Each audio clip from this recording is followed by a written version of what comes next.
Highschool DxD. Life 0. My name is Issei Hyoto, though my parents and the guys at school call me Issei. I'm a second-year high school student who's currently experiencing the springtime of his youth. Once, a student I'd never met before said, "Is that Issei?" So, I really don't know how well known I am. I'm surprisingly popular, you say? No, that isn't the case at all. In reality, I'm so famous for being a pervert that I've been accused of peeping inside the girls' kendo club changing room. I wouldn't do something so shameless like peeping into the girls' changing room. I'm sorry, I'm lying. I was right there in the storage room next to the kendo club, trying to peep from the hole in the wall. Unfortunately, I couldn't get a look because Matsuda and Motohama wouldn't get away from the hole. Seriously, those guys. I couldn't calm myself down either when those two idiots kept saying things like, "Oh, Muiyama seriously has big tits," and Katse sure has nice legs. Of course, I wanted to see, but guys were approaching the storage room, so I fled the scene. However, something extraordinary happened to someone like me, who would otherwise be spending his days being a pervert. "Will you go out with me?" A girl confessed to me. I finally knew what it was like to be a teenager. For a guy like me who's been single his entire life, this was a dream come true. My girlfriend's name is Yuma Amano. She's a cute girl with silky black hair and a slender body. She's so cute that I fell in love with her at first sight. I mean, wouldn't you? Wouldn't you say yes right away as soon as a girl came up to you and said, "Hyoto, I love you. Will you please go out with me?" That'd be a dream come true for a guy like me who's never had a girlfriend in his entire life. It wouldn't be weird if someone asked, "What dating sim did you get that girl from?" But it really happened. It was a miracle. A beautiful girl confessed to me. I thought at first that this was some sort of a joke. Like this was a penalty game her friends were making her do, and that they were watching us from afar. I couldn't help thinking that way. Up until then, I believed that I was born to be unpopular with girls. Ever since then, though, no longer was I some girlfriendless guy. I felt like the world around me changed. I'm not sure how to describe it, but it felt like my heart was at ease. I wanted to go up to any guy I passed and yelled, "I won!" With all this newfound confidence, I started to feel sorry for my two buddies, Matsuda and Motohama, who were still single. On our first date after we started dating, I was ready to put out a plan that I came up with a while back into action. I brushed my teeth numerous times since last night, not missing a single spot. I even went ahead and bought a new pair of pants, since you never know what could happen.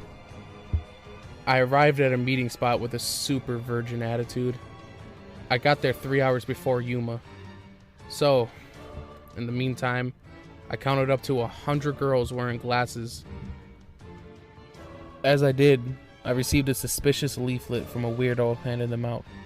It was an occult looking thing with a weird magic circle in it and a sentence. "Your wish will be granted," written on it. I wanted to throw it away, but I decided to put it in my pocket since I didn't have enough time to. When Yuma arrived, I told her, "Don't worry, I just got here." Bullseye. I did it. I've always wanted to say that. Then we started walking around and held hands. I was really touched. Being on a date with a beautiful girlfriend and holding her hand was the best. I was so moved that I nearly burst into tears. But I shouldn't rush it. Now's not the time to panic yet. After that, we started on our date. First by going into a clothing store and taking a look at decorations for our rooms. For lunch, we ate at a family restaurant, just like how normal high schoolers would. And Yuma, she was eating her chocolate parfait cutely. My stomach was full just by looking at her. Yeah, I feel like I understood how teenagers feel when they go out on dates. I felt as if I was alive for the first time. Mom, thanks for giving birth to me. Dad, I was worried I wouldn't be able to continue our family line, but it looks like you don't have to worry about that anymore. As I was thinking about all of this, evening had arrived. Time for the climax. Maybe a kiss before heading home? I got so hyped thinking about that. Oh, maybe we'll even go even further. That was my horny young self thought. We were at a park away from the town, and there wasn't anyone else besides us. Thanks to that, my ironic fantasy started piling up. I should have read a guidebook on dirty things. Yuma had already let go of my hand and stood before the fountain. It sure was fun today, Yuma smiled. Damn, she's so cute. The sunset behind her set the perfect mood. Hey, issei? What is it, Yuma? There's something I would like to do to celebrate our first date. Could you listen to my wish? Oh yeah, it's here. That is it. It must be it. My breath smells good. Check. I'm mentally prepared. Ugh, my heart is beating so fast. What is it that you're wishing for? Ugh, my voice sounds so deep. She'll find out that I'm thinking of something stupid. I've made the dumbest mistake after coming this far. But Yuma, she just continued to smile at me. She then said clearly, "Will you die for me?" Huh? What was that? I'm sorry. Can you repeat that again? I think there was something wrong with my ears. I must have heard her wrong, I thought. That must be it. So I asked her again. But, will you die for me? She clearly repeated herself, but this time she laughed. Her words weren't making any sense. Just as I was about to smile and say, "That's so funny, Yuma," black wings appeared from her back. Then, she started flapping her wings. The black feathers float to the air and then drop down to my feet. What is that? Huh? Certainly Yuma is cute like an angel, but... Angel? No. There's no way that's true. Is this some sort of trick? My beautiful girlfriend is flapping her wings as the sun sets behind her. It looks like a scene out of a fantasy story, but there's no way I could believe something like this. Her cute-looking eyes changed into cold, scary eyes.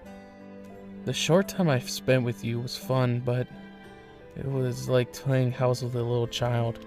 Yuma's voice is very cold. Her tone is like an adult's and her mouth is forming into a cold smile. A sound much louder than the noise of a game console makes vibrations in the air. It makes a loud buzzing noise, and then it appears in her hands. It looks like a spear. Is it glowing? It seems like it's a bulk of light or something. Actually, it's a spear. The sound of wind, a nasty noise, follows after it. The moment I thought something grazed my stomach, the spear, which was in her hand, pierced my stomach.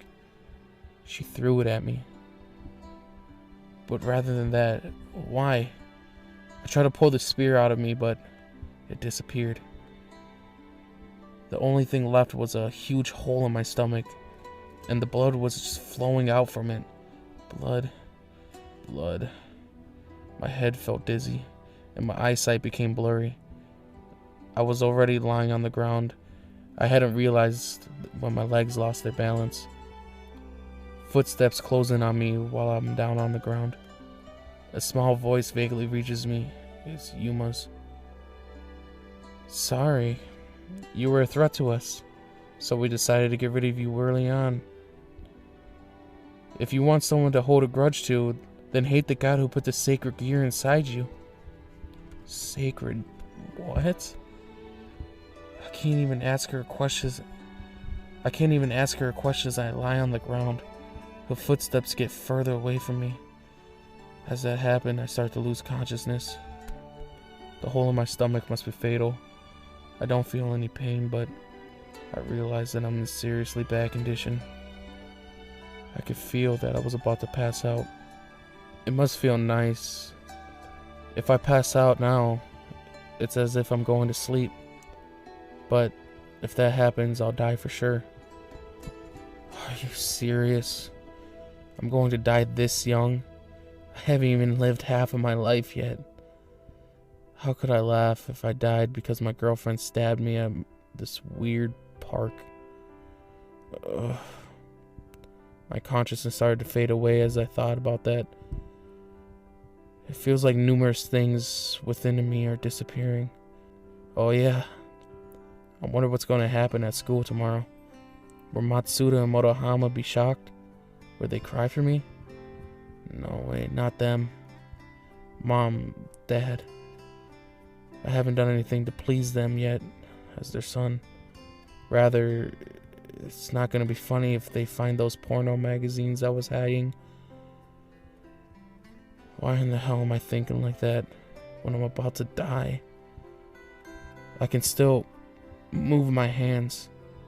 I touched my stomach and brought the hand in front of me. It's red, crimson red. My whole hand is red. This is my blood. All of it's my blood. Then she came to my mind.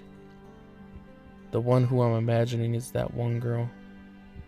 The beauty with crimson hair. Every time I seen her, my eyes are drawn to her crimson hair.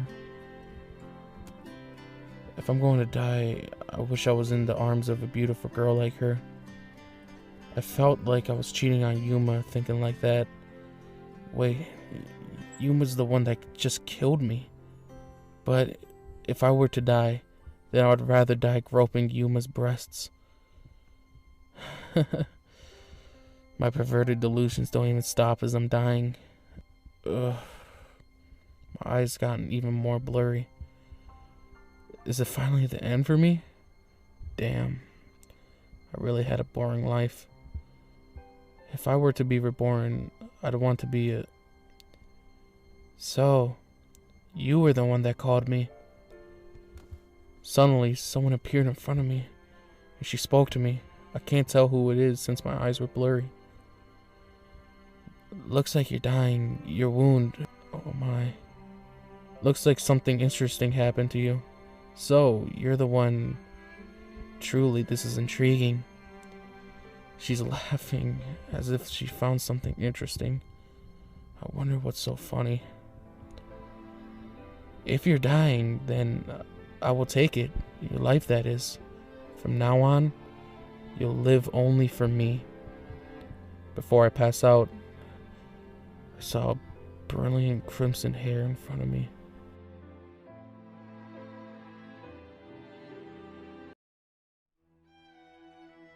Highschool DxD, Volume 1, Diablos of the Old School Building.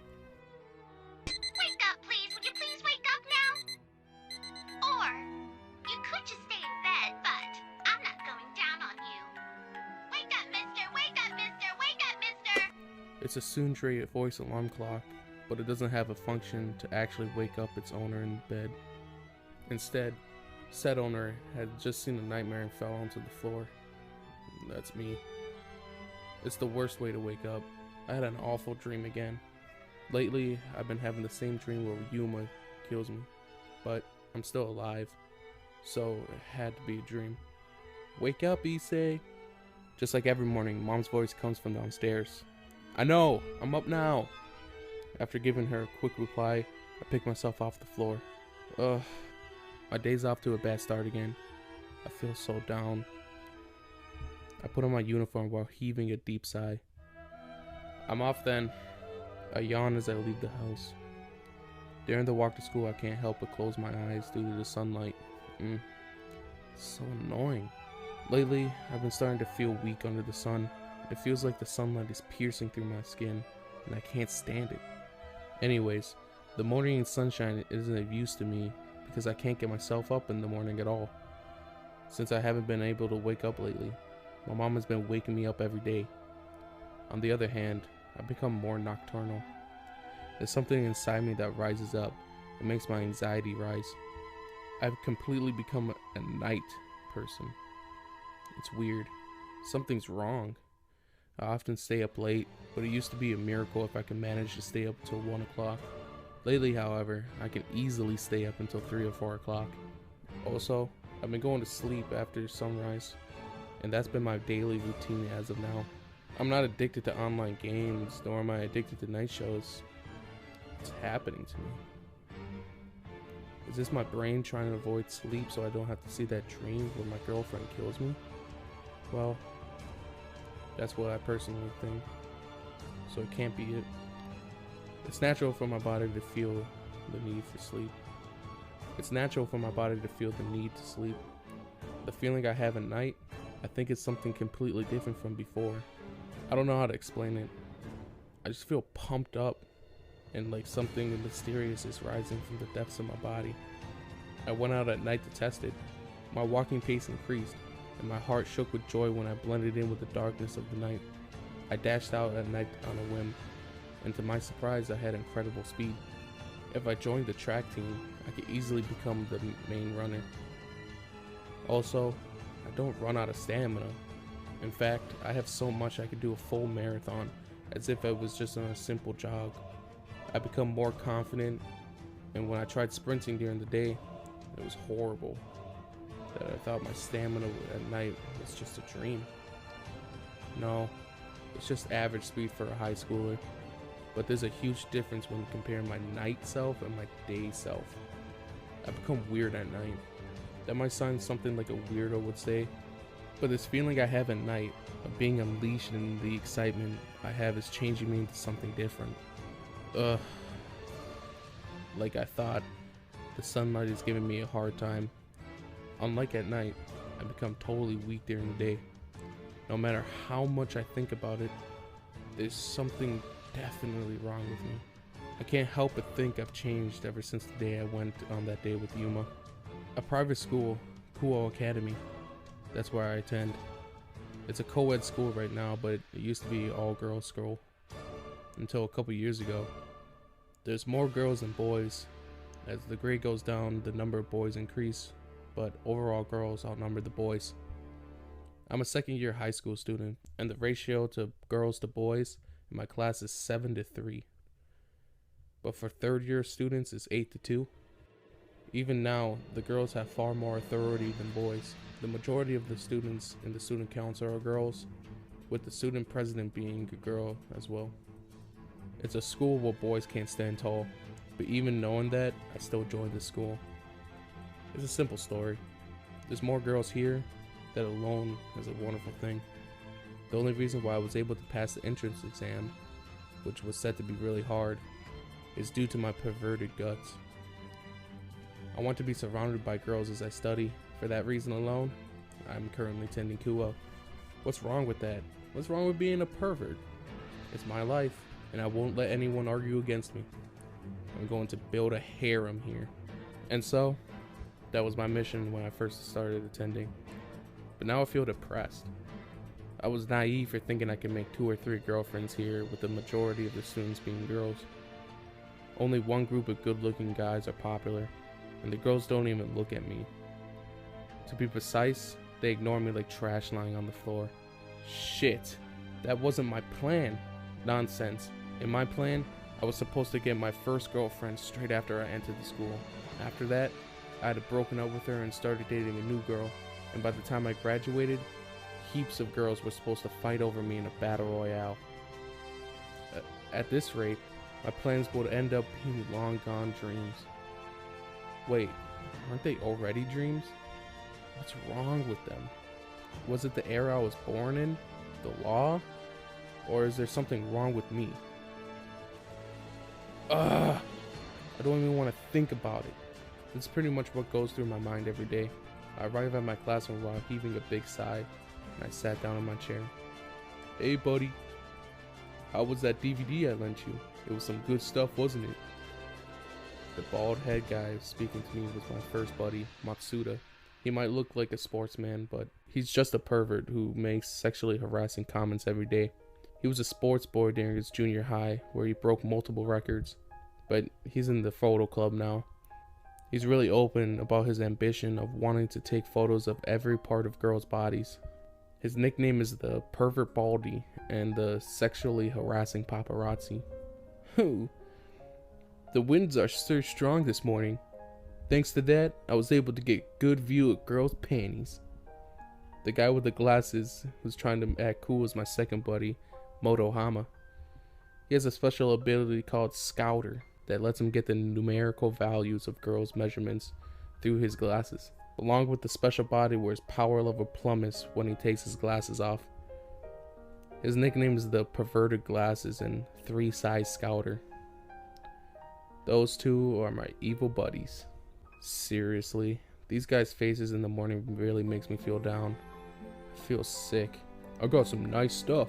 Matsuda opens his bag and let out things inside without any hesitation. The books and DVDs being piled up on his desk have all suggestive titles. Eek! A small scream comes from a girl far away from us. Well, of course she will react like that. After all, something like this is happening this early. What I hear next is girls discriminating comments like, "You guys are the worst, and go die, you filthy scumbags." Shut it! This is how we entertain ourselves. Girls and kids should look away and keep away, or else I'll rape you all inside my head. Your words are vulgar as always, Matsuda. Not long ago I would have went, "Wow, where did you get all these treasures from?" with sparkling eyes at everything piled on my desk. But since I've been feeling terrible every morning, I'm not in the mood. Matsuda sighed as he looked at my doll face. Hey, why do you look so down when we have all these treasures in front of you, man? You haven't been in the mood lately. It's been really weird. You're a completely different person, Motohama said as he poked his glasses with a bored expression. I mean, I want to go. Wow, where did you get all these? Are you trying to lure me into pravity? But I've been lacking the energy lately. Are you sick or something? No, that couldn't be it. There's no way that you, the manifestation of all sexual desires, would ever get sick. Monohama made a rude remark. Honestly, it's just plain rude. Then Matsuda did a hand gesture as if he realized something. Oh, this is the side effect of that imaginary girlfriend delusion you've been talking about. Yuma, was it? Do you guys seriously not remember her? Both of them gave me a sympathetic look in response. Like we said before, we seriously don't know who you're talking about. You should really get a checkup, right, Motohama? Yeah, I'm going to say this again, but we've never met a girl named Yuma. They always act like this every time I ask them about Yuma. At first I thought they were teasing me, but after a serious talk with them, I found out that that wasn't the case. I definitely remember introducing them, but saying things like, how come a beauty like her is Issei's girlfriend and the world must be having a system error. Issei, you haven't done anything illegal, have you? And kept making rude comments. I remember being cocky and telling them, you guys should get a girlfriend as well. I remember it very clearly, but they don't remember it. No, they don't have the memory of her at all. It's as if the time I spent with Yuma never happened. Like those two said, it feels like I had just imagined it. On top of that, they showed me that I had no record of her in my phone. Was it deleted from my memory?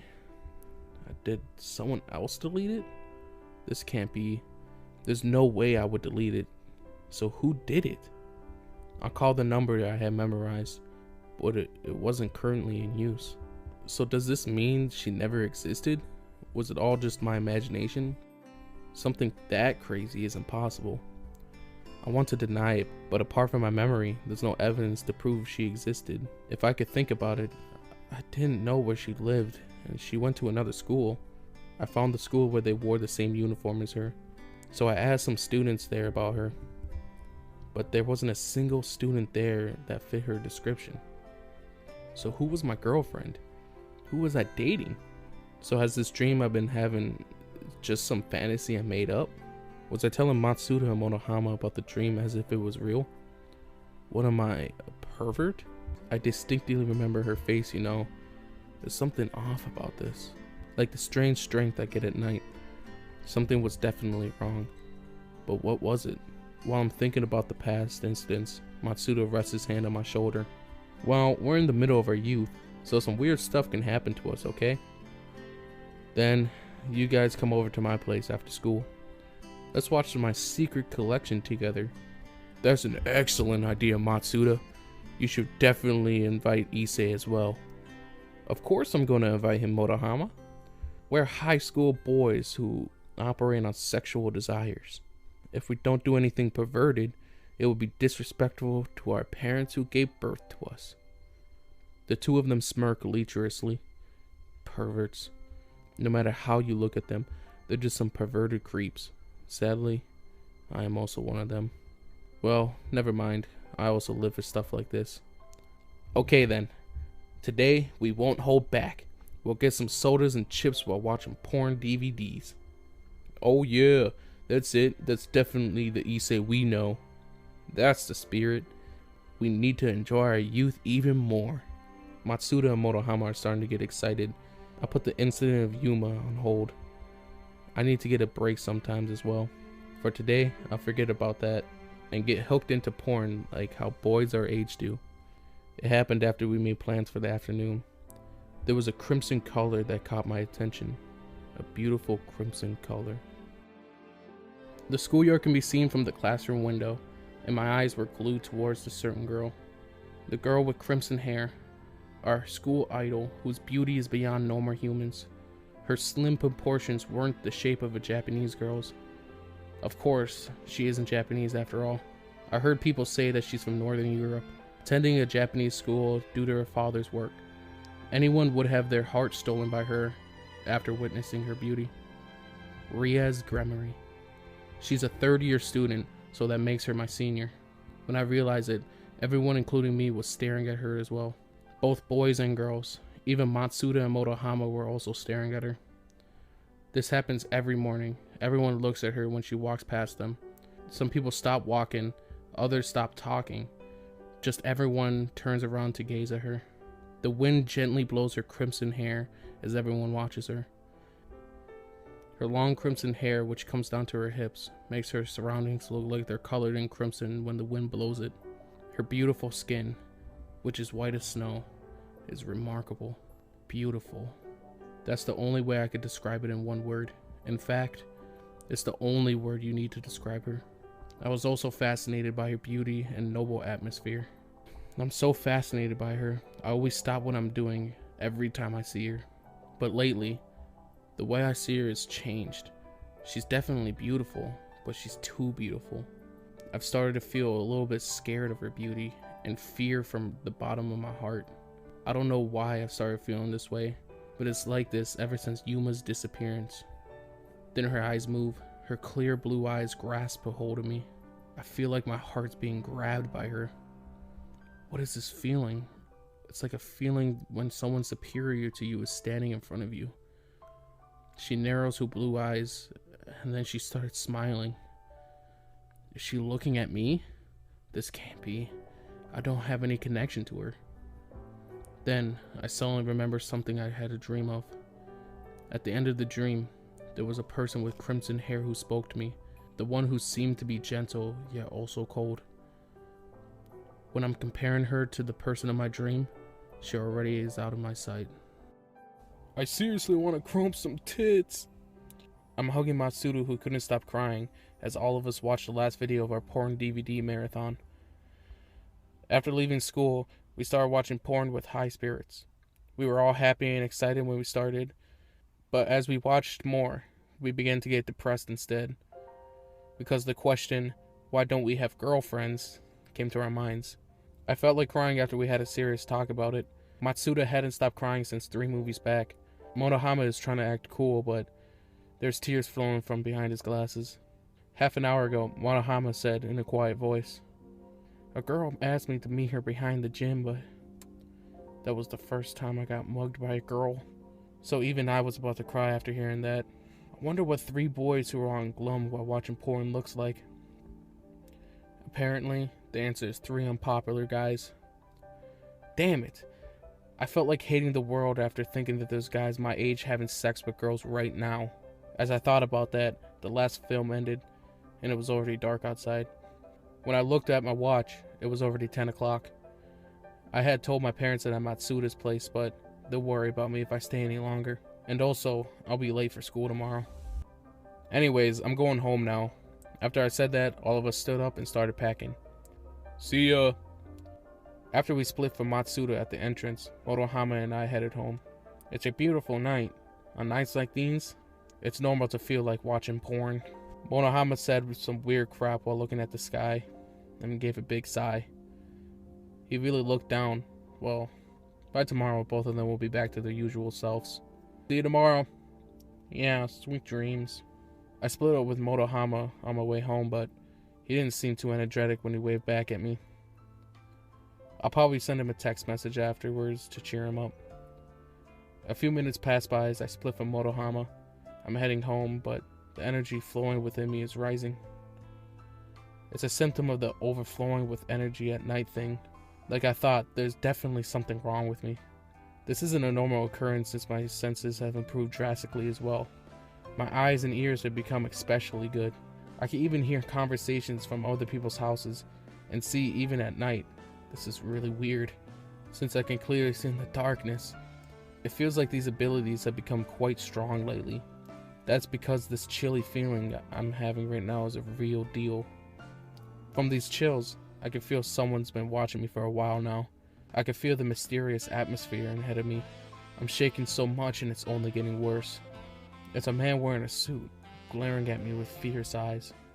It feels like I'll freeze up just by looking into those eyes. Isn't this what you call bloodthirsty?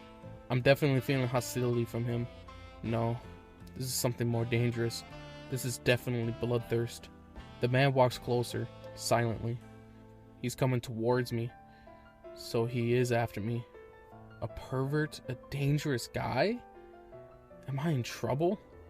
This is bad. I still haven't stopped shaking. Why did I have to encounter some dangerous guy on my way home?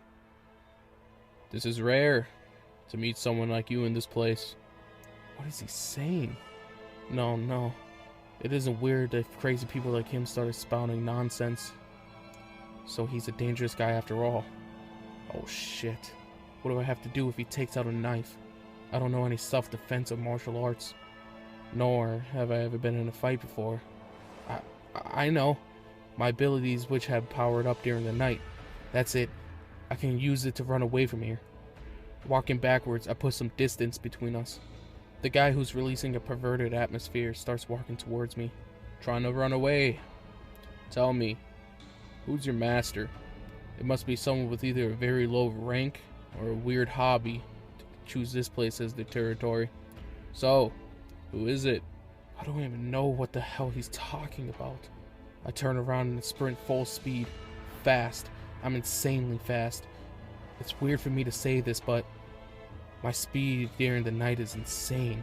I just continue to run while going through the different streets, eventually heading into unfamiliar ones.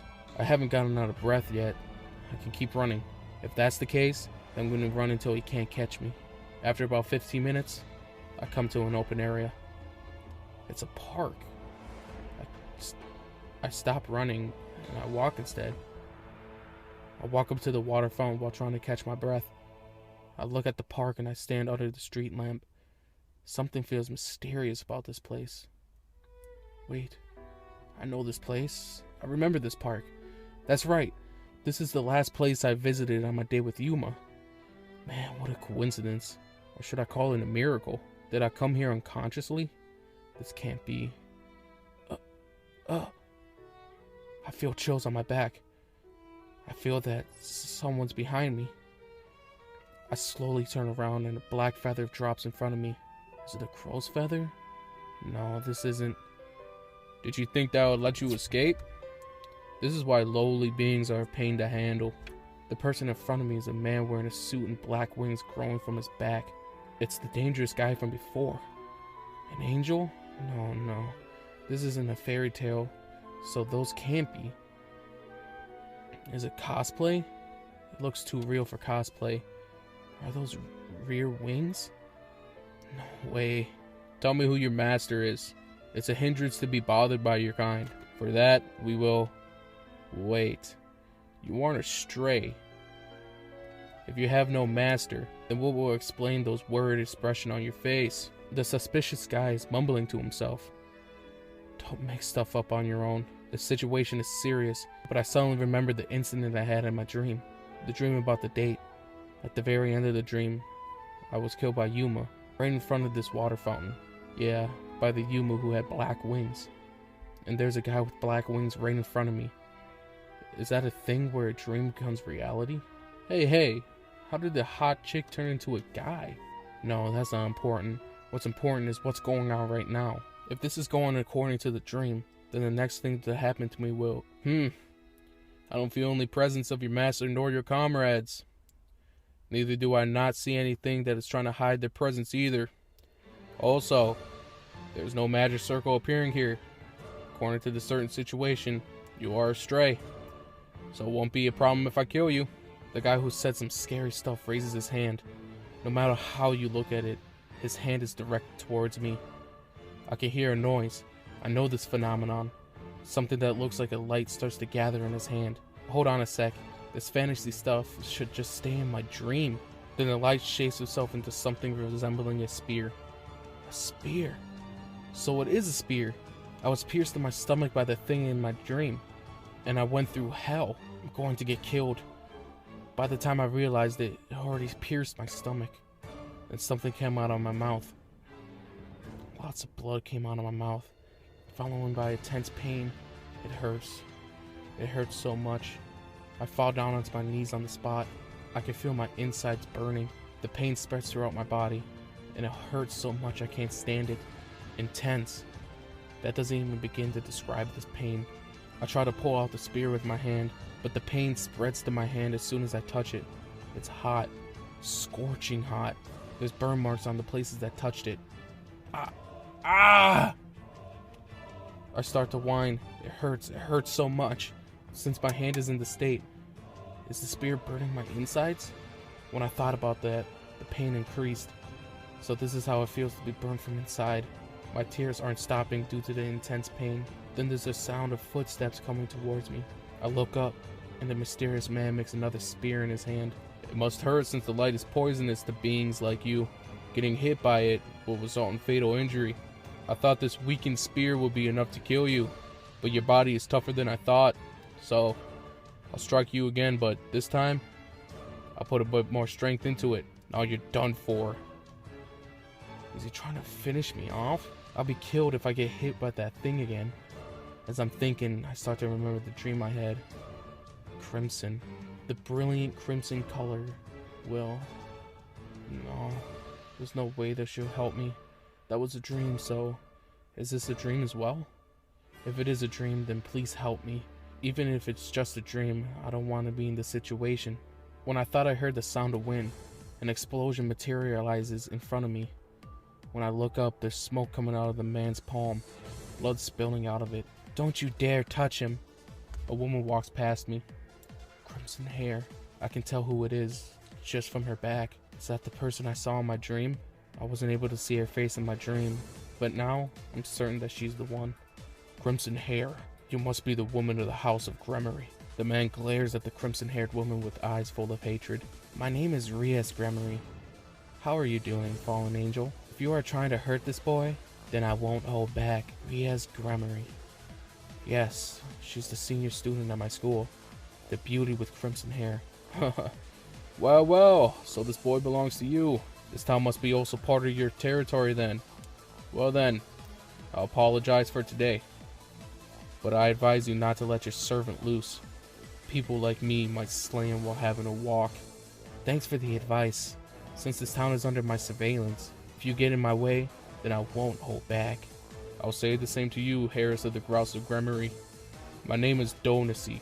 I hope we never meet again. The man spreads his wings, his body starts to float, and he flies up to the sky. This man glares at Rias and me once more, then disappears into the sky. So is it safe now? I feel a bit relieved, but my vision is getting blurry, and it feels like I'm about to pass out. Isn't this bad? This is definitely bad, right? Hara, you are about to faint. This is certainly a fatal wound. It can't be helped. Hey, where is your house? She speaks to me as I fall down, but I can't hear what she's saying, and I black out. When I woke up, it was morning. What's the meaning to this? Did I have another bad dream? That had to be a dream, but it felt too real. Now here I am, lying in my bed. I was woken up by a yandere voice on my alarm clock, so it looks like I was dreaming after all. This time it wasn't Yuma, but a weird guy who was chasing after me. But they both had black wings. I shook my head. Pull yourself together, me. Why do I keep having these weird dreams? If I remember correctly, I went to school yesterday, and it was normal as usual. After school, I went to Matsuda's house to have a porno marathon with him in Motohama. Then I returned home, and on my way home, I was attacked by a weird person with wings. Then I realized the unusual state I'm in. I'm naked. I didn't have anything on me. What the hell is this? I don't even have any underwear on. I'm completely naked. I don't remember why, but I don't remember coming home. Am I going senile this young? I also don't have a habit of sleeping naked either. I heard a sweet voice. Then I carefully looked beside me. There's a crimson-haired girl sleeping next to me, and she's naked. Her snow-like white skin is too bright for my eyes. Her skin looks very smooth, and it's very bad for my eyes. No matter how you look at her, it's Rias, our academy's idol. Her crimson hair scattered throughout the pillow looks extremely beautiful. Riasgremory. Huh? Wait, huh? Calm down, me. Oh yeah, at times like this, it's good to count your prime numbers to calm down. 2, 3, 5, 7, 11, 13, 17, 19, 23. Ah!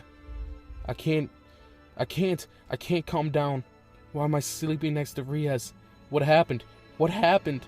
No. What did I do? Did I do something? I don't remember. I don't remember one bit. Why? I have to remember what I did. No. Why am I in this situation?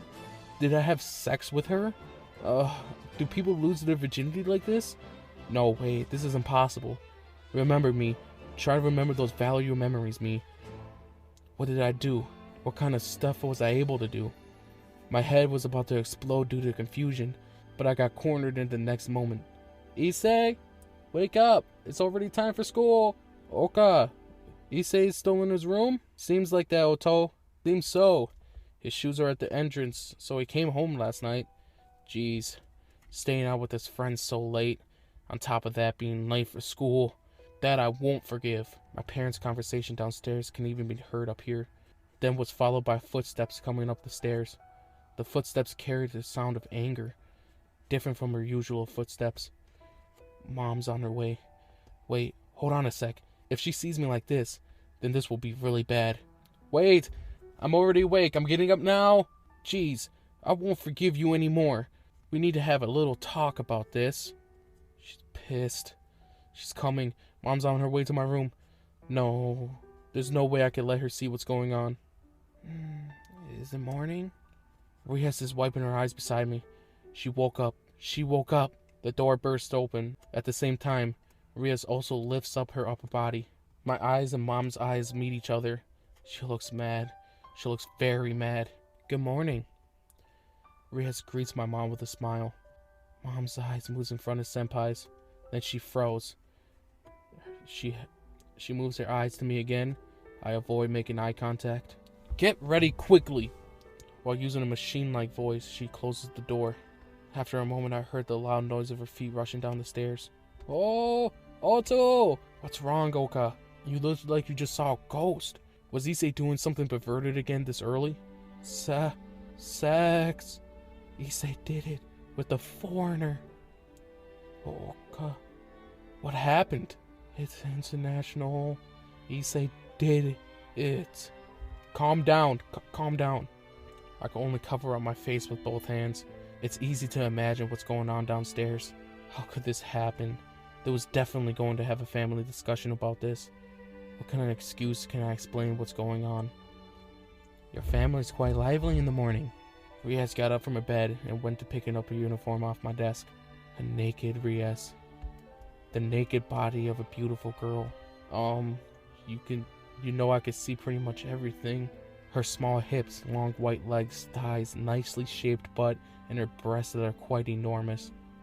I can see her nipples clearly. Why aren't you hiding them? Why aren't you showing any attempt of hiding them? If I had Motohama's 3-size scouter, I could have easily got her measurements accurately.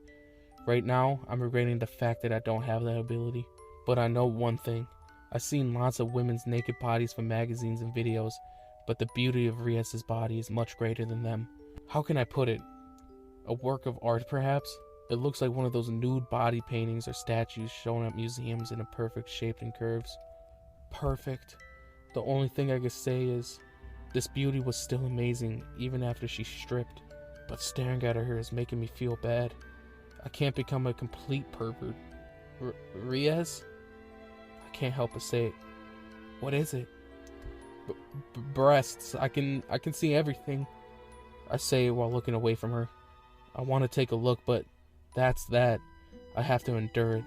If you want to take a look, then go ahead. Senpai says it cutely while putting on a uniform and putting on a smirk. Japanese words like that exist? An electric shock went through my body. Tears are falling from my eyes, hearing that beautiful phrase that you never learned about in school. I am deeply moved. Is your stomach alright? Rias asked me. Stomach? I touched my stomach while watching Rias get dressed. You were stabbed yesterday. That statement, I was sufficiently alert. That's right. I was stabbed by a guy with wings in the park yesterday. I was stabbed by a spear that looked like it was made of light, but there isn't any marks left on my body. I was sure there was a hole. That wasn't the type of wound that heals in a day. There was so much blood coming out of it. That wasn't a dream, or was it a dream? By the way, what happened yesterday wasn't a dream. Rias says it as if she read my mind. I was sure I was wounded. I healed you. It was critical, but thanks to my strong body, it was healable with my power at night. I shared some demonic powers with you by embracing you while you were naked. What is she saying? Huh? We hugged each other while naked? What does this mean? It's alright. I'm still a virgin. She says it as if she read my mind.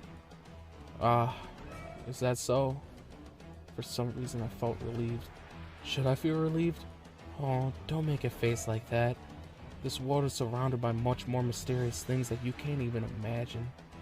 Rias approaches me while in her underwear. She starts to pat my cheek with her slim fingers. My face gets red. Can't help but blushing since a beauty like her is doing it. I'm Rias Gremory. I'm a devil. Devil? Huh? Is this a joke? I'm not really sure. And your master. Nice to meet you, issei Hyoto. May I call you issei? But her devilish smile looks real.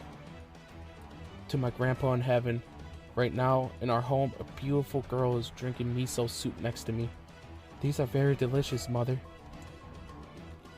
Yeah, thank you very much.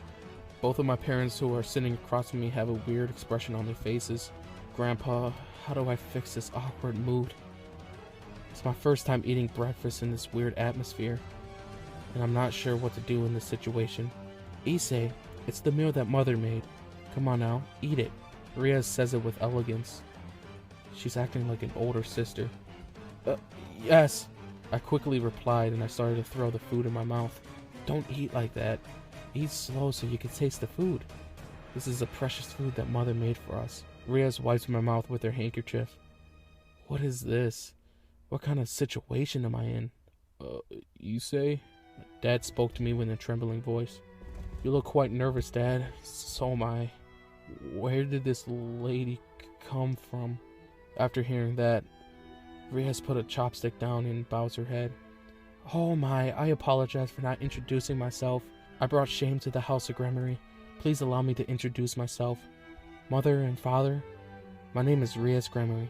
I attend the same academy as Issei. It's a pleasure to meet you all. Rias smiles. Dad responds with a weird face. Oh, is that so? That's amazing. Are you a foreigner? Your Japanese is very good. Yes, due to my father's work, I've been living in Japan for quite some time. Oh, looks like Dad is convinced. but it seems like Mom, who is sitting beside him, isn't.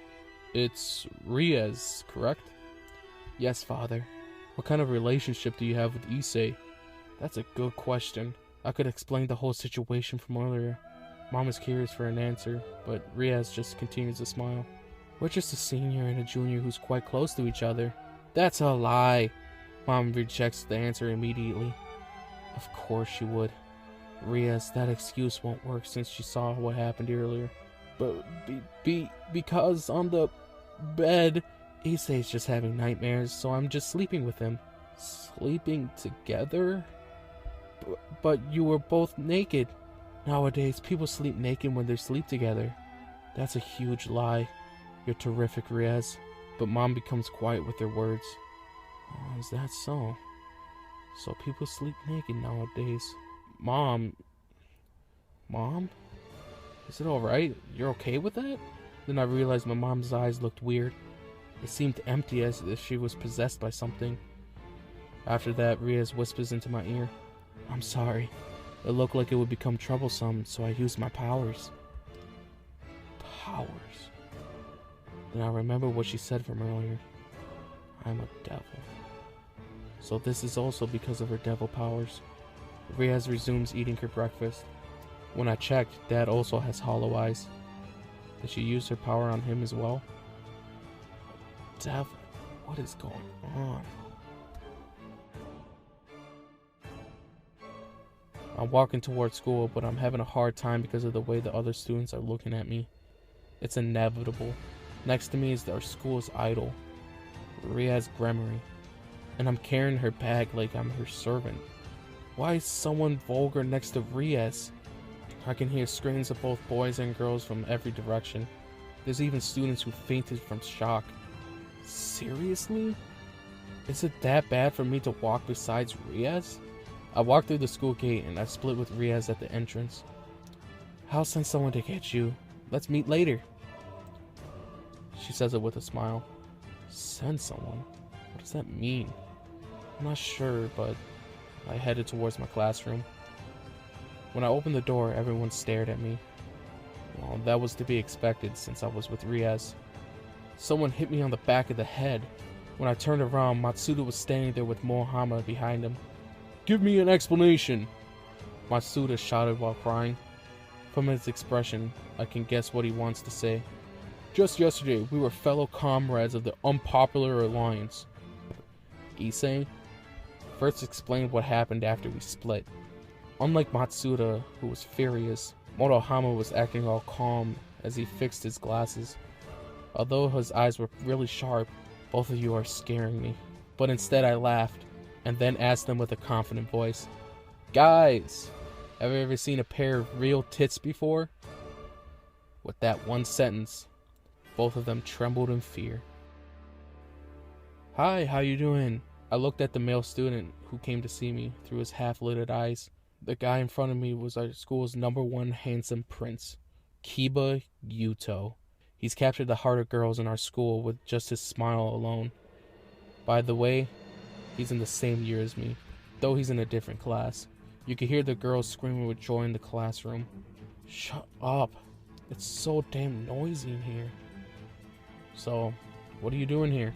I replied with a dismissive tone, but Kiba responds without breaking his smile. I've come here under riasgremory's orders. With that one statement, I immediately understood why he was here. I see. So he's the one that Rias told me she'd sent. Okay. So what do you want me to do? I want you to follow me. This time the girl screamed. No, for Issei and Kiba to walk beside each other. You'll get infected, Kiba. I won't agree with Kiba and Issei. No, maybe it is Kiba and Issei. They're saying some weird crap.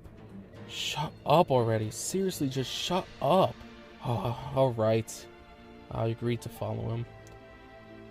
I'll say this beforehand. I hate handsome guys. I follow Kiba, who already walked ahead of me. Hey, Issei! Matsuda shouted my name. Don't worry, friend. I'm not gonna fight. That's right. You don't have to worry about me, pal. What are you gonna do with this DVD? Me, the molester, and Udon. Matsuda says out loud while holding the DVD up high. Then I looked out the window. I followed Kiba and we ended up in the back of the school. Here, which is surrounded by trees, is a building known as the Old School Building. Apparently it was used a long time ago, but there's no sign of people here. It's so creepy that it's listed as one of the school's 7 wonders. The building is very old and it's made of wood. There aren't any broken windows, and it's hard to tell if there's anything broken from its appearance. It's old, but it isn't that bad. President is here, Kiba says. Is he talking about Rias? Huh? President? Did Rias belong to a particular club? Does that mean that he's a part of the club as well? It's getting even more mysterious. Oh well, as long as I follow him, I'll be able to meet up with Rias. We entered into the 2-story high building and went up the stairs further into the building. Even the corridor looks clean. It seems like the rooms are in use or don't even have a single dust speck in them. When you think of the old school buildings, you expect it to be full of insects, spider webs, and dust, but I don't see any of it. They must be cleaning this place quite often. As I was thinking about that, we seem to have reached our destination. Kiba stopped in front of a particular classroom. I was shocked by the sign on the door that read, Occult Research Club. Occult Research Club? Just reading that name makes me wonder. I'm not saying that the club sounds weird, but thinking that Rias is a member of the Occult Research Club is... President, I brought him. Kiba waits of approval on the wooden door. Then Rias replies, Yes, come in. Looks like Rias is inside. Kiba opens the door and I'm shocked as I followed him inside the room. There's weird signs and words in every area of the classroom. The floors, walls, and even the ceiling is covered with them. And the one which stands out the most is the circle drawn in the center of the room. It looks like a magic circle, and it takes up most of the space in here. I can feel something creepy and weird about it. But there's a couple of sofas from the desk in the room. There's someone sitting at one of the sofas. It's a girl with a small frame. I know her. I know that girl. She's a first-year girl, Konoko Tojo. She's a first year, but she looks like an elementary school student because of her childish face and small body. She's quite popular amongst a certain group of guys, the girls as well, but she's treated like a mascot for being so cute. She's eating Yukon quietly. She also has a sleepy expression. If I remember correctly, she's said to be very emotionless.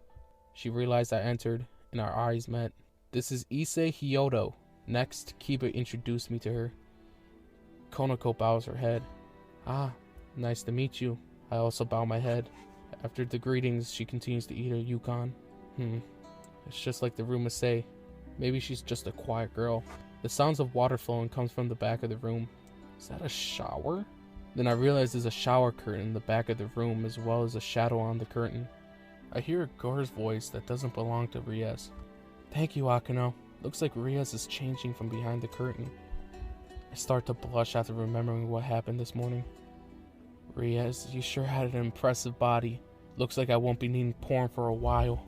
I want to lecherous face. Someone muttered. When I look at the direction it came from, it was Konoko. I look at her, but the little first-year student is just eating Yukon. Is that so? So I had a lecherous face. I'm sorry then.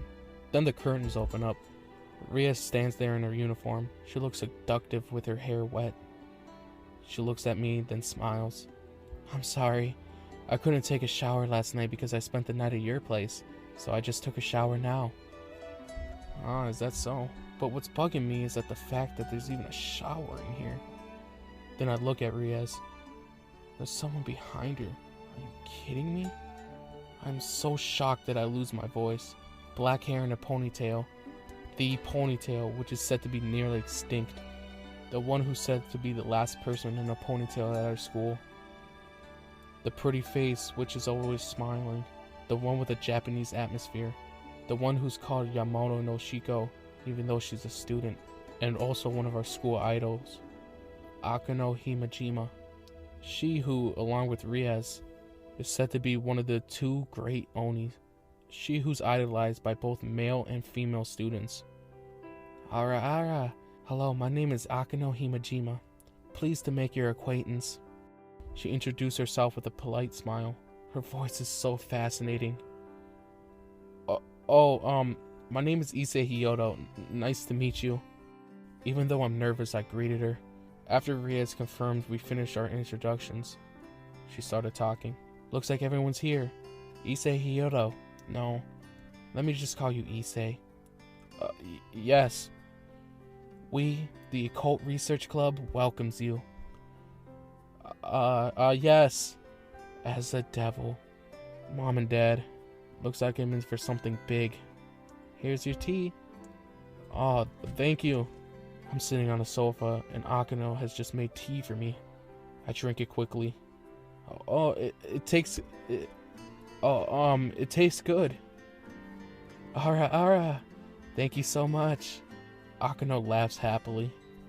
Kiba, Konako, Rias, and I are sitting on the sofa surrounding the table.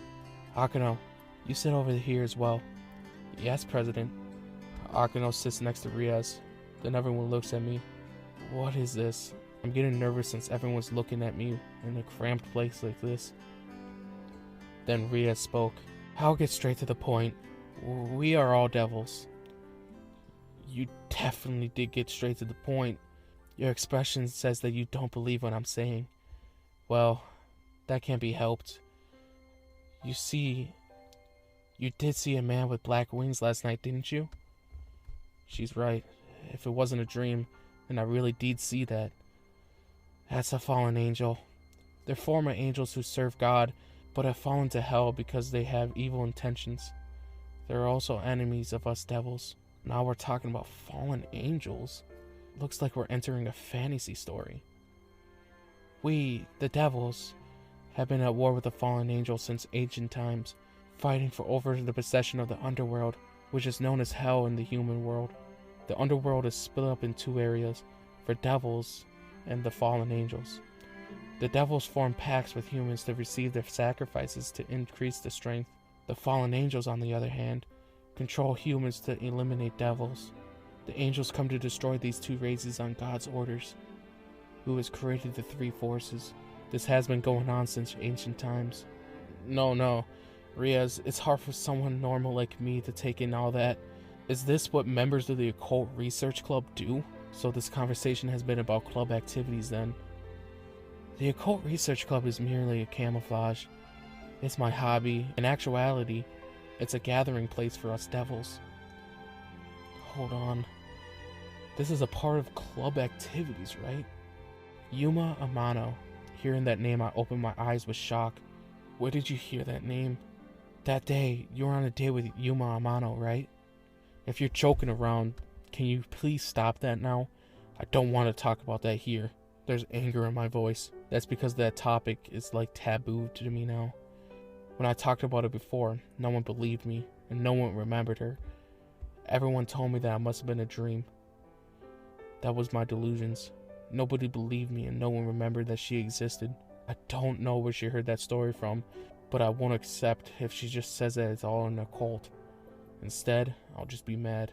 She existed for certain, Rias stated clearly.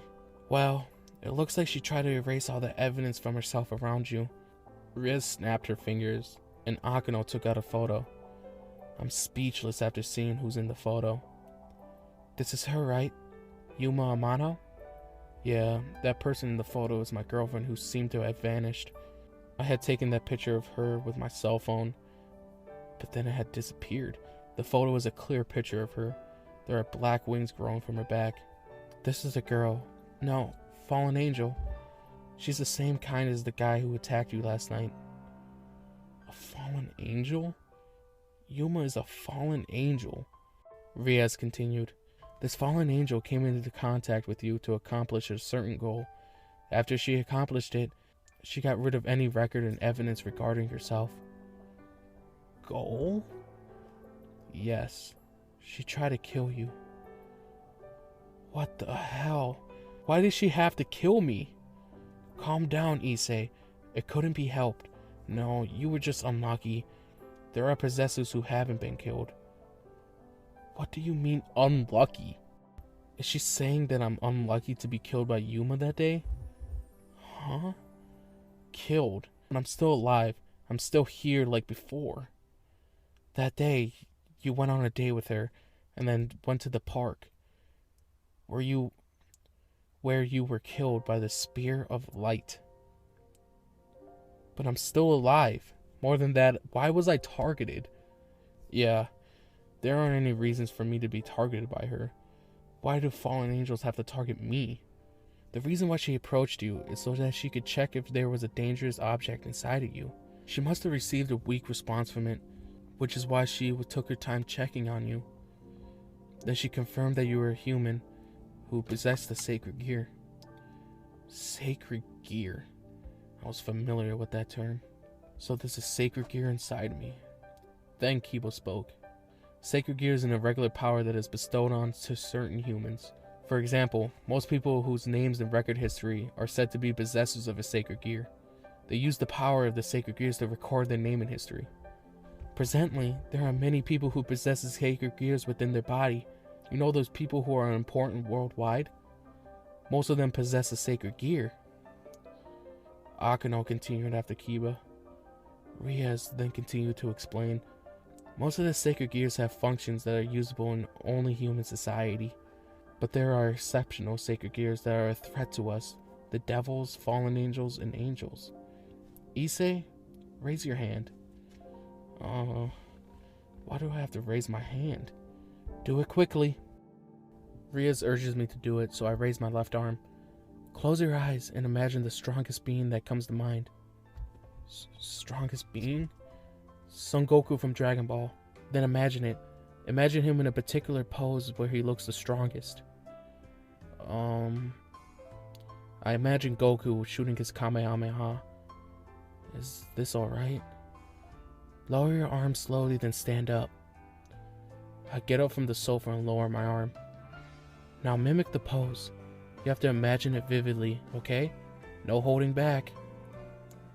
Crap. These people around me, I have to copy Goku doing a Kamehameha at this age? I'm too embarrassed to do it. Just because I'm closing my eyes doesn't mean no one's gonna laugh at me. Do it quickly. Rias urges me. Are you kidding me? Do I seriously have to do it? Shit. Then look, it's Issei's first and last time doing the Kamehameha. Kamehameha! I said it while I had both of my open hands stuck together and pushed it forward at my chest height. This is the Kamehameha pose. Now, open your eyes. Here, which is filled with demonic power, the sacred gear will be able to appear more easily. I opened my eyes just like Rias told me to. My left arm glowed. What? What is this? What is this? Can I pull off a Kamehameha now? The light starts to cover my left arm. After the light disappears, my left arm is covered by a red gauntlet. It's equipped with flashy looking objects, and it looks like a very fine and realistic cosplay item. The part that covers my hand looks like it has a gem-like object embedded into it. Actually, it looks more like a jewel instead of a gem. What the hell is this? I screamed in complete shock. Obviously I'm shocked. What is this? I thought I did a Kamehameha, but instead I got an item in my arm that looks like something from Henshin Heroes. Oh, what is this? That's a sacred gear, and it belongs to you. Once it appears, you can use it anywhere and anytime as you will. This red gauntlet, is it a sacred gear? I still can't believe it. I shot a Kamehameha, and the fallen angel, Yuma, saw your sacred gear as a threat and therefore killed you. So the thing about Yuma and the sacred gear was real. And the part where I was killed by her was real too? So how am I alive? Called me. You called me while you were on the verge of death. I was summoned through this paper. Rias pulls out a single leaflet. I know that leaflet. When I was waiting for Yuma at the meeting spot, one of the people there was handing out leaflets and gave one to me. It's a leaflet with a weird magic circle and a catchphrase that reads, "Your wish will be granted." And I look carefully. The magic circle on the leaflet is the same as the big magic circle on the floor. This is one of the leaflets that we give out. This magic circle is used to summon us devils. These days, there aren't many people who would draw circles and summon us. So we gave leaflets to people who looked like they would summon devils. This magic circle is safe and easy to use. That day, one of our familiars was disguised as a human and was handing them out in the business district. You got it around that time, issei. After you were attacked by the fallen angels, you called me while you were on the verge of death. You wished so hard it summoned me, and usually my servants like Akano are the ones to be summoned. That was the time I was impaled by the spear of light, so I really wished hard. When my hand was covered in blood, the thing that came to mind was crimson. I strongly craved for the girl with crimson hair, Rias Gremory. So then, the person with the red hair appeared at the end of my dream. No, the one that appeared at the end of the incident really was Rias. When I was summoned and saw you, I knew right away you were a sacred gear possessor, and that you were attacked by a fallen angel. But here's the problem, issei. You were on the brink of death. Not just devils, but humans die if impaled by a fallen angel's spear of light. Issei, you were in that kind of condition, so I decided to save your life. Save my life? So Rias was the one that helped me? So that's why I'm still alive. Although, as a devil, issei, you were reborn as a devil of mine, Rias Gremory, as my servant. At that moment, wings sprouted from the backs of everyone else around me. They are different from the black wings of the fallen angels. The wings were like bat wings. And with that, I also feel some kind of sensation in my back. I see the black wings protruding from my back. Are you kidding me? I'm a devil? I quit being human? Let's introduce everyone anew. Hyoto? Kiba smiles at me as Rias calls his name. My name is Kiba Hyoto, and as you already know, I'm a second-year student just like you. Issei Hyoto. I'm a devil too. Nice to meet you. First-year student, Konako Tojo. Pleased to make your acquaintance. I'm a devil too. Konako bows her head. My name is Akano Himejima, and I'm a third year. I'm also vice president of the Occult Research Club. Nice to meet you. Even though I'm like this, I'm a devil as well. Akano bows her head very politely.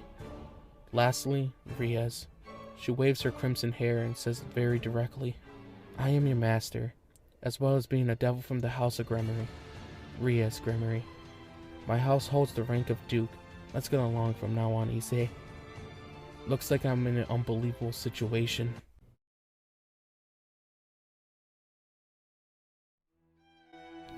I was pedaling my bicycle at full throttle through the dead of the night. Why? To hand out leaflets complete with an easy-to-use magic circle. When someone with a deep desire made a wish while holding one of these, a demon like me would be summoned to answer the call. I glanced at my cell phone. A screen showed a map of the surrounding area, along with the blinking red dot ahead of me. That was where I was headed. Once I arrived at the place marked by the blip, I was supposed to chuck the leaflet into the mailbox before moving on to the next one. Rinse and repeat. Damn, this sucks. But what choice do I have? I screamed, pedaling like a madman. Let's go back for a minute. Back to the day when I realized I had become a demon. All within a span of a few minutes, I learned that I was a bearer of a sacred gear. Yuma was a fallen angel, and Rias was a demon. As it happened, my own demon wings had vanished shortly after all those revelations.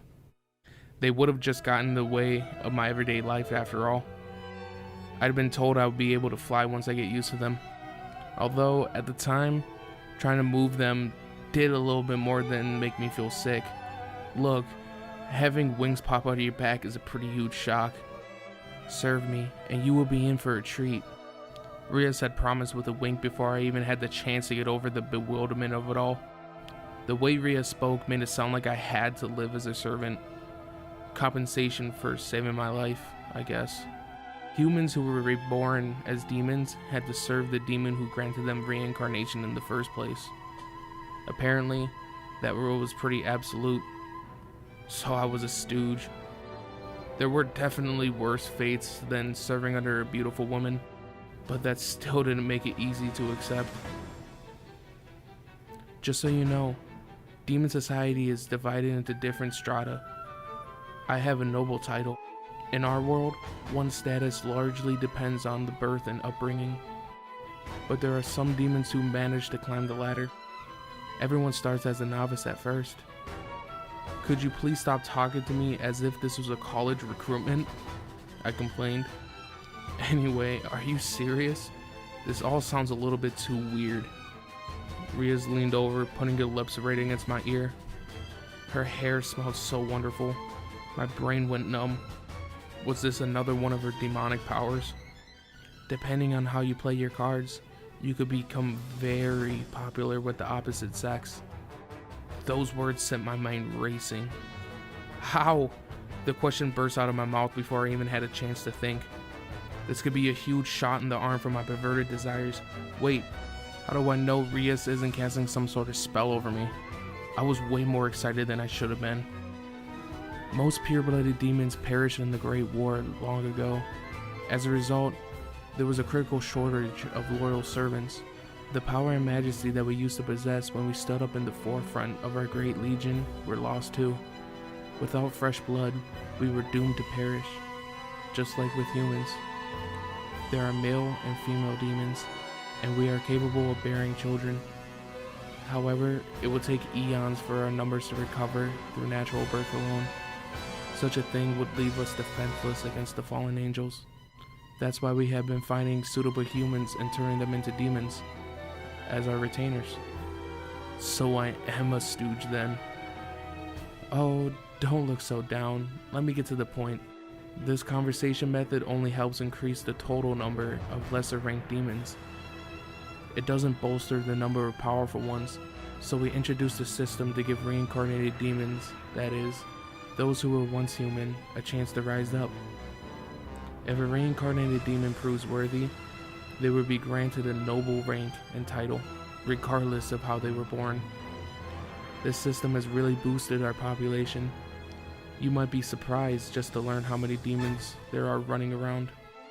Like the members of my club, there are plenty of those who have been choosing to blend into human society too. I'm sure you met more than a handful of us already without even realizing it. There are other demons here? Yes, some humans are able to detect us, but most can't. Those filled with powerful desires or who want to make a deal are better at sensing our presence. They're the type who usually summon us, using those leaflets that we hand out. Then there are others like you, who can tell us apart but can't bring themselves to actually believe we exist. Not until we show them our demonic powers anyway. What? So it was my overwhelming desire that summoned Rias as I lay dying. In any event, it sounds like Demon Society has gone through a lot of changes. I'm sure it was pretty difficult for them, but honestly, I didn't really care much about politics. What mattered was that I had been given a golden opportunity. So I can earn a noble title? Indeed, anything is possible. Of course, it will take considerable time and effort. Whoa! I cried out. Seriously? Me? I can make my own harem? I could do whatever I want with them? If they're your servants, why not? A bolt from above may as well have struck me. I was ecstatic. Seriously, I can actually do it? Out in the real world, as a human, it was practically impossible to have a harem. As just some regular dude, I'd probably never be able to attract that many women.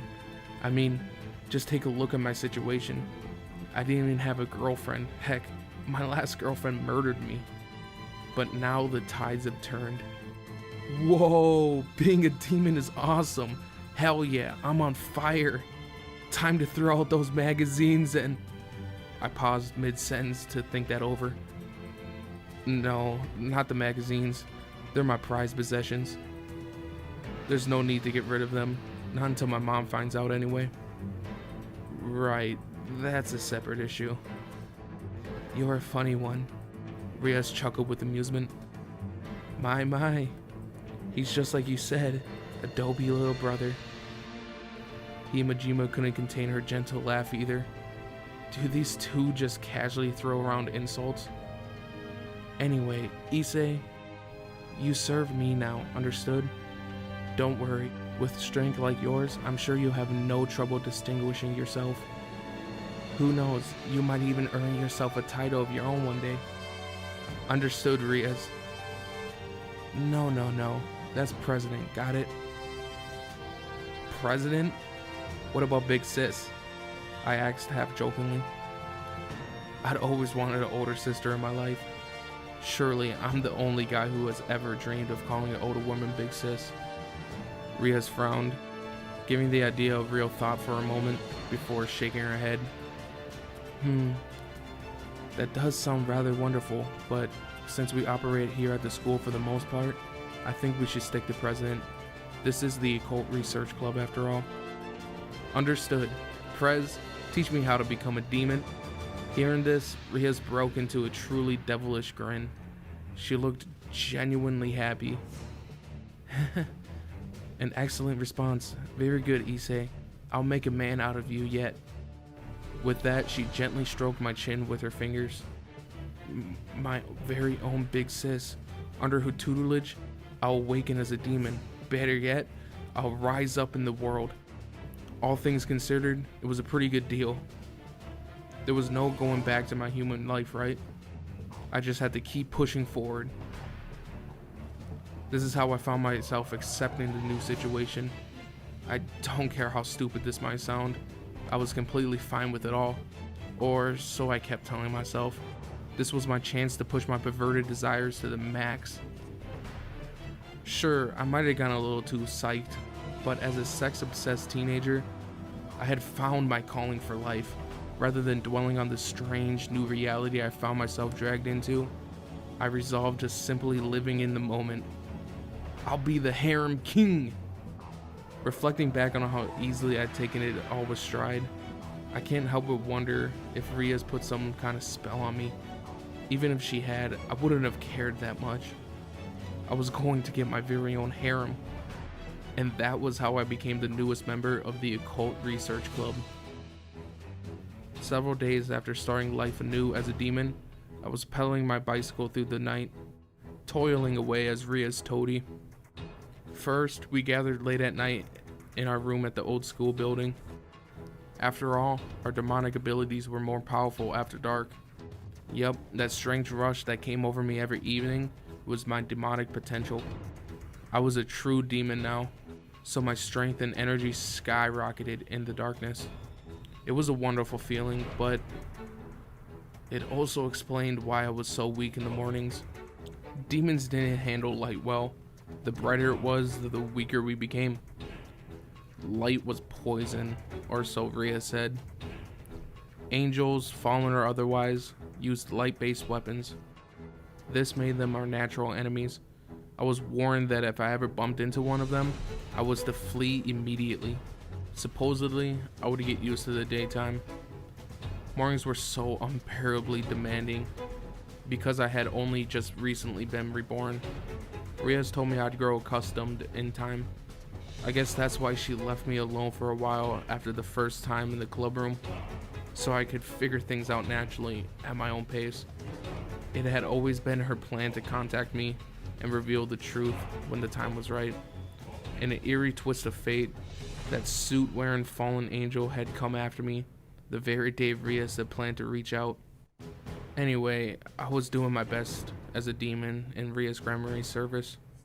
Given how little I knew about demon society, the first thing I had to do was study up. Plus, as an underling, it had fallen onto me to distribute the leaflets at night. I had been worried that my parents would be furious about me being out so late, but Rias brushed away my concerns with a grin.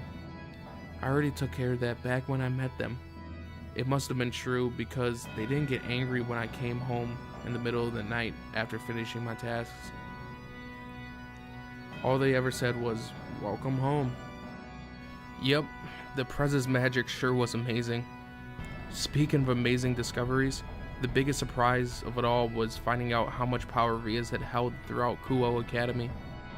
The school fell squarely on her territory, and she pulled all the strings behind the scenes. From what I gathered, all the big shots in charge at the academy were connected to demons one way or another. In particular, each was morally indebted to the Gremory family in some way.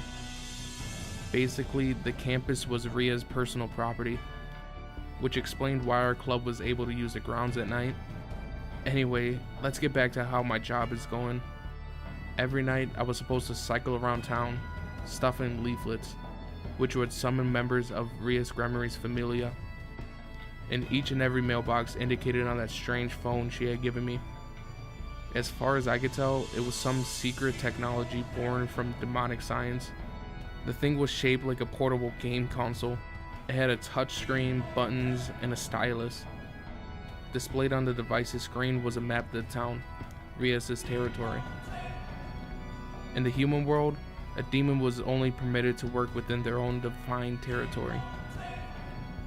Work meant getting summoned, forging pacts, granting wishes, and exacting payments. Fees were paid in a form of money, goods, or from time to time, the summoner's life. That said, there weren't many people willing to go that far to make their wishes come true. When it did come up, the pact was usually called off, as such a payment wasn't worth whatever incredible thing the demon was offering. Not all humans' lives are equal value, Rias had told me. Man, the truth can hurt. The dots blinking on the device indicated the homes of people possessed by overwhelming desires. My task was to go to each and every one of them and leave a leaflet so they could call on one of our services. So long as there were dots flashing on that display, my job wasn't finished. Now that I had become a demon, people didn't take much notice of me. Not even the police. I was practically invisible to human eyes as I went about my chores. Though I spent every night biking around stuffing flyers into mailboxes, there was always more of those little red blips. People were really creatures of avarice. Once they received one wish, it became like an addiction. They were bound to summon us again. In general, a pact could only be forged at night, as we demons were only permitted to work after dusk. Daytime was reserved for angels and God, though I still really don't understand that part. Anyway, each leaflet could only be used once. After it was spent, I had to go and deliver another, which meant my drudgery would last forever. It was thanks to my efforts, though, that Rias and the others had an endless demand for work. We were certainly expanding our operations. If we had kept on forging new pacts and granting new wishes, the Demon King would surely recognize our worth. So basically, if I kept this up, I had a shot at receiving a noble title of my own. The more work, the better. The bigger, the better. Whatever came my way, I wanted to forge a pact. I want to be surrounded by cute girls already. I screamed into the night. However, there was little else for me to do but bide my time. But I couldn't help wondering just how long it would take. After saying goodbye to Matsuda and Murahama, my two partners in crime, at the end of the day, I made my way to the old school building. Originally, the job of distributing the club's leaflets around town had been assigned to Rias' familiars. She would transform mice or bats into human-like forms and send them to do her bidding, day and night. The reason Rias assigned me to such a menial task instead was because she wanted me to learn the ropes of demonhood from the bottom up. Supposedly, Kiba and the others have been forced to do the same work too. He, Konoko Tojo, and Himajima all served Rias, which made them my seniors. They all knew what it was like to be at the bottom of the heap. It was like the saying, every man has his history, or in that case, every demon. It may not have been a huge deal, but I managed to convince Konoko Tojo and Akano Himajima to let me call them by their first names. It was an important first step in getting them to accept me as an equal. I even made a joke of calling them out by the names in front of Matsuda and Murahama. I'll never forget those guys' looks and resentment and charging. Of course, I hadn't told my two friends what had happened to me. They wouldn't have believed me even if I did, and it would have been dangerous for them to step into the new world unprepared. Besides, I already died once. There was no reason to drag them into it and risk the same happening to them. I chose to keep calling Kiba by his surname, by the way. That pretty boy can go to hell. There's no way that I was gonna get all chummy with him. Anyway, today I have been expressly summoned to the club room. I entered the now familiar old school building and headed for the second floor. "I'm here," I called as I stepped into the club room. Everyone else had already arrived. The room was dark. The windows had been covered by heavy curtains, which completely shut out any natural light. The only bit of illumination came from the candles spread out all over the floor. "Good, you're here," Rias said, motioning to Akano. "Understood, President. Issei, will you step into the magic circle?" Akano asked, gesturing it with her hand. An incredible beauty was waving at me. This was a wonderful reward in and of itself. I hurried into the center of the magic circle, eager for what might come next. "Issei, you handed out enough leaflets. Good work." Rias flashed me a satisfied grin. "Does that mean my grunt work is over?" I wondered. "Now it's time for you to start your work as a demon in earnest." "Awesome! So I get to make a pact?" "Indeed. Of course, this is your first time. We shall start you with a relatively simple one. Konoko has received 2 requests, you see. She can't do both, so we shall leave you with one." "Thanks for helping me out," Konoko said with a curt nod on her head. "So I'm gonna be taking one of Konoko's jobs?" It sounded simple enough. I was just about sick and tired of handing out leaflets. Unexpectedly, pedaling a bicycle every night handing out leaflets made me lonely. The other members are outside of the circle. Akano, who is inside the circle, is casting something. Then, the magic circle starts emitting blue and white lights. Keep quiet, Issei. Akano is currently inserting your carved seal into the magic circle," Rias says. "My carved seal?" It seems like the magic circle inside the room represents the Gremory. I was told that for us, servants of Rias, it's something like a family crest. So for people who is trying to summon us, and for people who want to make a contract with us, the sign represents our symbol. So the activation of the so-called demonic power is related to this. Kiba and the others have these signs on their bodies in different sizes, and it operates whenever they use their demonic powers, is so what I was told. I thought about getting engraved with the same signs, but it seems like you have to learn how to control the demonic powers beforehand, and then use the demonic power, which creates a natural phenomenon by coordinating it through the magic circle. After that, well, that's what I thought. "Issei, put your hand towards here." I put my left hand towards Rias, just like she said. Rias writes something on my palm with her fingers. Is she writing a charm? It feels like she's drawing something like a circle. Then my palm glows. There's a circular symbol, a magic circle engraved in my hand. It's glowing blue and white. Wow, a magic circle. This allows you to transport to the client's place instantly by making you go through the teleportation type magic circle. And when the contract is done, it lets you return to this room. Oh, I get it now. So that's its ability. Akano, are you ready? Yes, President. Akano steps out of the magic circle. Now stand in the center. I stand in the center of the magic circle as she urged me to. Then the magic circle starts to emit a stronger glow. Somehow I can feel the power coming from it. When I'm touching the magic circle, the power inside me is flowing out. So is this the trait of being part of the group? The magic circle is responding to the client. So you'll be teleported there now. You already have the manual for what to do after getting teleported, right? Yes. Good response. Now get going. I'm getting hyped. My first job. I'm definitely going to accomplish it safely. The magic circle starts to glow even stronger. It looks like I'm getting instantly teleported there. There are many lights covering my body, which cause me to close my eyes due to the brightness. Next time I open my eyes, I'll be at the client's place. I'm looking forward to this. And then I instantly teleported. Huh? Have I teleported? Is it done? I timidly opened my eyes. I'm speechless from where I am. It's the club room. Huh? What about the instant teleportation? Where's the client? When I look, Rias seemed to be troubled and puts her hand on her forehead. Akano says an ara ara with a disappointed face. That bastard Kiba is sighing. He pisses me off. But did something happen to me? Issei. Rias calls my name. Yes? It's unfortunate, but it seems like you can't use the magic circle to get transported to the client's location. Huh? What does this mean? I put on a puzzled expression and she explains it to me. A magic circle requires a certain amount of demonic power. Quite little, actually. In fact, it's a feat that could be done by any devil, even children.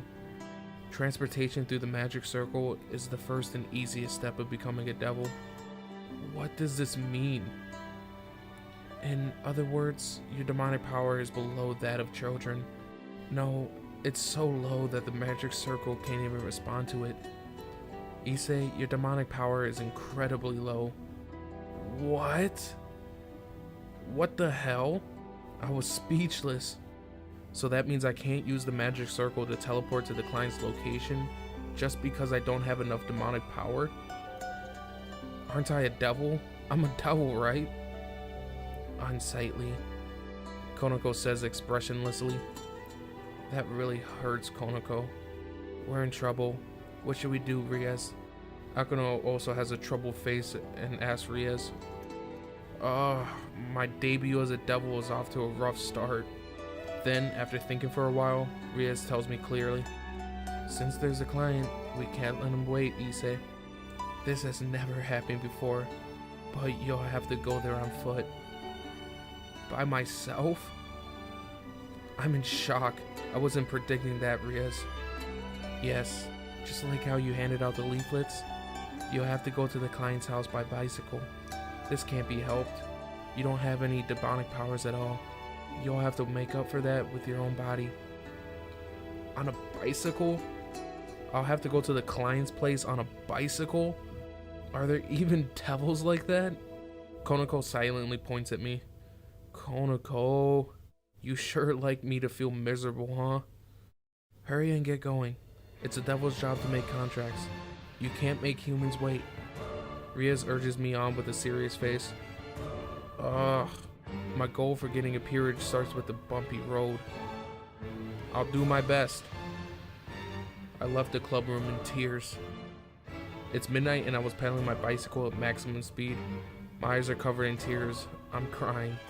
Yeah, I'm crying. The devil who can't get summoned through a magic circle, that will be me. Apparently, this is the first case ever, ladies. Thanks to that, my tears aren't stopping. What does this mean that I don't have demonic powers, damn it? Will I actually be able to get a harem at this rate? Using the devil's portable device, I'm pedaling my bicycle towards the person who called me. It's an apartment and located 20 minutes away from the school. The client is in one of those rooms. If it's a delivery service, customers will get mad at the late delivery. It's usually instant teleportation, but I made the client wait for 20 minutes. If you are working at a store, then your manager will get mad at you. My manager was troubled when I did that. Did I leave a bad impression on him? Living as a devil sure is hard. I knock on the door.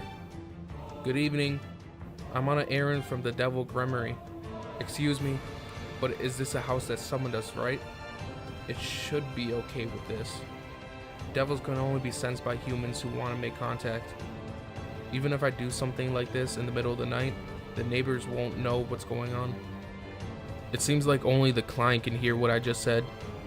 During the time that we were doing our job as a devil, a special demonic power gets activated, and it won't cause any trouble to those who isn't motivated in it. A special demonic power gets activated, and it won't cause any trouble to those who aren't involved in it. That's what Rias told me. Who's there? What I heard is a voice of a panicked man. I'm a devil. I'm a newbie, and I came here because I was called to you. Don't lie. There isn't any devil who knocks on doors. Devils come out of the leaflet. That's how it was for the past summoning. And the one that I called for is Konako. Yeah, he's right. I will apologize for that. I'm sorry. It's also an unexpected incident for me and the others. I'm sorry. It seems like I don't have enough demonic power, so I can't appear from the magic circle. You might just be a pervert. I got pissed off as soon as he said that. I'm not a pervert. And how should I know? If I could, I also wanted to appear through the magic circle. What kind of loner would pedal their bicycle through the town in the middle of the night? Why are you getting so pissed? You super pervert? Super pervert? Fuck you. I'm telling you that I'm a devil. Go home. The client opens his door and he complains. He's a skinny man. He looks unhealthy. He looks angry, but as soon as he looks at my face, his expression softens. Are you crying? Huh? Me? When I put my hand on my cheek, tears was on my hand. I'm crying. Is that so? So you were shocked to find out that you can't teleport through the magic circle? Looks like it. I was allowed to come into his room. He even made tea for me. The incident about the teleportation and the argument earlier crushed my heart more than I expected, and unconsciously, I was crying. Of course I want to cry. The client, Morisawa, who that allowed me to come into his room after feeling sorry for me. His room looks clean. It's a tidy room for a single guy like him to live in. He told me that he works for the government during the day. Morisawa does his job seriously, but he was craving to get in touch with other people, so he ended up summoning devils from the leaflet. So it's not Konoko. He fell in love with Konoko at first sight, who was the first devil he made a contract with, and since then he has been summoning her. I'm sorry, but apparently that girl is popular with other clients as well. It seems like she's in charge of the cuteness department. When you summon a devil, you can only wish for which devil to summon by calling out the devil's name. Well, that's how it was explained to me. And today, Konoko's job was passed to me. There are cases when the devils they choose can't be summoned, so another devil goes as their substitute. I wished for the devil from the cuteness category when I used the leaflet. I'm a cutie newbie, so can you be okay with that? You talk of something impossible. If I had a silver sword with me, I would have stabbed you. You're laughing, but your eyes look serious. By the way, what are you gonna wish for since you tried to summon Konoko? That was my question. Maybe I could also grant a wish of his, but that is instantly shattered when Morisama took out a certain thing from the corner of the room. I wanted her to wear this. Which girl's school uniform is that from? I think I've seen it somewhere before, or maybe I haven't. It's the uniform of Nagato Yuki. Nagato. Ah, from Suzumiya Haruhi. Even I know it. Suzumiya Haruhi series. It was a popular anime from last year. Devil, do you like Nagato? No, I'm more of an Asakura fan. And your reason? Her breasts. Morisawa lost his word when he heard me reply without a second thought. Asakura Ryoko, a regular character from the Suzumiya Haruhi series, and a beautiful girl with a glamorous body. So you're a big breast lover. Yeah, oppai are packed with dreams. That I'm very sure of. I then imagined Rias' naked breast bouncing. Rias, I have fallen in love with your oppai at first sight. I was too embarrassed to say that in front of you, but I will definitely protect your oppai, Rias. Morisawa makes a lecherous expression while smirking. You have good eyes. Seems like you have an extremely high passion towards oppai. I see. So you're the opposite fetish as me. I like small-breasted girls. I can understand that. I have a friend with the same tastes. The guy that appears in my mind is my evil buddy who wears glasses, Motohama. He's a genuine pervert. That I am very sure of. Yes, Don't you think Konako, looks very similar to Nagato? For example, her atmosphere, though she is a bit short. When you say it like that, Konako has a small body. She shows no expression. She has a body with no curves. Her hair is short. And so they do look pretty similar. That's why I wanted her to wear this. I really wanted her to wear it. Morisawa shed some tears of regret. He sure is regretting it. He really wanted her to wear it, huh? I'm sorry about it. Okay then, let me wear it. I'll fucking kill you. Morisawa turns down my kind offer while shouting. Morisawa tries to calm down after wiping off his tears. He takes a deep breath and calms down. Well, never mind. So what's your special skill? You are a devil that should be good at something, right? Something like using mysterious power? Just to tell you, Konako has extreme strength. She carried me like a princess. Morisawa says it with pride. Where has your pride as a man gone off to? Yeah, there must be people who get all high after being lifted up by a girl. But my special trait? I cross my arms and then say it seriously. My special skill is the Kamehameha. Go kill yourself. What? What's with that response? You shouldn't say that right away. And your words have so much killing intent in it. Of course I am. In what kind of world is there a devil with the Kamehameha as his special skill? Here, write H-E-R-E. I said it strongly while pointing at myself. Then do it. I will. If you can shoot, then shoot. Don't look down on us, the generation who grew up with Dragon Ball. When we were in junior school, all of us practiced doing the Kamehameha during break every Monday. We even tried to collect the spirits so we could do the Genki Dama. Though nothing happened, don't look down on our generation. Shut up. So who cares if you were raised watching Dragon Ball? I have all of the manga volumes. I even bought the special cover of the first print as well. Me and all my buddies also played hide and seek by using Ki. I talked back to all of his arguments. I'm pissed. Yeah, I'm really pissed. Then I'll show you Issei's version of the Kamehameha. I activated my sacred gear. First I closed my eyes, then put my left arm upward. Then I imagined Son Goku in my head. I put my arm down while making a pose doing the Kamehameha. I put all my energy in it. Shit. Take this, you Dragon Ball generation. This is my ultimate attack. Kamehameha! Flash. Instantly, my left arm glows. The sacred gear, the red gauntlet, appears while covering my whole left arm. How's that? This is my sacred gear. I then look at Morisawa, and he is crying hard. He grabs volume 1 of Dragon Ball from his bookshelf. He grabs my hand and we exchange a passionate handshake. Let's talk about it. Tears are also flowing out of my eyes. That's enough to understand what he's trying to say.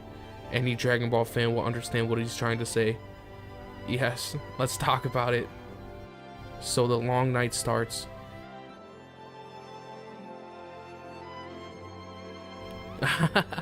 Me too. I also think that was good that Wakamoto also voiced Cell. Yeah, it sounded like just how I imagined it to be. After he got his manga, we were laughing and talking for the past 2 hours. As we talked, we forgot about the age gap between us and already become friends. He had a bad first impression, but when we started talking, we realized we got along. Okay, maybe I should make a contract with you as well. Yeah.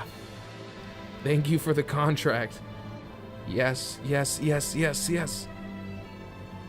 I got my first contract. My road to getting a harem has started. My legend starts from here. Okay, it might be his standard wish, but can I wish to become rich? I see. That is indeed a normal and popular wish people would ask.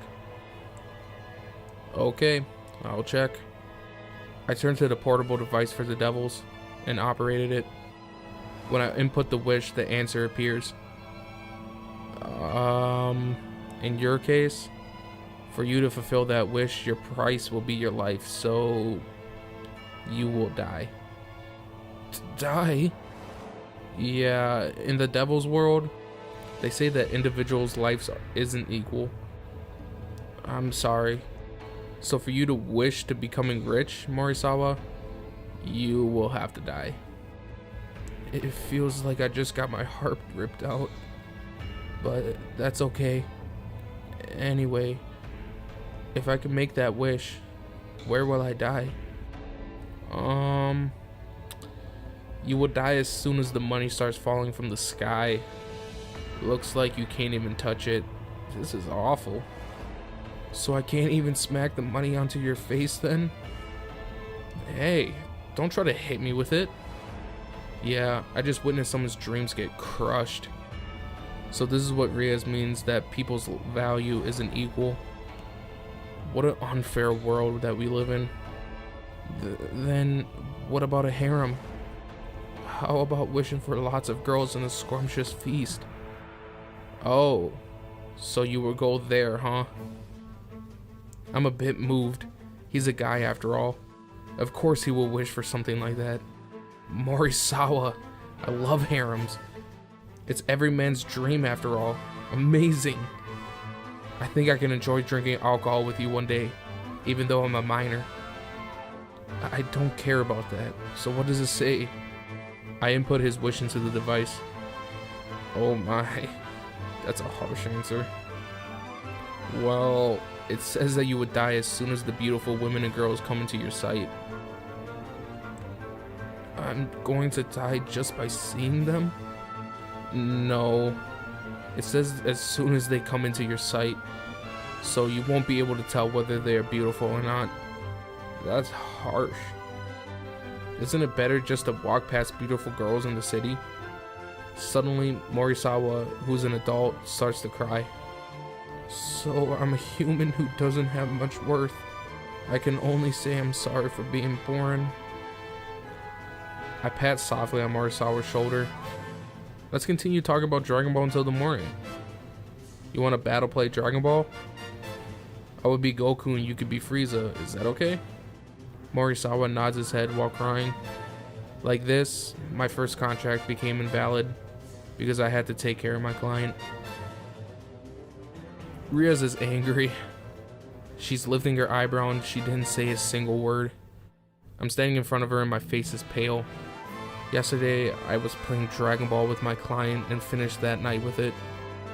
Oh yeah, Kiba said something like this with a bitter smile earlier. That case has never happened before. Issei? The tone of her voice is deep and scary. Yeah? You talked with your client about manga. And what happened after that? What happened to the contract? She came straight to the point. I have sweat coming off of me. The contract became invalid. We battle played certain manga till morning. Battle play? Yeah. You act as a character from a specific manga and start an imagination fight. Why am I explaining something like this so seriously? Explaining this to her is making me want to cry. I know as a high school boy I should be embarrassed. No, as a professional devil, I should also be embarrassed. I'm very sorry. I bowed my head down while apologizing. Seriously, what on earth was I doing till morning? After the contract, we asked the client to fill out a questionnaire on the leaflet. We asked the client, how is your contract with the devil? The questionnaire which is filled appears on this leaflet, but Rias shows me the paper with the feedback of the questionnaire to me. So there's a thing like that, huh? Devil's jobs are more complex than I thought. It was fun. It was my first time having a good time like this. I would like to meet with Issei again. I hope I can make a good contract with him next time. This is the questionnaire filled by the client. My chest became hot. Morisawa. I wasn't able to do anything, but you. This is the first time I received feedback like this. I wasn't sure what to do at first. That's why I put on a weird expression, because I didn't know how you would react to this. Rias isn't mad, but it's true I didn't make a contract. To devils, what's important is that we actually make contracts to humans who summoned us. We then receive a price for them. That's how devils have lived for a long time. I didn't know how to react because this is the first time I encountered an incident like this. You might have failed as a devil, but the client was happy with you. Rias had a puzzled expression, but she then smiles. But it's interesting. That is certain. There wasn't any devil like you. But you really are an interesting boy. You might become the #1 devil for unexpected things. But remember to do the basics. You make contracts with clients, you grant their wish, and then you receive the price, okay? Yeah, I'll do my best. Rias forgives my actions. That alone makes me so happy I feel like dancing. Rias, next time I'll definitely do it. Once again, I'm doing my job. I'm on full throttle pedaling my bicycle towards the client's house at night. This time, I'm heading towards a mansion that is 30 minutes away from the school. It took me 30 minutes to reach it, even though I'm going at full speed. The client isn't pissed, right? I stand in front of the door and rang the bell. A devil who has to ring the doorbell truly is saddening. I also want to get summoned through the magic circle soon. Then after a short time, there's a reply through the interphone. It's opened. Come in now. It's a really thick voice. It's a guy. Now? Did he just say now? No, it must be my ears. I opened the door, took off my shoes at the entrance, and walked timidly through the mansion. The moment I opened the door, I became speechless. Welcome, now. A humongous body, an overwhelming presence. An enormous guy with incredible muscles wearing a gothic Lolita outfit. If I look carefully, the buttons on the outfit look like they're about to fall off. There are also some places in his outfit which looks like it's about to get ripped. More than that, his eyes were filled with overwhelming killing intent. But his eyes had a glow of a pure innocent person. No, the most unusual thing is his head. He has cat ears. I swallow down my spit. A single sweat drops from my cheek. My hands are shaking because I'm getting nervous. This isn't a man. He's a man among all men. An overwhelming presence and the sense of being in danger. I have a hunch that I will be killed in an unreasonable death. A devil. Did you summon a devil from the Rias Gremory group? I asked timidly. Man's eyes glow, making a sound effect. It feels like there's an intense battle spirit between us. I'm going to get killed. Even though I'm a devil, I change posture to protect myself. That's right, Meow. I called a devil because I wanted to make a wish, Meow. Unexpected words came out of his thick mouth. He ends sentences with meow. Impossible. Is he even allowed to do that? I want you to make Miltan a magical girl, meow. Please teleport to another world then. I give him an answer right away. It's impossible. That's really impossible, seriously. I hold my head down because the wish is something beyond what I expected. Miltan? What the heck is Miltan? This man's words start to confuse me. With a body of yours, you could go to another dimension and return back here alive. You can probably defeat Satan as well. I already tried that, meow. You actually tried it? It was impossible, Neo. There was no one that would give Miltan magical powers, Neo. Well, you can say the situation is kind of magical. The only option left is to ask my arch enemy, Devil Neo.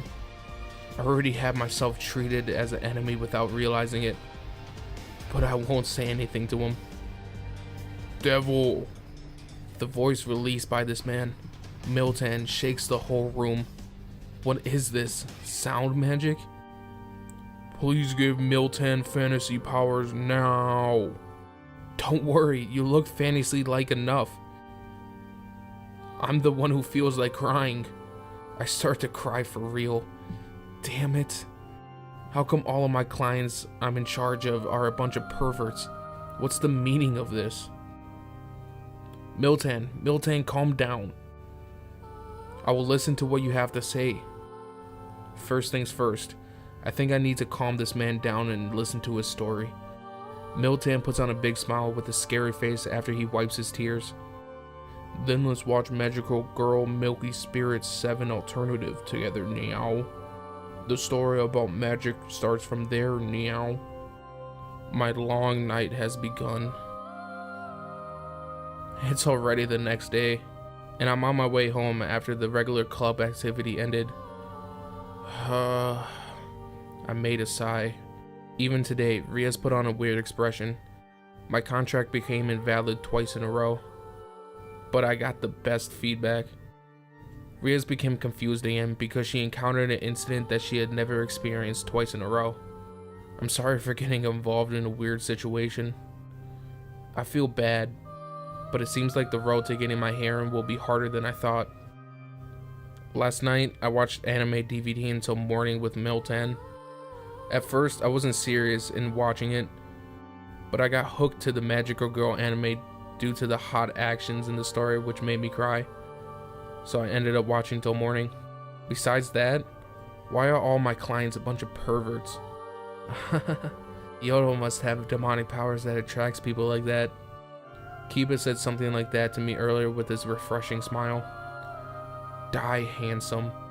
I hear that the chances of him being summoned by a beautiful older woman is high. Damn it. What kind of contracts does he do with them? Is it sex? Or sex related? Just thinking about it makes me want to murder him. Shit. Damn you, Kiba. A sudden voice. At the same time I heard the voice from behind me, there was also a sound of something dropping on the ground. When I turned around, there was a sister who was on the floor. She was spreading her arms wide open and has her face on the ground. That certainly is a clumsy way of falling down. Are you okay? I approached the sister and gave her my hand so she could stand up. Why do I keep falling over? Oh, I'm sorry. Thank you very much. Judging from her voice, she is young. Is she the same age as me? I take her hand to lift her up. The sister's veil flies off because of the wind. Her blonde hair, which is hidden underneath, falls down onto her shoulders. Her straight blonde hair is sparkling with light because of the sunshine. Then my eyes move towards her face. My heart is taken by her instantly. A blonde hair beauty is standing right in front of me. Both of her green eyes look so beautiful that it feels like I will be sucked into it. For a while, I was gazing at her. Is something wrong? The sister looks directly into my face with worried expression. Sorry, I can't say it. There's no way I could tell her I was fascinated with her. Rather, this girl is it. Yeah, I'm talking about that. Yes, that. She looked exactly like my ideal girl, blonde beauty version. Of course I would be attracted to her. It feels like I need to continue talking to her. Is this a flag? I'm thinking something selfish like that. Then the traveling bag she is carrying around her shoulder appears in my eyes. If I think about it, it's a rare occasion to see a nun in a town. It's my first time seeing one. Before that, I need to pick up her veil. Luckily, it landed nearby. Traveling? No, that's not it. I was appointed to the church in this town. You must be a resident of this town. It's a pleasure to meet you. She bows her head. Getting placed in a church in this town. Staff reassignment? Looks like the church is also having a tough time. I have been having trouble since I got here. I can't speak Japanese that well. I was lost and other people couldn't understand what I was saying. She holds her hand together in front of her chest and looks really sad. So that means this person can't speak Japanese? The reason that she could speak with me is because this is the power of a devil. That's what Rias told me before. When you turn into a devil, one of the unique abilities you attain is language. The moment that you turn into a devil, everyone in the world could understand what you are saying. People listening to you will hear it in the language that they are most familiar with. If they are American, they will hear it in English. If they are Spanish, they can hear it in Spanish. It is also the opposite. If they speak in a language besides Japanese, you will understand it in Japanese. Yeah, it's happened just like Ria said. During the English lecture, I heard everything in Japanese. I was shocked. When I was told to read the English paragraph by the English teacher, I somehow read it and all my classmates looked shocked. Of course they would. Since I can speak English naturally now, so obvious my classmates will be shocked. Even the teacher froze because of it. Well, the letters and vocabulary didn't change to Japanese because it's limited to sound only. But that's good enough. It's too amazing if I could exchange language anywhere in the world. Just like that, I turned into an international high school student without any requirements. I think I know where the church is. I think there's an old church in the outer part of town. I think it's that church. But is that church still even used? You do? Thank you. This is all thanks to God. She smiles at me with tears flowing from her eyes. This girl is really cute. But when I look back at the rosario glowing from her chest, it gives me an extremely negative reaction. Well, of course it does. I'm a devil. She's the type of human that I shouldn't talk to or get involved with. But I can't leave a girl in trouble alone. Like this, I took the sister to the church. On our way to the church, we walked past the park. What I heard was a cry of a boy. Are you alright, Yosh? He would be fine since he is with his mom.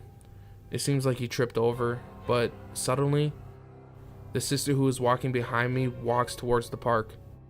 Sister went inside the park and went towards the boy who was sitting down and crying. I also followed the sister. Are you okay? Boys shouldn't cry with a minor injury like this. The sister pats the boy's head gently. The boy probably didn't understand what she is saying, but the sister has a very kind expression. The sister put her palm where the boy had his injury. The next moment, I was shocked.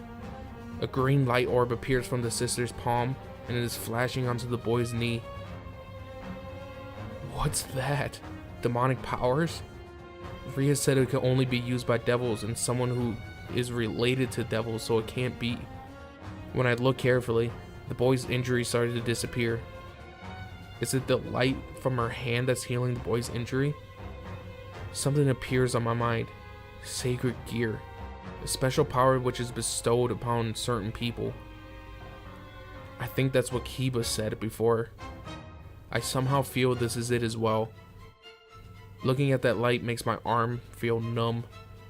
This has to be related. Did my sacred gear react with her sacred gear? Is it responding to it? When I look again, the boy's injuries is gone, and there isn't even a trace left. Amazing. So this is also a power of a sacred gear. There are so many types of it. The boy's mother is in shock. Anyone who sees unimaginable things will have a similar reaction. Here, your wounds are healed. The pain should be gone now. The sister pats the boy on the head and looks at me. I'm sorry, but I had to. She laughs while sticking her tongue out. The boy's mother, who was shocked before, shook her head and grabs the boy's hand so they could leave quickly. Thank you. The boy's words of gratitude. He said, thank you. She smiles happily after I translated it for her. That power. Yes, it's the power to heal. It's a wonderful power that God gave to me. She looks a bit sad, even though she's smiling. Somehow it seems like she has a dark past or something. I probably shouldn't get too deep into it.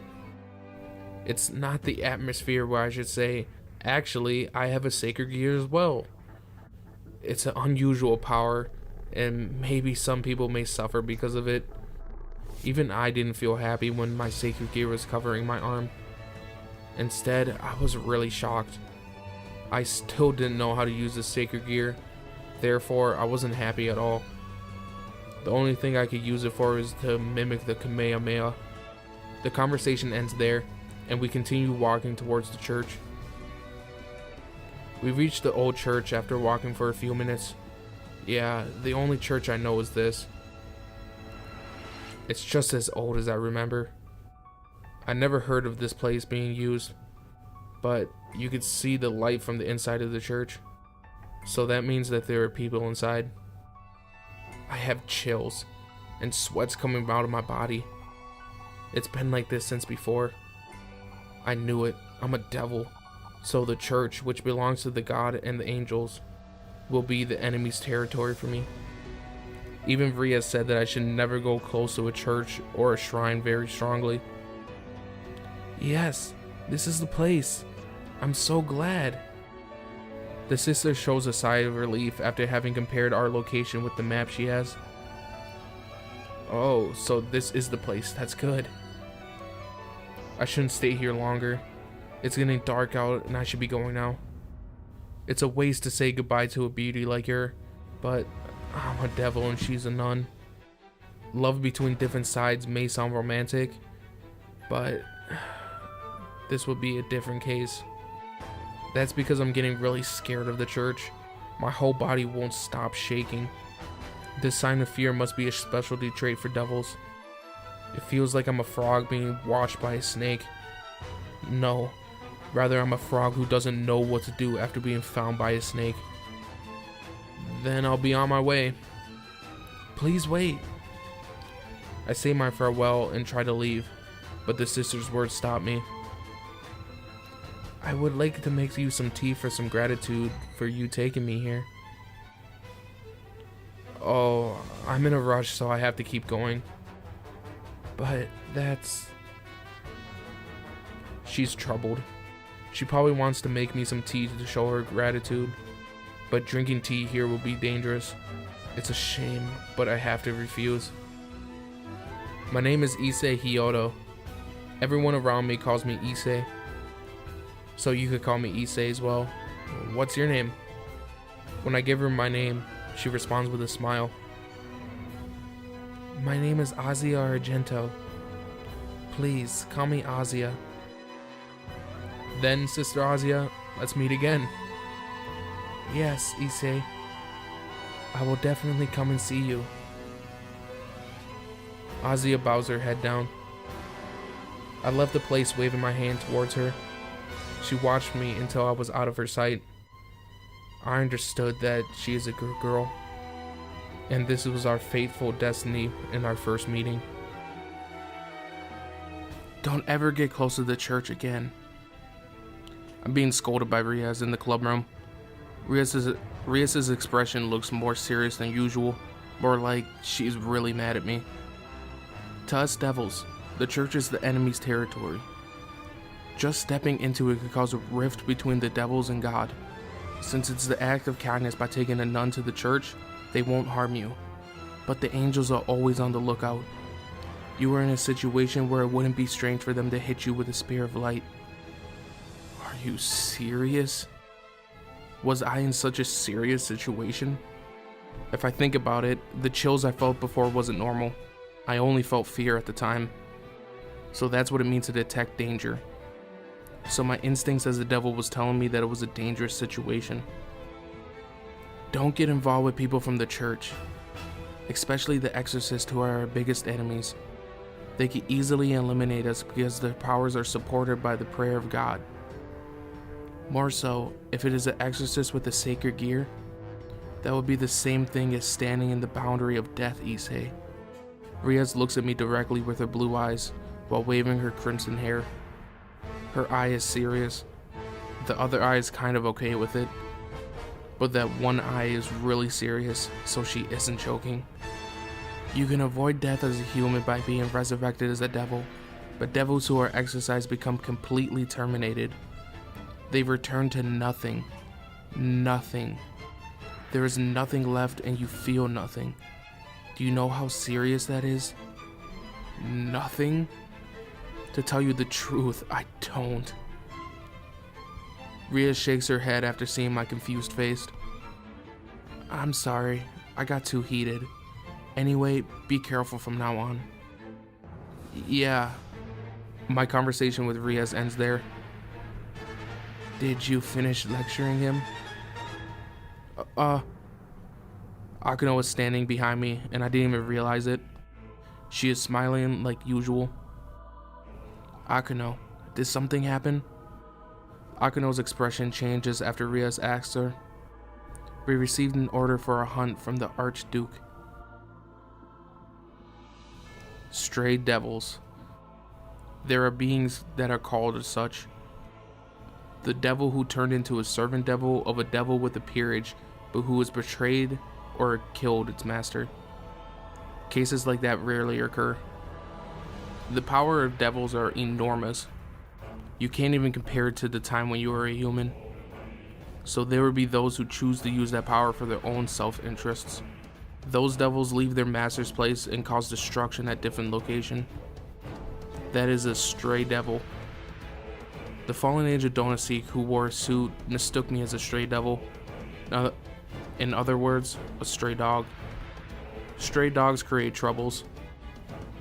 When found, the master or the other devils are ordered to eliminate them. That is the law of the devils. Other beings such as angels and fallen angels see them as a threat, and they will eliminate the stray devils whenever found. There is nothing scarier than a devil who does not abide by any rule. I went to the unused building located in the outer part of the town, along with Rias, Akano, Kiba, and Konako. Every night, a stray devil is luring humans into the building to feed on them. As such, there is a request from the high-class devil to hunt them. Apparently, this is also one of the jobs of a devil. Eating a human. There are evil devils like that as well. No, naturally, devils aren't like that. So the only reason they are quiet is because they abide by the law. Yeah, they are devils after all. It's midnight. It's a world of darkness. There are a lot of tall grasses around me, and I could see the unused building far away from here. It's one of the devil's traits to have a clear view during the night. Having a clear view of a creepy place like this isn't so good. Smell of blood. Konako covers her nose with her uniform after she says that. Smell of blood? I can't smell anything. So does that mean that Konako has a good sense of smell? It becomes quiet. I can feel the presence of an enemy nearby, and its intent to kill us isn't normal. My legs are shaking. I'm really scared. If the others weren't here, I would have escaped. Rias, who was up at the front, is putting her hands on her hips, looks very reliable. Issei, it's a good opportunity to experience what it's like to fight. Rias says something reckless. Wait, are you serious? I'm positive that won't be much use. Yes, it's still impossible now. She says it straight at me. I kind of feel sad. But you could watch what a devil's battle is like. Today, Just concentrate and look at how we fight. Oh yeah, I will also explain the traits the servants have. Explain the traits the servants have? I put on a confused look, but Rias continues. Devils, who are the master, give traits to those who become their servants. Yeah, it's probably about time I explain it, and also about the history of the devils. Rias starts to explain about the current situation of the devils. A long time ago, there was a three-sided war between the devils, the fallen angels, and God, with its angel followers. All three sides had a large army, and they fought for almost eternity. As a result, all these sides lost their troops, and the war finished several hundred years ago with no side winning. Kiba continues after Rias. The devils were no exception. Big devils with peerages who commanded about 20 or 30 troops lost most of their underlings because of the war. They lost so many that they couldn't even form new armies. Akano continues on from there. I heard that most of the peer devils passed away in that war. Even after the war, there were still problems between the devils, the fallen angels, and God. Even though the fallen angels and God's side also lost most of their troops, we are still in a position where we can't let our guard down, or else we will be in trouble. Then Rias speaks again. The devils decided to use a system to form a small group of soldiers, and that is the evil peace. Evil peace? Seems like it's gonna get complicated, but it looks like I have to listen seriously. Devils with peerage decides to use the trait of the humans game chess to their servant devils. It was also sarcasm, because most of the servants are devils that were reincarnated from humans. Since then, chess has become a popular game in the world of the devils. We'll leave that aside. Devils who are masters are a king. In our case, that is me. From there, they created 5 special traits to consist of queen, knight, rook, bishop, and pawn. Since they couldn't make an army, they decided to have a small number of devils that could give enormous powers. This system was made in the past few hundred years, and this unexpectedly became popular amongst devils with peerages. Popular? You mean the chess rule? They started to compete against each other. For example, my knight is stronger, no, my rook is stronger. As a result, high-class devils started to play a game like that of chess against each other using their special servant. We call it the raiding game. Anyway, this game became popular amongst devils. Now, there are even tournaments for it. The strength of their pieces, and also how strong they are, affect the devil's social position and their peerage. There is this thing called a piece collect, where they gather humans with talent and make them into their pieces. It's very popular recently. Talented servants become their status. I see. So being strong in that game means that you're a splendid devil. It also becomes your pride then. So servant devils are former humans, and they function by becoming the pieces in that game. I feel it's complicated, so I will someday be forced to fight in that game. I'm not a mature devil yet, so I can't participate in an official tournament. Even if I could, there are things that I need to go through, or else I can't play. In short, Issei and my other servants here won't be participating in the game for a while. So does that mean that Kiba and the others haven't played in a game yet? Yeah. Kiba answered my question. The world of the devils is strange.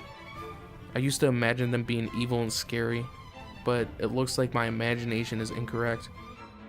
Or maybe I feel like that because I'm still ignorant on the way of the devil's world. Before that, there's something that is bothering me. Yeah, my position is a piece? Rias, what is my role and traits, and what piece am I? Issei, you are a... Rias stops there. I also know the reason why. I can feel chills all over my body. That's because of the presence of the enemy, and its intent to kill became much stronger. There is something approaching us. Even a guy like me who just turned into a devil knows it. I can smell blood. I can smell something disgusting. But I can also smell something delicious. Is it sweet or is it sour? A low voice which is coming from below the ground. The weirdness isn't normal. Just hearing its voice scares me. Stray Devil Visor, we are here to eliminate you. Rias says that. And the abnormal laughter echoes around us. I now clearly understand.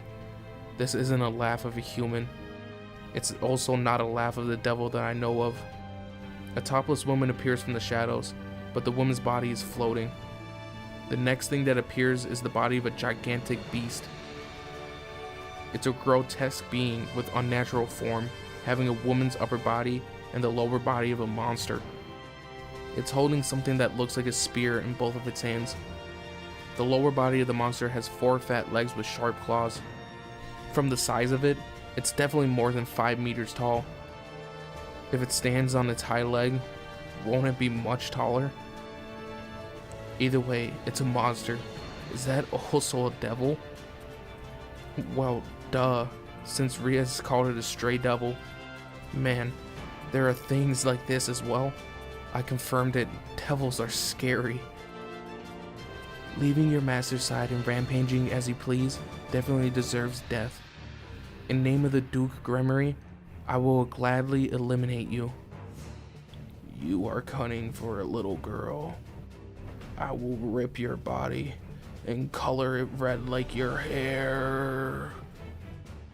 The monster barks, but Rias just laughs with her nose. Grunts do speak with a stylish manner. Hyoto. Yeah. Kibu, who was near me, sprints ahead as soon as Rias gives him the order. Fast. He's insanely fast. I can't even respond to it. Issei, I will continue from the lecture before, Rias says. Lecture? The thing about evil pieces' traits or something? Hyoto's position is knight. Its trait is speed. Those who become knight have their speed increased. Just like Rias said, Kiba's speed increases, and eventually I wasn't able to follow his movements with my eyes. The monster is using a spear attack, but it didn't seem like it would hit. And Hyoto's ultimate weapon is swords. Kiba stops suddenly. He is holding a European sword. He took it out of the scabbard, and the drawn sword is reflecting the light of the moon. Kiba suddenly disappears again. Next moment, the screams of the monster echoes. When I looked, both of the arms were cut from the torso along with the spear. Blood gushes out of his wound. This is Hyoto's power. Speed that you can't follow with your eyes, and sword skills of a professional. By combining these two, he becomes the fastest knight. There's a shadow near the monster's legs. Wait, is that Konako? Next is Konako. She is a rook. The trait of the rook is its damn insect. The enormous monster tries to stomp on Konako. Konako, hey, she's in trouble. But the monster's foot didn't even hit the ground. It wasn't able to stomp completely. The girl with the tiny body is lifting up the monster's foot. The trait of the rook is simple. Absolute strength. And also very high defense. It's impossible for a devil with that caliber to stomp on Konako. It can't crush her. Konako completely lifts up the monster. Fly. Konako jumps high and punches the monster's stomach very sharply. The enormous body of the monster gets thrown backwards. I then remember the words of the client that loves Konako, Morisawa. Konako has extreme strength. She carried me like a princess. It's not something you would call extreme strength. That enormous monster went flying with one punch. Yeah, I'll make sure not to mess with Konako. I will probably get killed just by getting poked with her finger. Superhuman girl. Scary indeed. Morisawa, who fell in love with her, is also scary. Lastly, Akano. Yes, President. What should I do? Akano is laughing while walking towards the monster that is on the ground after being hit by Konako. Akano is a queen. She is the one who is the strongest after me. She is the unbeatable vice president of our club, who has all the traits of the pawn, knight, bishop, and rook. The monster stares at Akano. Akano makes a fearless laugh after seeing the monster's gaze. Seems like you still have some energy left in you. Then how about this? Akano puts her hands to the sky. Next instant, the sky sparkles, and a lightning bolt strikes down on the monster. The monster gets electrified violently. Its entire body gets burned. And smoke is coming out from it. Looks like you still have some energy left in you. Looks like you could take more. Another lightning bolt hit the monster. The monster gets electrified again. It already sounds like it's dying. Even so, Akano strikes down with a third lightning. Akano's face while striking down with the lightning bolt looks scary and cold, even though she is smiling. That person is enjoying it. She's laughing after all. Akano excels at attacks using demonic powers. She can use elements like lightning, ice, and fire. And most of all, she is an ultimate sadist. Rias confesses it like it was nothing. A sadist? That's not something you call a sadist. Usually she is very kind, but once the battle starts, she won't stop until she calms down. I'm scared of Akano. You don't have to be afraid, Issei. Akano is very kind to comrades, so it's not gonna be a problem. She even said that you were cute. Next time, get spoiled by her. She would definitely hug you kindly. How much lightning can you take? Right, monster. You still can't die yet, okay? The one who finishes you off will be my master. Rias, I'm getting very scared of the person in front of me who was laughing very loudly. I thought she was the one with the most common sense. She is a devil after all. That has to be it. A devil, I tell ya. So this will be scary. For a few minutes, Akano's lightning attack continues. After Akano calms down, Rias confirms it and nods her head. Rias approaches the monster that has already lost its will to fight. Rias put her hand towards the monster. Any last words? Rias asks. Kill me. That's the only thing the monster says. Then disappear. A cruel reply. Rias' voice gave me chills. A gigantic black mass of demonic power is shot from Rias' palm. It's so big that it could cover the monster's whole body. The mass of demonic power devours the monster's body. When the demonic power disappears, so did the monster's body. Just like Rias said, it disappeared. Confirming that, Rias makes a sigh. It's over. Good work, everybody. Rias says it to the club members. Everyone returns back to their usual self. So the stray devil hunt is over, huh? The fate for the stray devils. I don't know what to say. That thing also left its master's side because it had something on its mind. So this is the battle of a devil. It was a fierce fight. Along with stray devils, there are still many things in this world I am unfamiliar with. So I have to aim up high from here. Maybe I have to think in decades. Then I remembered the problem. The thing about position of evil pieces from earlier. Since I'm a servant of a devil with a peerage, then I should have a certain piece too. Rias, there's still a thing that you didn't tell me. What is it? Rias responds with a smile. My piece. More like, what's my role as a servant? To tell you the truth, I already predicted the worst case. More like I knew it was that. But I still have naive hope.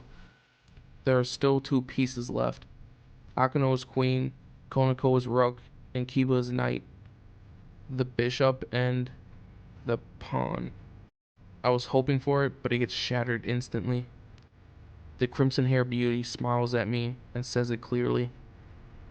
You are a pawn, issei. I'm the lowest.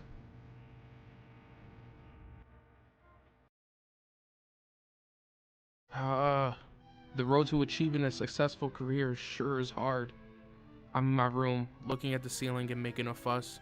Pawn. That's my trait and role. A pawn. That's the lowest role.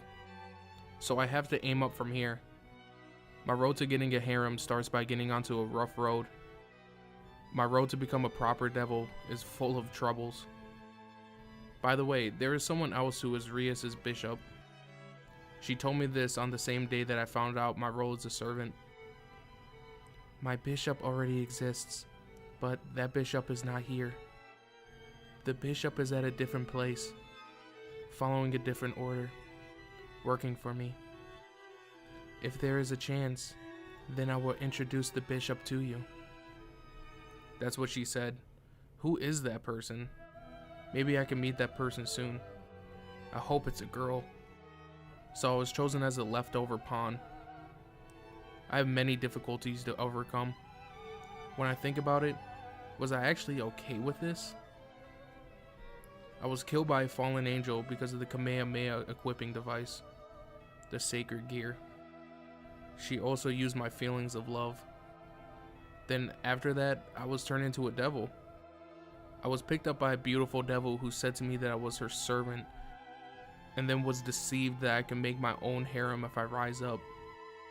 I work my butt off every day as Rias' servant, handing out leaflets and making contracts. But my demonic power is low, so I can't use the magic circle to get teleported to the client's place. Something like this has never happened before. The worst devil ever. That's me. I inhaled some air. If I think about it, I never had any special features even before I was turned into a devil. I tried a lot of things to become popular with the girls, but after all, I can't win against the good-looking guys. I also didn't have any dreams before I turned into a devil. Well, maybe that's a good thing that I turned into a devil because I have a dream now. Wait, is turning into a devil even a good thing? Well, if I hadn't been saved by Rias back then, my life would have been over. Just like this, I don't have any time to enjoy my youth. Well, it's kinda fun. I'm surrounded by a bunch of beautiful girls and everyone is kind. Well, for a devil that is. Rias is beautiful, and Akano is okay as long as I don't piss her off. I think. Konako also isn't a problem as long as I act normal. Kiba pisses me off, but he talks to me normally even though he's a good looking guy. He's actually a good guy. Damn good looking guy. You really can't judge people by their appearance. Looks like my imagination of a good looking guy is changing. Then I remembered about that beautiful blonde sister, Azia. She was a beautiful girl. If I was to have a girlfriend, I stopped there and covered my face. Wait, I just went through that rough, unrequited love. Damn it, playing with my feelings, Yuma. I actually loved you. Shit, why is my life always controlled by someone else? Maybe that's how life works. A lot of mysterious things happen around me, so I have a feeling I was just dragged into it. Azia, sister, huh? The person who was standing on the opposite side of me. I probably won't meet her ever again.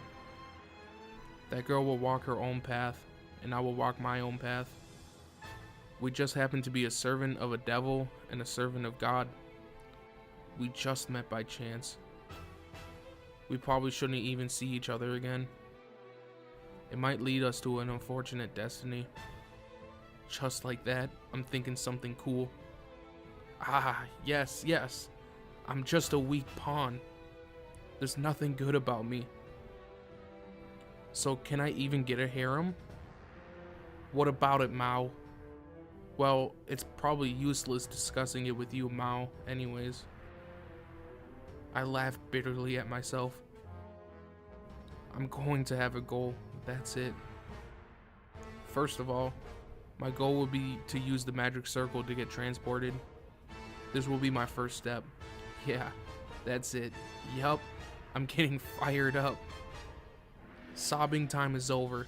I've turned into a devil that can't be changed. Then I will have to live on as a devil. And I will make my dream come true as a devil. Even if I can't, working hard to achieve this will be my life goal. Yeah, I can do it. I'm gonna do it. It's late at night, and I'm heading on my bicycle towards a particular house. Not a mansion or an apartment, but just an ordinary house. It's my first time, so what shall I do? Since the client is living alone, won't the client's family see me? After all, I actually have to visit the house to make a contract. I was told before that ordinary human can't detect me, but does that apply to this situation as well? I'm worried, but I realize that when I'm about to push the bell, the entrance door is open? Seriously, leaving the door open in the middle of the night. I suddenly felt uneasy. What is this? I have a really bad feeling. But I'm already walking into the house. I look inside from the entrance. There are no lights in the hallway. There is a staircase that led to the second floor, but there are no lights on. There was only one room at the end of the first floor with some lights on, and it's a faint one. Yeah, there's definitely something wrong. I feel no presence of any human. Are they sleeping? Impossible. Then I won't be feeling this uneasiness. I take my shoes off at the entrance and carry them in my hand. I walk into the room without making a sound. I'm a devil, not a thief. I'm thinking of an excuse like that. I look into the room with the door that's slightly open, and the brightness is due to the candles. Hello? I'm a devil from Gremory's household. Is the client here? I ask quietly, but there is no reply. It can't be helped, so I enter the room. It's a living room, and there's a television, a sofa, a table, and such. It looks like just an ordinary living room. Then I stop my breath. My eyes are glued to the wall. A wall. There's a corpse nailed to the wall. It's upside down. A human? It's male. Is he the person who lives here? But why? The corpse had been cut viciously. Something that looks like a giblet is coming out from the wounds. I vomit out the thing inside my stomach on the spot. I didn't want to vomit when I saw the monster, but my body reacted seeing the corpse. I can't endure looking at this corpse anymore. The corpse is attached to the wall with screws, making the shape of a cross upside down. There are big and thick screws screwed into the palm of each hand, into the feet, and into the middle of the torso. This isn't normal. Not normal at all. You can't kill a person like this with a normal mind. There's a puddle of blood on the floor from the drips of blood falling from the corpse. There is writing on the wall.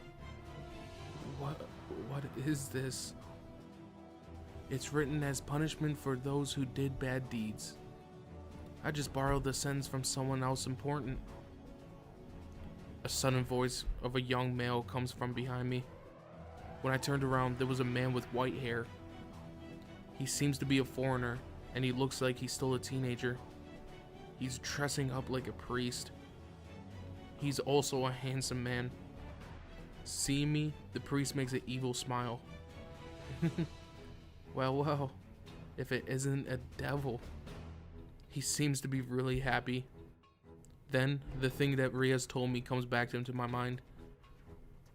Don't get involved with people from the church, especially the exorcists. They are our biggest enemy. They can easily eliminate us from their power and are supported by the prayer of God. He's a priest, so is he related to the church? This is bad. He even knows that I'm a devil. So I am in the worst situation there is again. I'm a priest, a boy priest. I cut down devil-like people. I laugh at them. I cut the heads of you devils and receive my meal. The priest starts to sing. I don't get it. What is wrong with this guy? My name is Fried Selzen. I belong to a certain exorcism organization. Just because I introduced myself doesn't mean that you have to. I don't want to remember your name in my memory, so please don't. It's okay, since you're about to die soon. I will make sure of it. It might hurt a bit at first, but later you will feel so good that you will cry. Now, let's open up that new door. I never met someone like him before. His words don't even make sense. So this guy is an exorcist. I'm in trouble now. But there's something I want to say to him. I swallow down my spit and ask him, "Hey, was it you? The one who killed this person?" "Yes, I killed him because he was a regular criminal who has been summoning devils, so I had to kill him." What kind of excuse is that? Huh? Are you shocked? Aren't you running away? That's weird. Really weird. I mean, humans who make a pact with devils are scum. Scum indeed. Can't you understand that? No? Is that so? Well, you're a scum devil after all. This guy is crazy. You can't even have a normal conversation with him. But I will say what I have to. How can a human kill another human then? Aren't you only supposed to kill devils? Huh? What the fuck is that? A mere devil like you lecturing me? I will laugh at this. You probably get an award for being funny. Okay then. Listen carefully, you shitty devil. Devils also use humans' greed to survive. Relying on a devil proves that you are no longer human. It's the end. That's why I killed him. I can't make a living killing devils and those who are contracted to a devil. That's my job. Even devils won't go that far. What are you talking about? Devils are trash. Do you know they are a shitty existence? Do you know this is common sense? Didn't you know?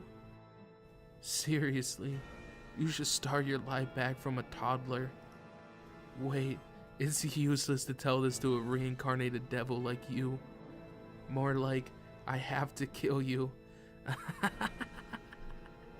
It's awesome, isn't it? It's the best, isn't it? The priest pulls out a sword that had no blade, and a gun. A sound vibrates in the air. The sword that only has its handle turns into a beam saber. What is that? It looks like a beam saber from Gundam. You kind of irritate me, so I have to cut you. Can I shoot you? Is that okay? Okay then. Now I'm gonna stab you in your heart with this blade of light. And I'm going to blow your head with this cool looking gun. Man, I'm seriously going to fall in love. The priest comes sprinting towards me. He slashes his blade of light at me. Oh crap. I just dodged it. But the intense pain runs through my leg. There are smokes coming out of the priest's gun. Was I shot? But I didn't hear any gunshots. Then, suddenly, I felt another shot of pain in my leg. I fell onto my knees while moaning. This time, I was shot in my left calf. It hurts, but I know this pain. How is it? The special bullet made for exorcists. A bullet of light. And it doesn't make any sound, since it's a bullet of light. This situation turns both of us on, doesn't it? The pain of light. Yeah, this is the pain of light. To a devil, light is poisonous. Once hit, the pain goes through your entire body. Die, die, devil. Die, devil. Turn into dust and disappear. This is all for my entertainment. The priest is laughing madly and is about to finish me off. Please stop. Then there was a voice of a woman I'm familiar with. The priest froze his posture where he was about to attack me and looks towards the direction where the voice came from. I also look in the same direction. Our girl is there, and I know her. Asia. Yes, it's the blonde sister standing there. Well, if it isn't my assistant, Asia, what happened? Did you finish putting up the barrier? No. Asia screams after seeing the corpse that is nailed up to the wall. Thank you for the adorable scream. Oh yeah, this is your first time seeing a corpse like this, isn't it, Asia? Then look carefully. We have the humans that are entranced by the devil died like this. She then looks at us and gets shocked to see me. Father Freed, that person? Asia looks at me directly. Person? No, no. This shit here is a devil. What are you misunderstanding? Issei is a devil? She seemed to be shocked to find out the truth, and I didn't know what to say. What? What? You guys know each other? Wow, this is a big surprise. Is it the forbidden love between devil and a sister? Serious?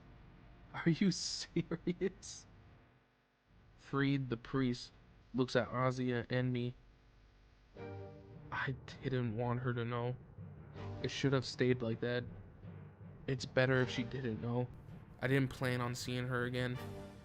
I just wanted her to think of me as some kind of high school student who lives in this town. Man, I don't know what to say. What a rotten destiny. Asia's eyes are making me feel bad. I'm sorry. I'm sorry for being a devil. Devils and humans can never coexist. Especially humans from the church, and devils are their biggest enemies. Also, we are a group of heretics that was deserted by God. Asia and I are humans that can't survive without support of the fallen angels. Fallen angels? What does that mean? Don't priests and nuns work under God? Well, now, leaving that aside, I need to kill this trash here, or else I can't finish my job. So here I come. Are you ready? The priest thrusts his sword towards me again. If I get stabbed by that in my chest, I will be killed.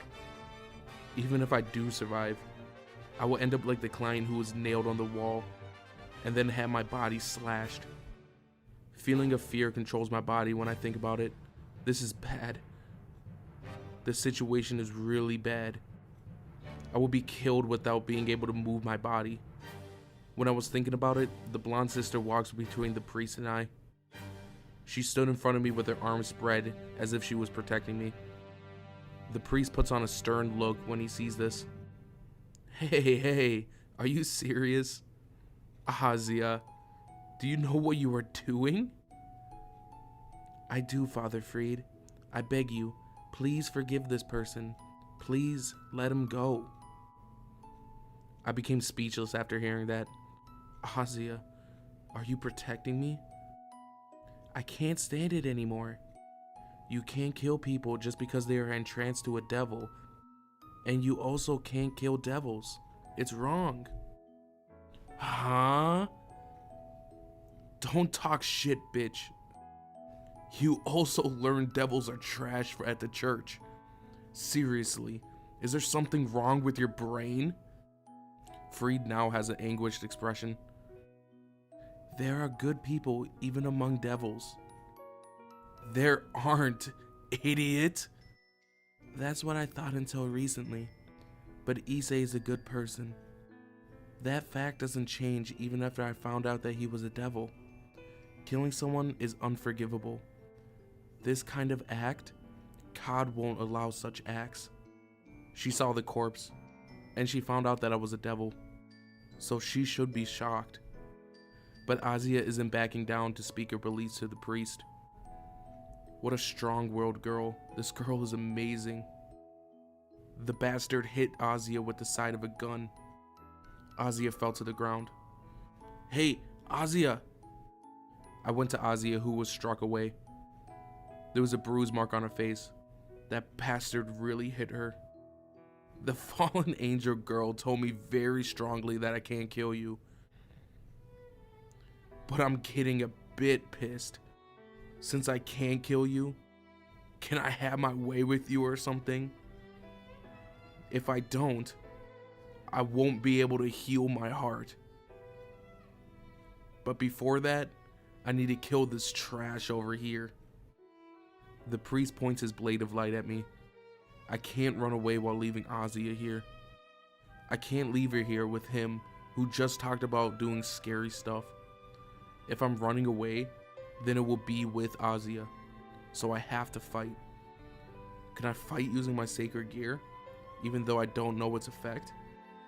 I'm also the weakest piece, pawn. I have a slim chance of winning, but I have to. I can't leave a girl who just defended me, so come. I made a fighting posture in front of the priest. The priest whistles and seems really happy. Seriously? Seriously? You're going to fight me? You will die, you know. You will die with a lot of pain. I have no intentions of killing you painlessly, okay? Now then, let's see if I can make a new record for the smallest minced meat. He's talking some creepy stuff again, but I can't act pathetically in front of Azia. The priest jumps up high, then the floor glows in blue and white color. What is this? The priest becomes suspicious when the floor glows. The blue light starts to form a shape. It's a magic circle. And I have seen this before. The magic circle of the Gremory household. Is it? The magic circle appears on the floor, shines. Then the people I know appear from it. I mean devils. Hyoto, we came to rescue you. Kiba smiles at me. Oh my, this is awful. Priest. Akano and Konoko. Yes, my comrades. They came to rescue me. I'm so moved that I feel like crying. Great, something like this actually happens? Here's a present for a group of devils. The priest starts slashing his sword. The sound of metal echoes through the room. Kiba blocks the priest's attack with his sword. I'm sorry, he's one of us, so we can't let you lay a finger on him. Oh, a mere devil is concerned with their comrade. What are you guys? Devil Squadron? Devil Rangers? That's nice. I can feel the heat. I'm getting turned on. So how is it? Are you the one sticking it in, and he's the one bending? So are you guys in that sort of relationship? They exchange swords, but the priest is getting cocky and sticking his tongue out, while he is shaking his tongue in his head. That guy is completely looking down on us. Even Kiba has an anguished expression. Yeah, that guy is definitely disgusting. What a vulgar mouth. It's hard to believe you're a priest. Oh, that's why you're a stray exorcist, right? Yeah, I'm vulgar. Sorry about that. That's because I strayed away. I was kicked out. That's why, screw the Vatican. I'm alright as long as I get to cut devils whenever I feel like it. Both of them are still exchanging swords.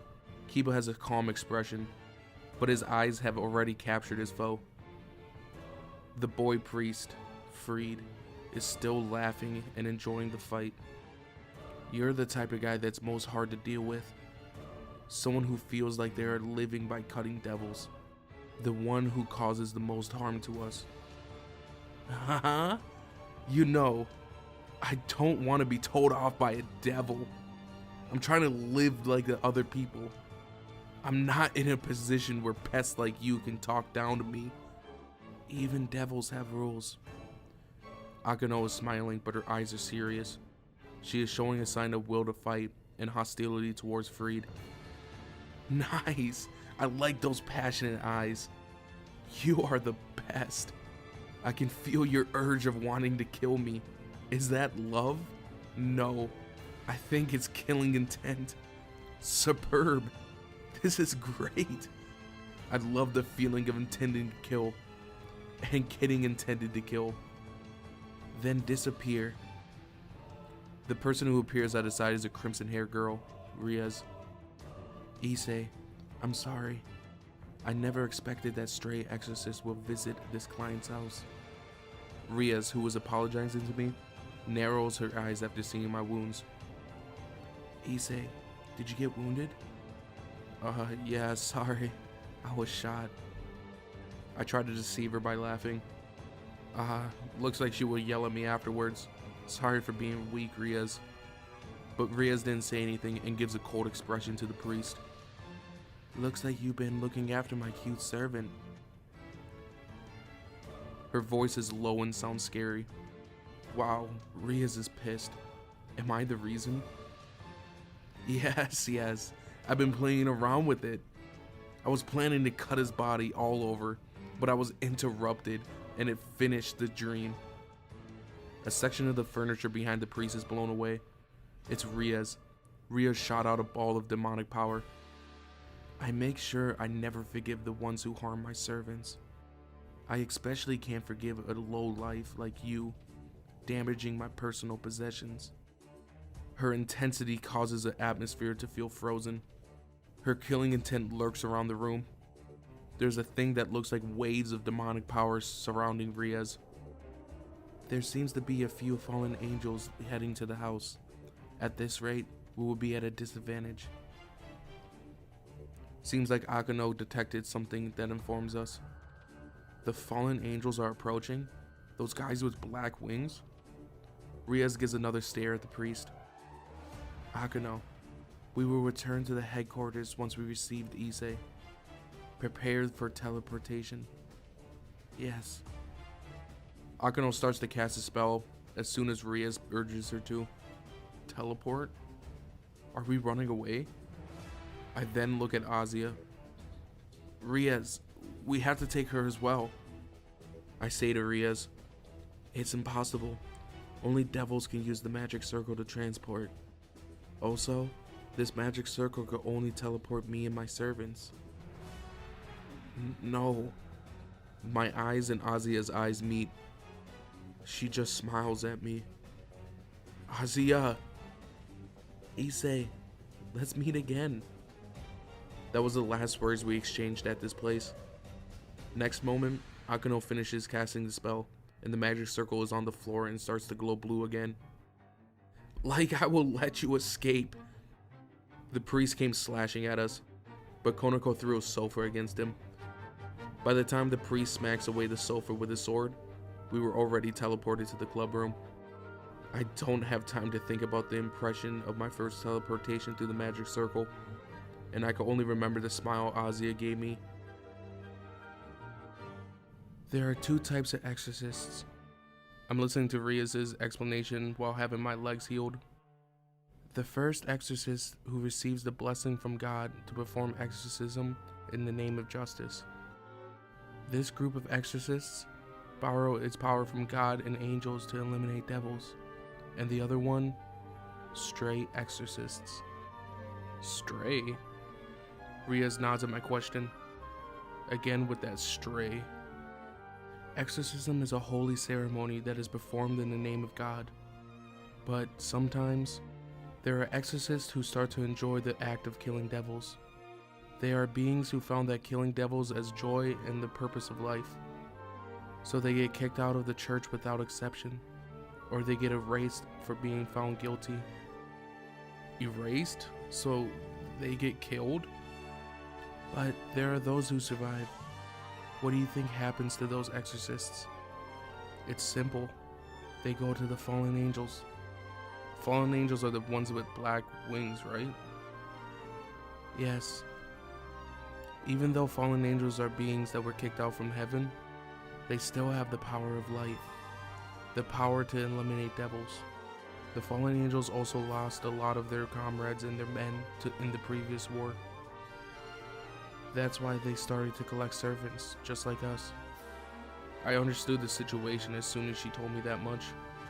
So the fallen angels who find devils a nuisance and the exorcists who want to kill devils have the same objective, right? Yes, that's why they are called stray exorcists. So the dangerous exorcists who became addicted to devil hunts started to attack devils and humans without connections to the devils by borrowing the powers from the fallen angels. The boy priest from earlier is exactly that. He's a stray exorcist who belongs to an organization that is supported with the fallen angels. They are not proper exorcists, but they are still dangerous like proper ones. No, since they don't have any restrictions on them, they are much harder to deal with than actual exorcists. It's not smart to deal with them. So the church that you went to does not belong to God, but to the fallen angels. I knew they were a threat. I realized how dangerous they were when I was fighting this shitty priest. He is really evil. He only thought about killing and his joy of killing devils. Getting involved with the group where more shits like that exist is dangerous. I know that, I really do. But... So I have to say it to Rias. Rias, I need to save that girl Azia. It's impossible. How will you fight them? You are a devil, and she is a servant of the fallen angels. It's the two kinds that cannot exist. Saving her means that making fallen angels your enemy. If that happened, we would also have to fight. I couldn't say anything back to her. I will cause trouble to Rias and the others due to my selfishness. I compared Azia with Rias and the others, but I can't find the answer. Which one is more important? That will be... I realize what a small man I am, because I can't find the right answer. I can't even save a single girl. I'm too weak. I skipped school today. I'm currently sitting on a bench at the children's park while making issei. The wounds I received from the priest on my leg yesterday hasn't completely healed. According to Rias, the fallen angels who gave power to the priest must have a dense power of light. So it seems they would be troublesome for us devils since light is poisonous to us. With this leg, I can't even do the devil's job. So I was told to take a break by Rias. Rias probably already talked to the teacher, so it should be fine. That's because Rias controls the school from the shadows. My stomach rumbles. Now that I think about it, I haven't eaten since morning. I have been thinking about Azia and my career as a devil the whole time. How can I save Azia? Before that, does Azia like her current situation? That, I don't know. But I made my own assumption that she wouldn't like working at the same place as a psycho priest who would hit her. If I do things on my own, it will cause a lot of trouble for Rias and the others. I want to get stronger. That's the only thing on my mind right now. There are many things that are possible to do only if you are strong. In my short life as a devil, that is the only thing I'm sure of. It seems like I had to get stronger to achieve my dream. Since then, I've learned how to make my sacred gear appear whenever I feel like. But since I don't know how to use it, it's a waste. But maybe relying on the sacred gear makes me a weakling. Alright, once my wounds have healed, I'm going to start building muscle. I'm also going to ask Rias and Akino how to use my demonic powers. I'm not happy, but I'm going to have to ask Kiba to teach me how to use a sword. Anyways, I have my plans now. I'm going to get stronger than that shitty priest. No, I would need to be strong enough to run away from the fallen angels on my own. I'm a pawn, but I could do it as long as I work hard. I want to believe that. Yeah, since I have a new plan, I'll buy lunch somewhere and go home. When I got up from the bench, a color of gold appears to my eyes. When I look carefully, there was a blonde girl that I'm familiar with. She also notices me. Both of us are shocked at this meeting. Azia? Issei? It's a strange sight. A sister getting confused in front of the register. What would you like to order? Even the employee doesn't know how to handle the situation. It's lunchtime and I took Azia to a fast food restaurant at a business district. It seems like Azia had never come to this type of place before, so she is having a hard time choosing her meal. I offered to help, but she said it proudly. It's fine, I will manage it somehow. So I have been carefully watching her this whole time. Thinking carefully, you can't speak Japanese. Seeing the chance, I help her. Sorry, she will have the same order as me. Okay. The employee takes the order. Azia, on the other hand, is shocked. I'm ashamed. I can't even buy a single hamburger by myself. Well, first you need to get used to Japanese. We head towards the empty table as soon as we got our meals, while I encourage Azia, who was feeling down. While we are moving inside the restaurant, most of the male customers are looking at Azia. It's because she is a nun, but also because she is really cute. Well, any guy would look at her if they saw her. We sat opposite of each other, but Azia is taking a really good look at the hamburger and isn't eating it. Rather, does she even know how to eat it? Wow, what a strange development. Princess, you can eat it by taking off the wrap like this. I showed her how to do it while smiling. There's actually a way to eat it like that? Amazing. What a new reaction. You are seriously cute, Azia. You can also eat the fries like this. Oh my. Azia is looking at me eating fries with very keen eyes. No, you also eat, Azia. Yeah.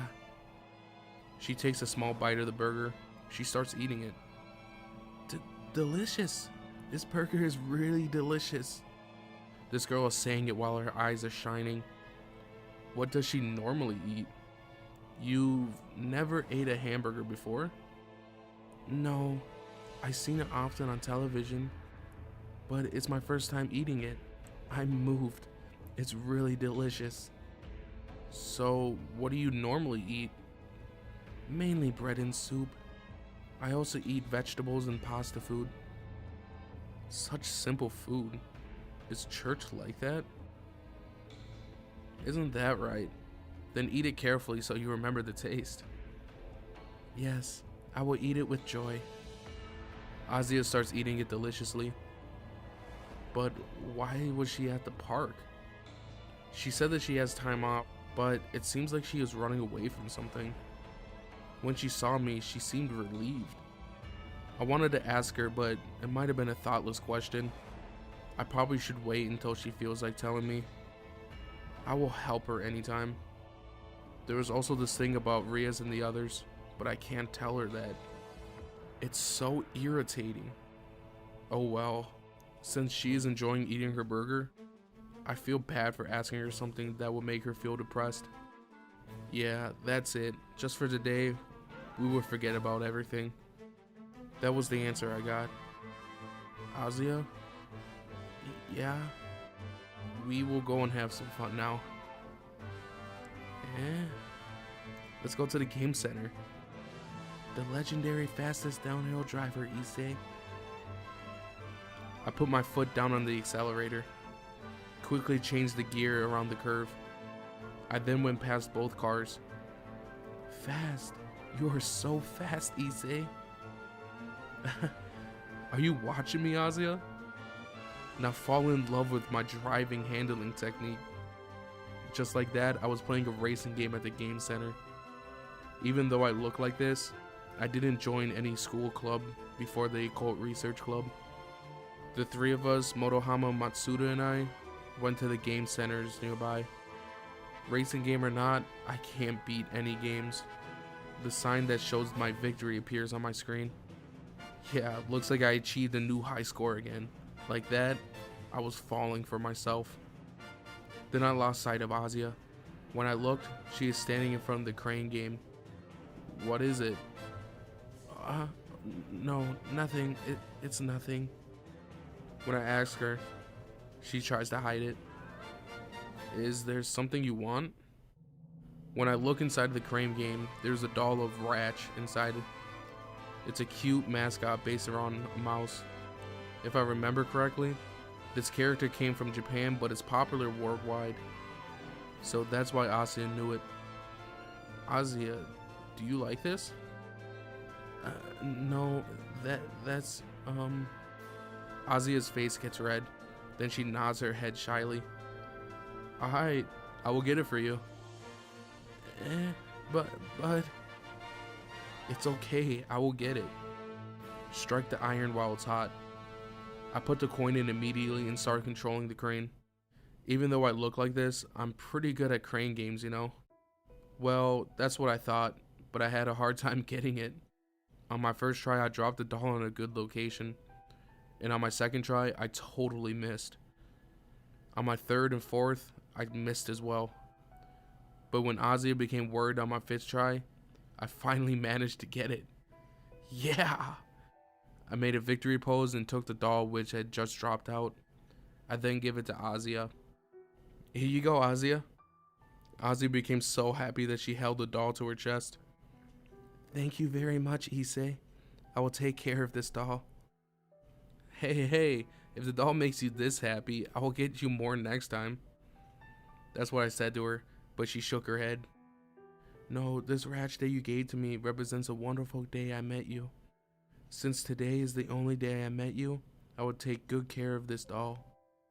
Her words made me shy, but when a girl says it, it seems natural. Well, never mind. Okay, we haven't started yet. Azia, we will play for the whole day today. Follow me. Yeah. I took Azia's hand and went further into the game center. We played a lot today. Yeah, I'm a bit tired. We are walking down the street while laughing. It's already evening. I've skipped school today and had fun till dusk. We are lucky that we didn't get caught by the police. If we did, then I would have been taken into custody right away. I ended up being tired, both Azia and I. It was fun to see Azia's reaction when we went to the game center and the other shops. Rather, I feel like the dating plan that I had made up for Yuma has proven to be of good use. You really can't tell what will happen in life since I never expected to become useful. I almost tripped over because of the uncomfortable feeling in my leg. Then I felt a bit of pain as well. It's the wound from yesterday. The place where I've been shot by that shitty priest still hurts. Looks like the day when it would get healed would be quite far from now. Issei, are you injured? Is it from yesterday? Azia's expression gets cloudy. I think I messed up. We were having such a good time. But I made her remember something painful. But Azia bends down and starts to check on my injuries. Can you please lift your trouser up? Yeah. I lifted up my pants to have my calf exposed. The bullet mark is still there. Azia then places her palm there. A warm and gentle light shines on my calf. It really is a warm light. It's a green light. It's like Azia's eyes, and it looks so beautiful. It feels like her kindness is inside her light. How is it? Azia stops her light and urges me to move. I move my leg a bit. Oh, wow. This is amazing. This is amazing, Azia. I don't feel uncomfortable anymore. I don't feel any pain at all. I run around a bit. Azia smiles happily when she sees me. You're amazing, Azia. The healing power, it's an incredible power. This is a sacred gear, right? Yes, it is. Just like I thought. To tell you the truth, I also have a sacred gear, though it's not much of use. Right now, that is. Azia puts a shocked face after hearing my confession. Issei, you also have a sacred gear? I didn't realize at all. I don't even know its effect, and to compare it, Azia, your power is amazing. You can heal humans, animals, and also devils like me, right? She puts on a complicated expression, then a sad face. Soon after, a single drop falls from her eye. Then more tears start flowing from her eyes. Then she got down and starts to cry. I don't know what to do, so I took her to a spot where we could sit. We sit on a bench on the roadside. Then she told me a story about the girl who was once called the Holy Maiden. In a certain region in Europe, there was a girl who was discarded by her parents. She was raised in a church nearby by a nun, along with other orphans. The girl, who was a strong follower of the church, received a special power at the age of 8. She healed a wounded puppy, and a person from the Catholic Church witnessed it by chance. From there on, her life changed. The girl was taken to the main Catholic Church and was symbolized by many as a holy maiden because of her healing power. She used her power to heal many believers, and they told her it was a power of divine protection. Rumors brought rumors, and she was respected as a holy maiden, even without her approval. She had no dissatisfaction for how she was treated. People from the church were kind, and she didn't hate healing people. She instead was happy that her power was of use. The girl was thankful of her power, which was bestowed to her by God, but she was a bit lonely. She didn't have any friends she could open up to. Everyone treated her so nicely and was nice to her, but there was no one willing to become her friend. She understood why. She knew that they were looking at her power as something irregular. They didn't look at her as a human, but a creature that could heal humans. But one day it changed. By coincidence, there was a devil nearby that she healed. A wounded devil. A girl couldn't ignore it. She thought that even if it was a devil, she had to heal it if it was injured. It was her kindness that made her take such action. But that changed her life forever. One of the people from church saw that incident and notified the others of the church. The minister of the church was shocked about it. A power that could heal devils? Something absurd like that could not happen. The power of healing can only heal by followers of God. Yeah, there were several people who had the power to heal, but the power to heal a devil was out of the question. The people of the church thought it was common sense that the power of healing doesn't work on fallen angels and devils. Apparently, a similar incident had happened in the past. The power to heal fallen angels and devils were not protected by God, but that was feared as the power of a witch, so the people saw her as a heretic. The girl who was respected as a holy maiden was feared as a witch, and the Catholic Church abandoned her. She didn't have anywhere else to go, and the organization of stray exorcists picked her up. In other words, she had to get divine protection from the fallen angels. But the girl never forgot to pray to God. She never forgot to thank God. Even so, the girl was abandoned. God didn't save her. What shocked her the most was that there was not even a single person in the church that was willing to defend her. There was no one who cared about her. It's because I didn't pray enough. It's because I'm clumsy. I'm so stupid.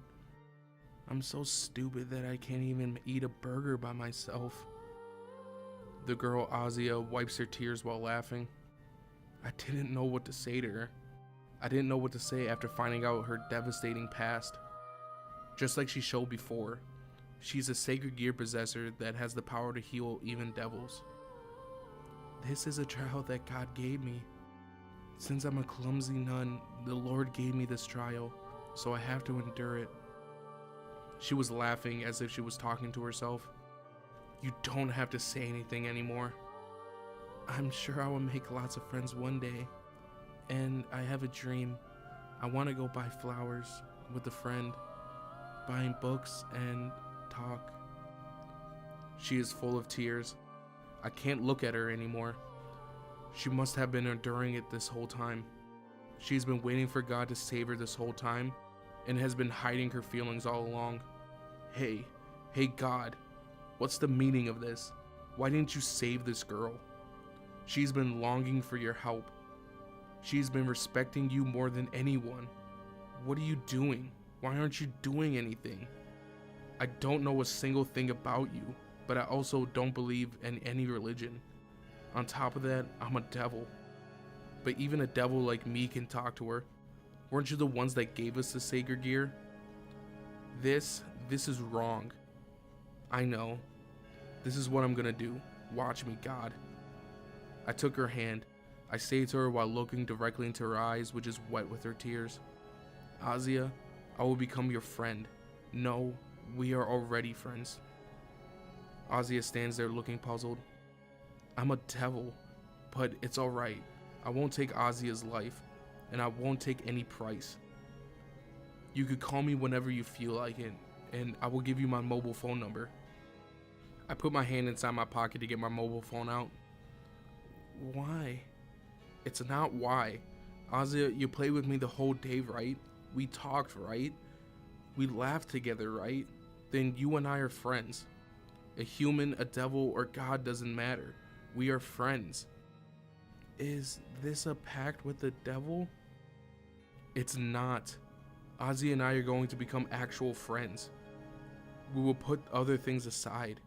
We will talk when we want to. We will play when we want to. And yeah, I will also go shopping with you.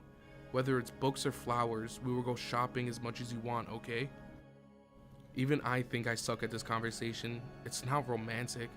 Kiba probably knows the right thing to say at this time.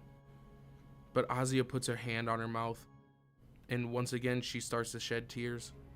Though this time her tears didn't seem sad. Issei, I have no common sense. We can learn by going around the city. If you go around looking at different things, you will learn eventually. I can't speak Japanese. I also don't know the culture. I will teach you. I will even make you speak using a proverb. Leave it to me. We could go to a museum to look at Japanese national treasure, samurai, sushi, and geisha. I also don't know what to talk about with a friend. I hold Azia's hand tightly. You talked to me normally for the whole day. That was fine. We are already talking like friends. Will you become my friend? Yeah, so let's get going along for now, Azia. She nods her head and smiles. Yeah, with this, it's okay. Azia and I are friends, but the situation sure makes me blush. I will probably tremble with embarrassment once I go to bed after this, but it doesn't matter. If Azia will smile, then that's okay. The incident from her sad past, I won't know how painful that is, but I'm positive that I could keep her smiling from now on. Even a human and a devil can be friends. I thought it was impossible at first, but I don't care anymore. I'm definitely going to see her from now on as a friend. I won't let anyone get in her way. I will protect Azia.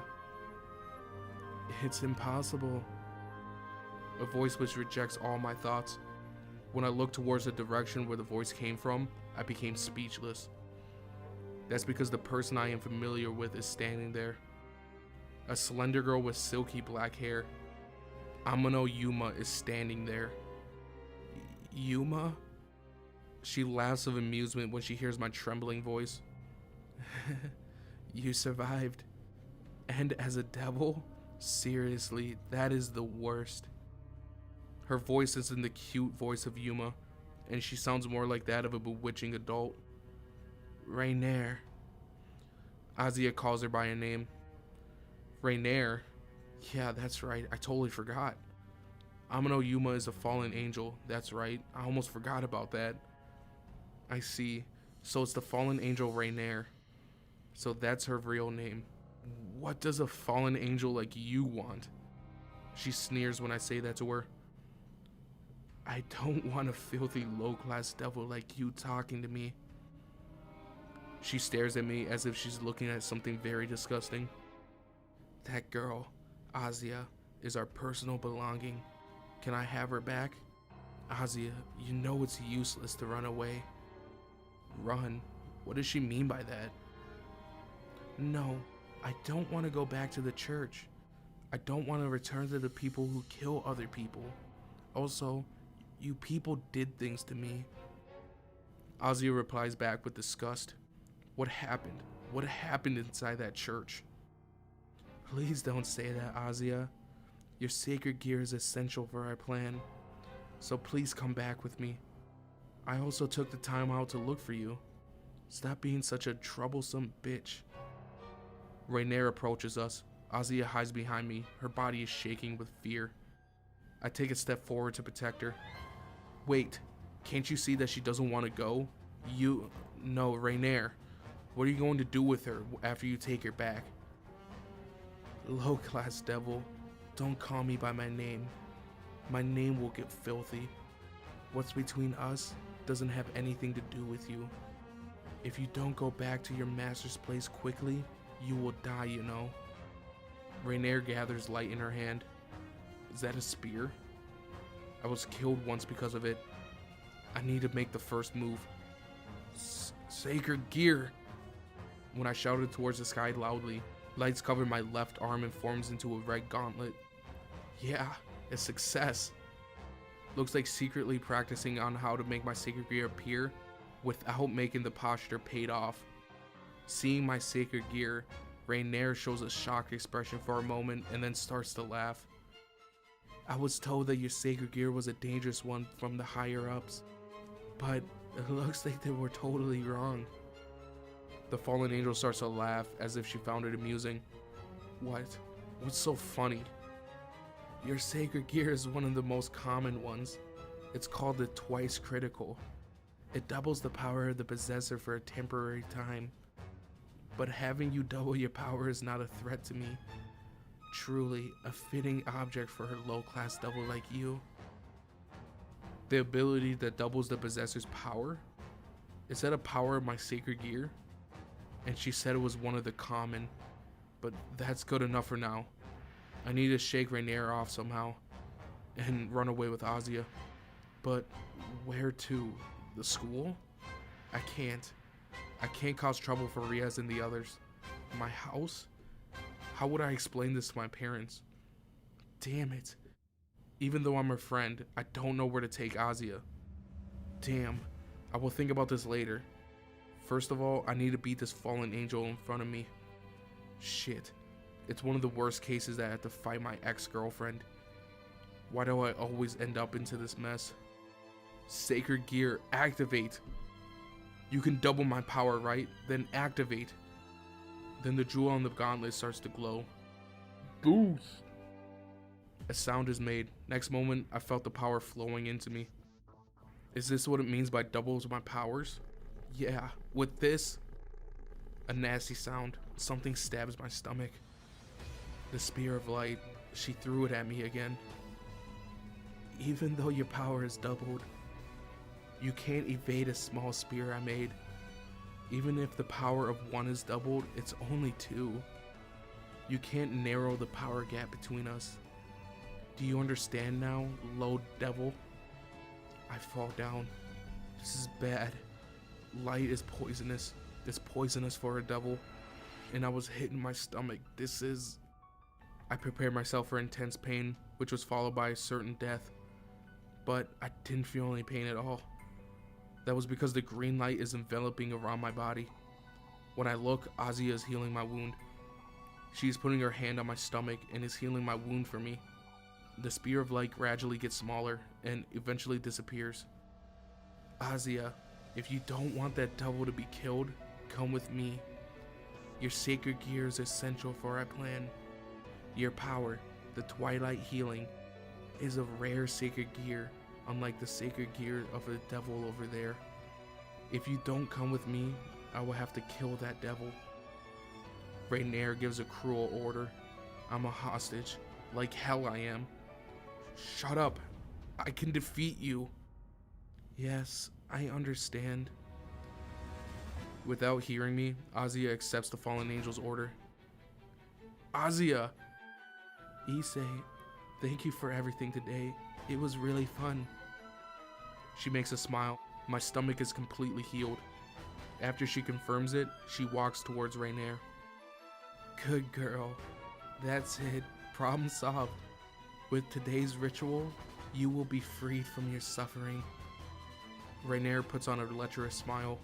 Shit, she doesn't look like anything the Yuma that I know. Also, what does she mean by ritual?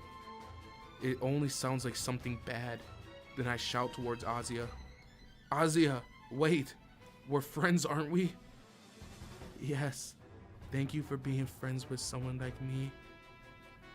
I promise to protect Azia. I have to protect Azia. She turns around, but she is still smiling at me. I became fascinated with her smile for a moment. Goodbye. She says her farewell. Rainier covers Azia with her black wings. Low-class devil. Looks like you were saved because of this girl. If you get in my way again, I will definitely kill you. Goodbye, Issei. The fallen angel who sneers at me flies up while holding Azia. They disappear into the sky. The only thing left is me, black feathers, and the doll that Azia left behind. I couldn't do anything. I will protect Azia. What a joke. I fell onto my knees and punched the ground. I bite my teeth and cry out with frustration. Damn it. Damn it. Damn it! Azia! I cry out the name of my friends towards the sky. There's no reply. Azia! For the first time in my life, I cursed myself for being weak.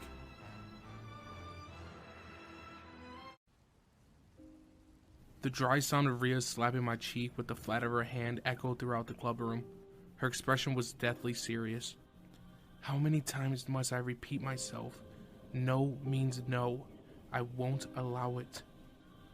Unable to help Azia alone, I made my way back to the school and told Rias what had happened. Then, after explaining the situation, I suggested that we go to the church. My goal was to rescue Azia, of course. Rias, however, was adamant that none of us should get involved. Unable to accept her decision, I kept insisting. That was when she hit me. It was the first time in my life someone had slapped me, but my heart hurt more than my face. It seemed that I was destined to betray Rias' expectations of me, but I wasn't going to give up on Azia. I'll go myself then. I'm worried about this ritual thing. If the fallen angels are involved, it can't be good. There's no guarantee they won't harm Azia. Don't be foolish, Rias scolded. If you go there, they will kill you. You realize there's no coming back next time, right? The Prez was evidently struggling to keep her cool. Your actions have consequences for me and everyone else here. You are a member of the Gremory Familia, remember that? In that case, release me from your service. I'll go by myself. Impossible. Why can't you understand? I had never seen Rias so enraged before. Yeah, all I do is cause problems for her. I'm sorry, Prez, but I can't quit after all. Azia Argento is my friend. She's important to me. I just can't abandon her. A noble sentiment. I'm impressed you feel confident enough to say that to my face. But it's besides the point. Relations between demons and fallen angels aren't that simple. Our two sides have been mortally opposed for hundreds, thousands of years. If we show any weakness, any at all, they will slaughter us. They are our enemies. I thought the Gremory Familia destroyed its enemies. Rias and I exchanged furious glares. I refused to turn away, keeping my gaze locked on hers. That girl was originally affiliated with God in heaven. She cannot coexist with us. Even now that she joined the fallen angels, that doesn't change the fact that she's our natural adversary. Azia isn't our enemy, I insisted. After all, how could someone so kind and gentle hate us? Even if you are right, she has nothing to do with this, Issei. Forget about her. No matter what Rias said, there was no way I was going to forget about Azia that easily. Then Akeno stepped forward and whispered something in Rias' ear. I wondered what it was. Had something happened? Akeno's expression was serious, but it seemed unrelated to our present discussion. Rias' visage darkened and listened to Akeno's report. Yeah, something was definitely up. I have urgent business to attend to. Akeno and I will be away for a short while. But Perez, we haven't finished. She raised her finger to her lips, silencing me. Issei, there are certain things you should know. Firstly, you are under the impression that the pawn is the weakest chess piece, am I right? I nodded silently in response to the question. You're mistaken. Pawns have a unique ability that no other pieces possess. Promotion. Promotion? What's that supposed to be? Just as in an actual chess game, a pawn can change into any other class once it advances deep enough into the opposing side's territory. Issei, once you reach what I had determined the enemy's lines, you will be capable of changing into any other class. That is, with the exception of the king. I couldn't believe what I was hearing. I could be promoted to a knight like Kiba, or a rook like Konako, or even a queen like Akeno. You haven't been a demon for very long yet, so there are limitations. You probably won't be able to be promoted to the strongest class, a queen, just yet. But you could become any of the others. If you dedicate yourself, you should be able to acquire the abilities of the other classes. Incredible! Things were finally turning my way. I've reasoned that if I found a method to combine the ability with the sacred gear, even that psycho priest wouldn't be able to beat me. Another thing, regarding your sacred gear, Issei, keep in mind when you use it. Rias began stroking my cheek with her finger. Just feel. Sacred gears are driven by your feelings. That goes for their overall power as well. Emotions are precious, even to demons. The stronger they are, the more powerful your sacred gear will become. My feelings are what powers my sacred gear? In that case, if I want something strongly enough, it should activate for me, right? A final piece of advice, Issei. Even a pawn can capture a king. Just like in chess, so too does that apply for us. You are stronger than you think. On that note, Rias and Akeno leaped through the magic circle. Only Kiba, Konako, and I remained. I let out a deep sigh, gathering my determination. Hyoto. Kiba called out as I turned to leave the room. Are you still going? Yeah, I have to. Azia is my friend. I have to rescue her. They'll kill you. Even with your sacred gear. Even if you use a promotion, you can't fight all those exorcists. And the fallen angels alone. Even if you use a promotion, you can't fight all those exorcists and the fallen angel alone. Naturally, I was acutely aware of that. I'm still going. Even if it costs me my life, I will save Azia. I would praise your courage, but it's still a stupid thing to do. What other option do I have? I shouted back. Kiba, however, merely answered, I'm going with you. What? I swallowed my words, taken aback by Kiba's unexpected announcement. Who wouldn't have been surprised? I hadn't even seen that one coming. I don't know anything about Azia, but you're one of us. No matter what the president says, there's a part of me that respects your resolve. And speaking personally, I don't care much for fallen angels or their priests. I despise them, actually. Kiba's words suggested some sort of history with the fallen angels, and to hear him say he considered me his ally. You heard what the president said about the fallen angels and about what you're capable of once you reach the enemy lines. She basically said that if you step into that church, you're promoted. Only then did I realize that was what Rias had meant. That was why she told me how to use the promotion ability. She indirectly giving you permission to go. Of course, she also said that you wouldn't be able to do it on your own. I'm sure she was suggesting that I help you. Otherwise, she would have locked you up somewhere to stop you. Kiba explained with a wry grin. Thanks, Prez. Once more, I was touched by her generosity. When we were finished saving Azia, I'm gonna throw myself into my demon work. A small figure approached me as I mentally thanked my boss. Me too. What? Konako? 2 isn't enough. Konako? I had no idea what was going on behind that expressionless face of hers. But in that moment, I felt like I was brushed against her gentle heart. Thank you. I'm touched, Konako. I found myself getting emotional. Huh? I'm going too, though. Kiba sulked. I was grateful to Kiba too, of course. He might have been the popular pretty boy, but he could be kind of cute every now and then. Alright, we can do this. Let's go rescue Azia, the 3 of us. Our mission clear, we set out to the church together. It was growing dark outside as the time of the streetlights usually came on neared.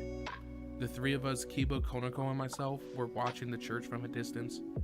There had been no sign of anyone entering or leaving. Nonetheless, the closer we got to the place, the greater my unease grew. I was practically drenched in my own nervous sweat. According to Kiba, the sensation was proof that there was a fallen angel nearby. Right, so the enemy boss must be inside, I thought. Take a look, Kiba said as he spread out what appeared to be a set of blueprints outlining the church. Where on earth did he get these? I thought about knowing the layout would be handy whenever we needed to attack an enemy base, he said with a charming grin. Whoa, talk about a perfect follow-through. I'd been planning on barging in without any preparation at all. I was reminded once more just how naive I was.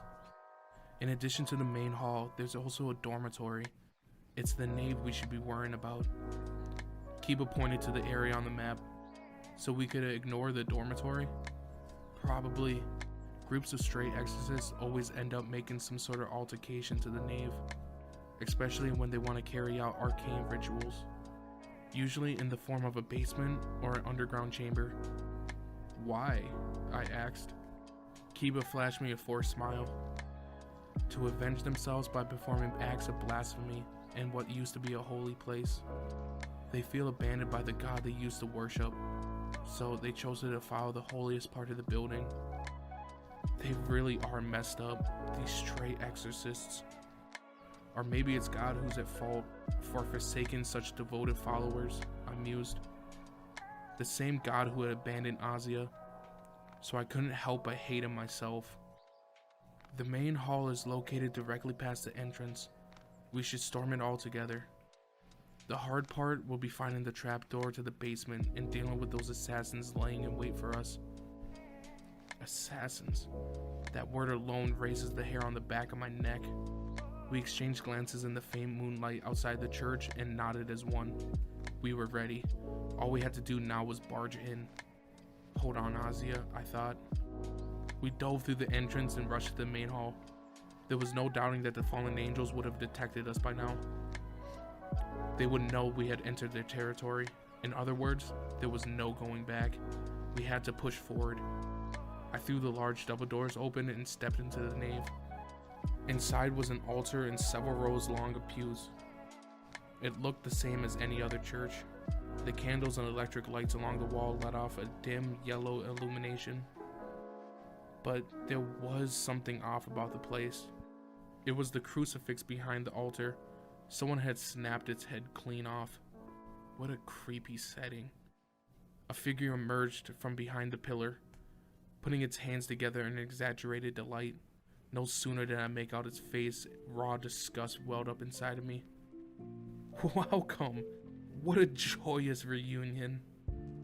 It was that white-haired psychoed priest. Freed, or whatever his name was. He was the only one they had left laying in wait for us. That guy was wearing that same freaky grin as the last time. Here's the thing, he began. I make a point of never meeting the same demons twice. You see, with a strength like mine, I pride myself on butchering any one of you I come across on the spot. Then I kiss their lifeless corpses goodbye. That's my purpose in life. But then you guys had to ruin my style. No, I will not abide you ruin my life's work. You really piss me off. You're going to die today. You hear me, you maggot demons?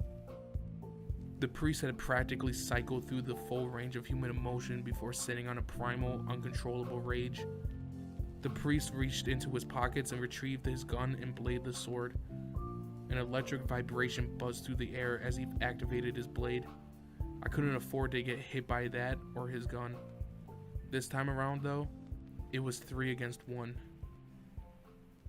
You pathetic demons are here to save Oz, you know?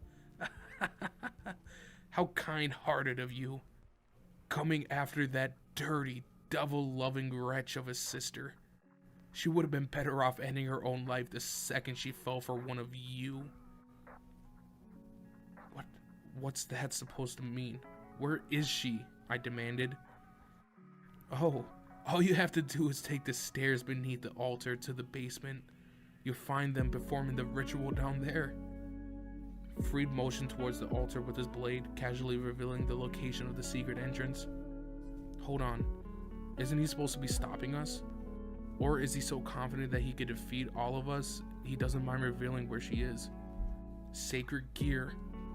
I cry out, activating my red gauntlet. The sacred gear had been successfully equipped. I had this.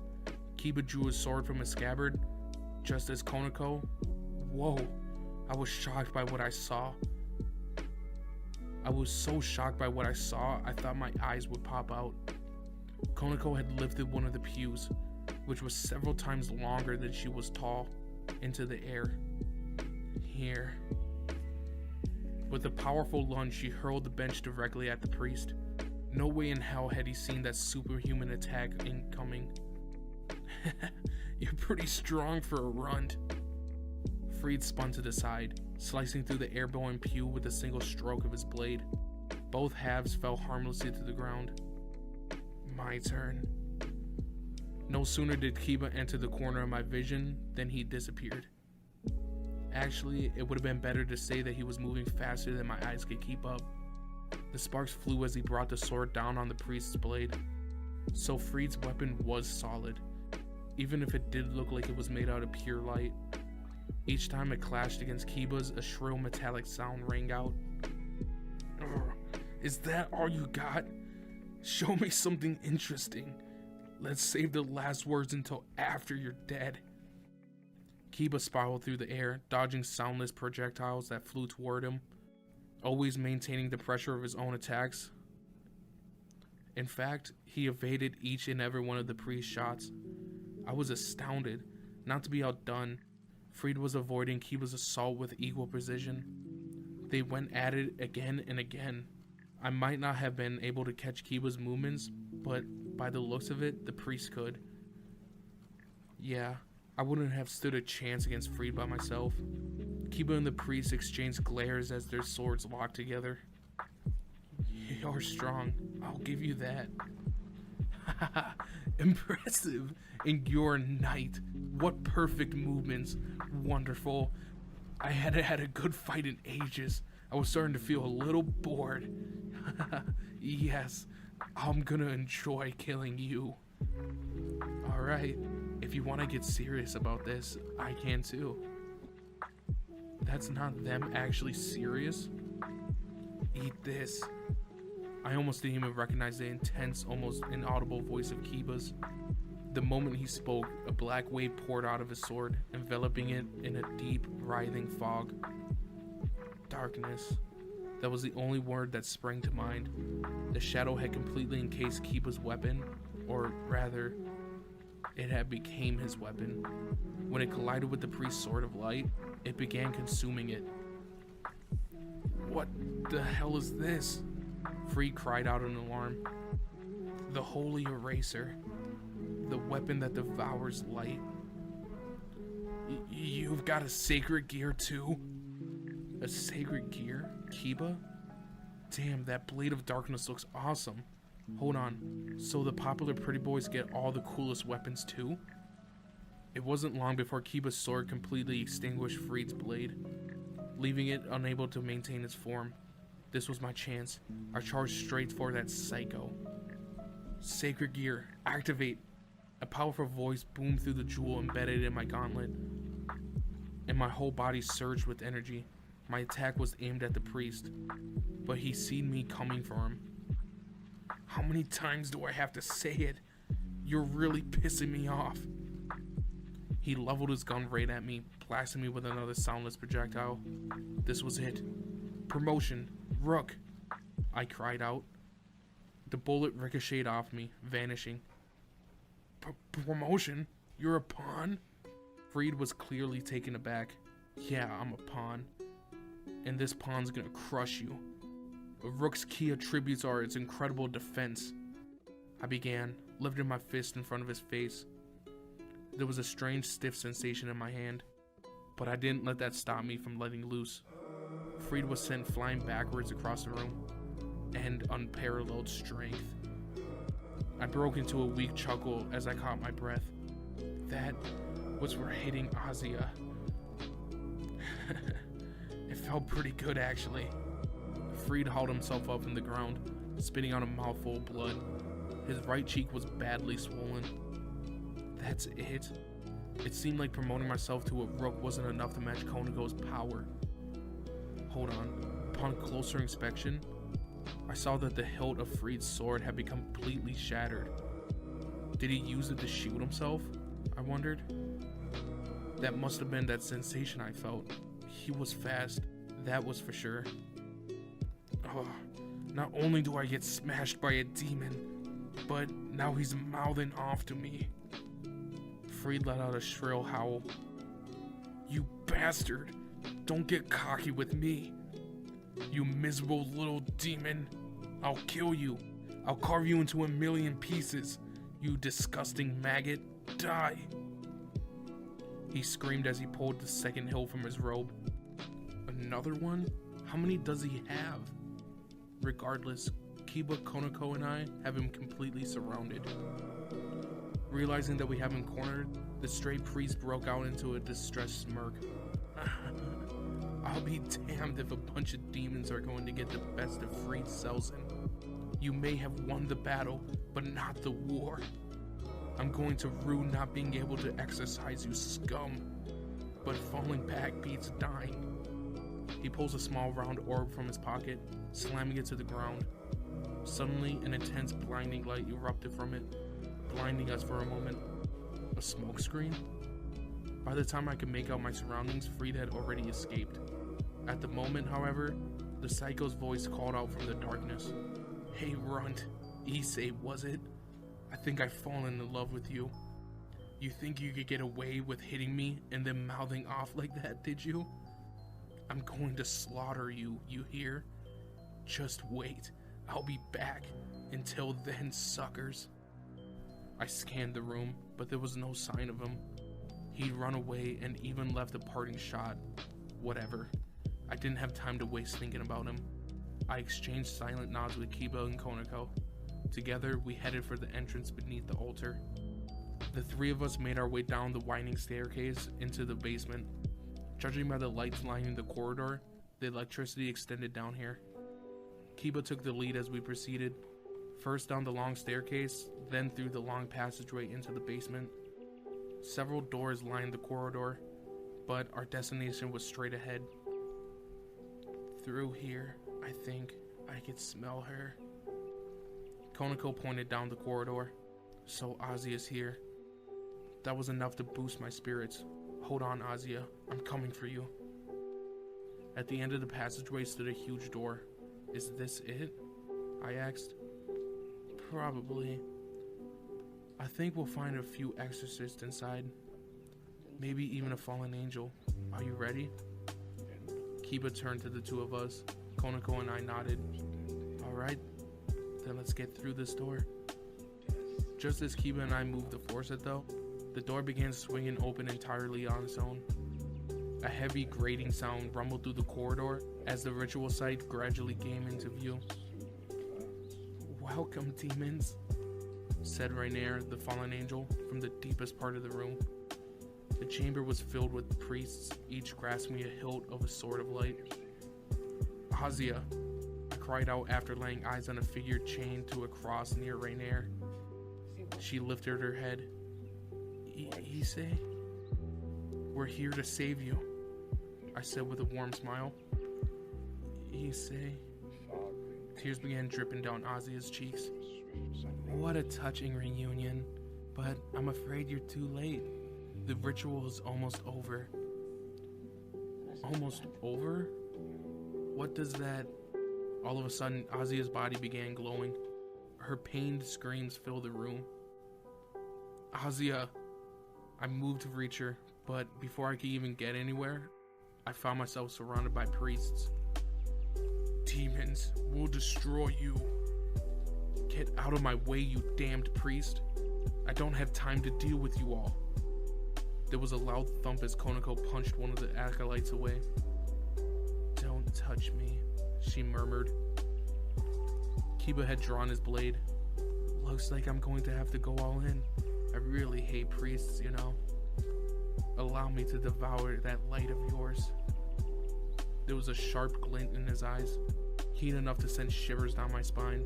His sword of darkness was clearly thirsty for blood. This was no doubt going to be an all-out war. "No!" A large radiance emerged from Azia's body and floated slowly into Rainier's hands. "At last, how long I've been lusting for this power. The sacred gear. Those miserable hearts are in the palm of my hand." Rainier embraced that light, her face twisting in ecstasy. It grew more brilliant, illuminating the entire room. Soon after, it died down, shrouding the fallen angel in the bright green glow. "Absolute power. With this, I will be the strongest fallen angel there is. All those fools who screwed me over will rue the day they decided to cross me." Rainier cackled with laughter. I paid her no heed and charged straight for Azia. The priest moved in to block my path, but Kiba and Konako lashed out to knock them out of my way. Kiba's sword consumed the priest's blade of light, while Konako moved to crush her now defenseless foes. The two fought together in flawless unison, complementing each other's strengths and weaknesses with precision that belied their long experience and training. "Thanks, both of you." I finally made my way to Azia, who was bound to a crucifix.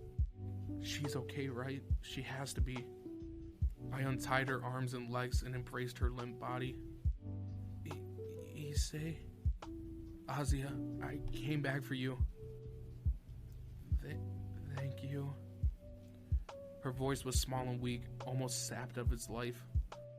"Hang in there. She's gonna be okay, right? Come on, don't tell me." "It's too late." Rainier broke into a cold sneer as she saw the worry in my eyes. "Now that her sacred gear has been torn from her, she will die." "Then give it back," I howled, but her cruel grin only widened. "I don't think so. Do you realize I had to fool my own superiors to get my hands on this? Now all that's left to do is to destroy the evidence, starting with you. Damn you, you're nothing like the Yuma I remember." At this, Rainier broke into a shrill laugh. "It was fun dating you. You were my first girlfriend. And you were so wet behind the ears. I must admit, there's nothing quite like the inexperienced boy like yourself. I was serious about you. And you treated me well. Whenever I found myself in a spot of trouble, you were there to set things right. But you realize I orchestrated it all, don't you? You can be pretty amusing when you get all worked up. I put my heart and soul into that first date. I wanted it to make it a wonderful memory for the both of us. Oh, but it was so ordinary. You can't imagine how bored I was. Do you know why I chose that name, Yuma? It's written with the characters for evening and hemp. Because I intended from the very beginning to kill you at dusk. Beautiful, don't you think, issei? By now, my rage had bubbled over. Rainier. A spoiled brat like you has no right to utter my true name, she sneered. My insides were positively seething with hatred. I had never encountered a more despicable person in my life. She was the real demon here. Hyoto, Kiba called out. We can't defend ourselves here. Let's retreat back upstairs. Konako and I will make a path for you. Quickly. He began mowing down the nearest group of acolytes. He was right.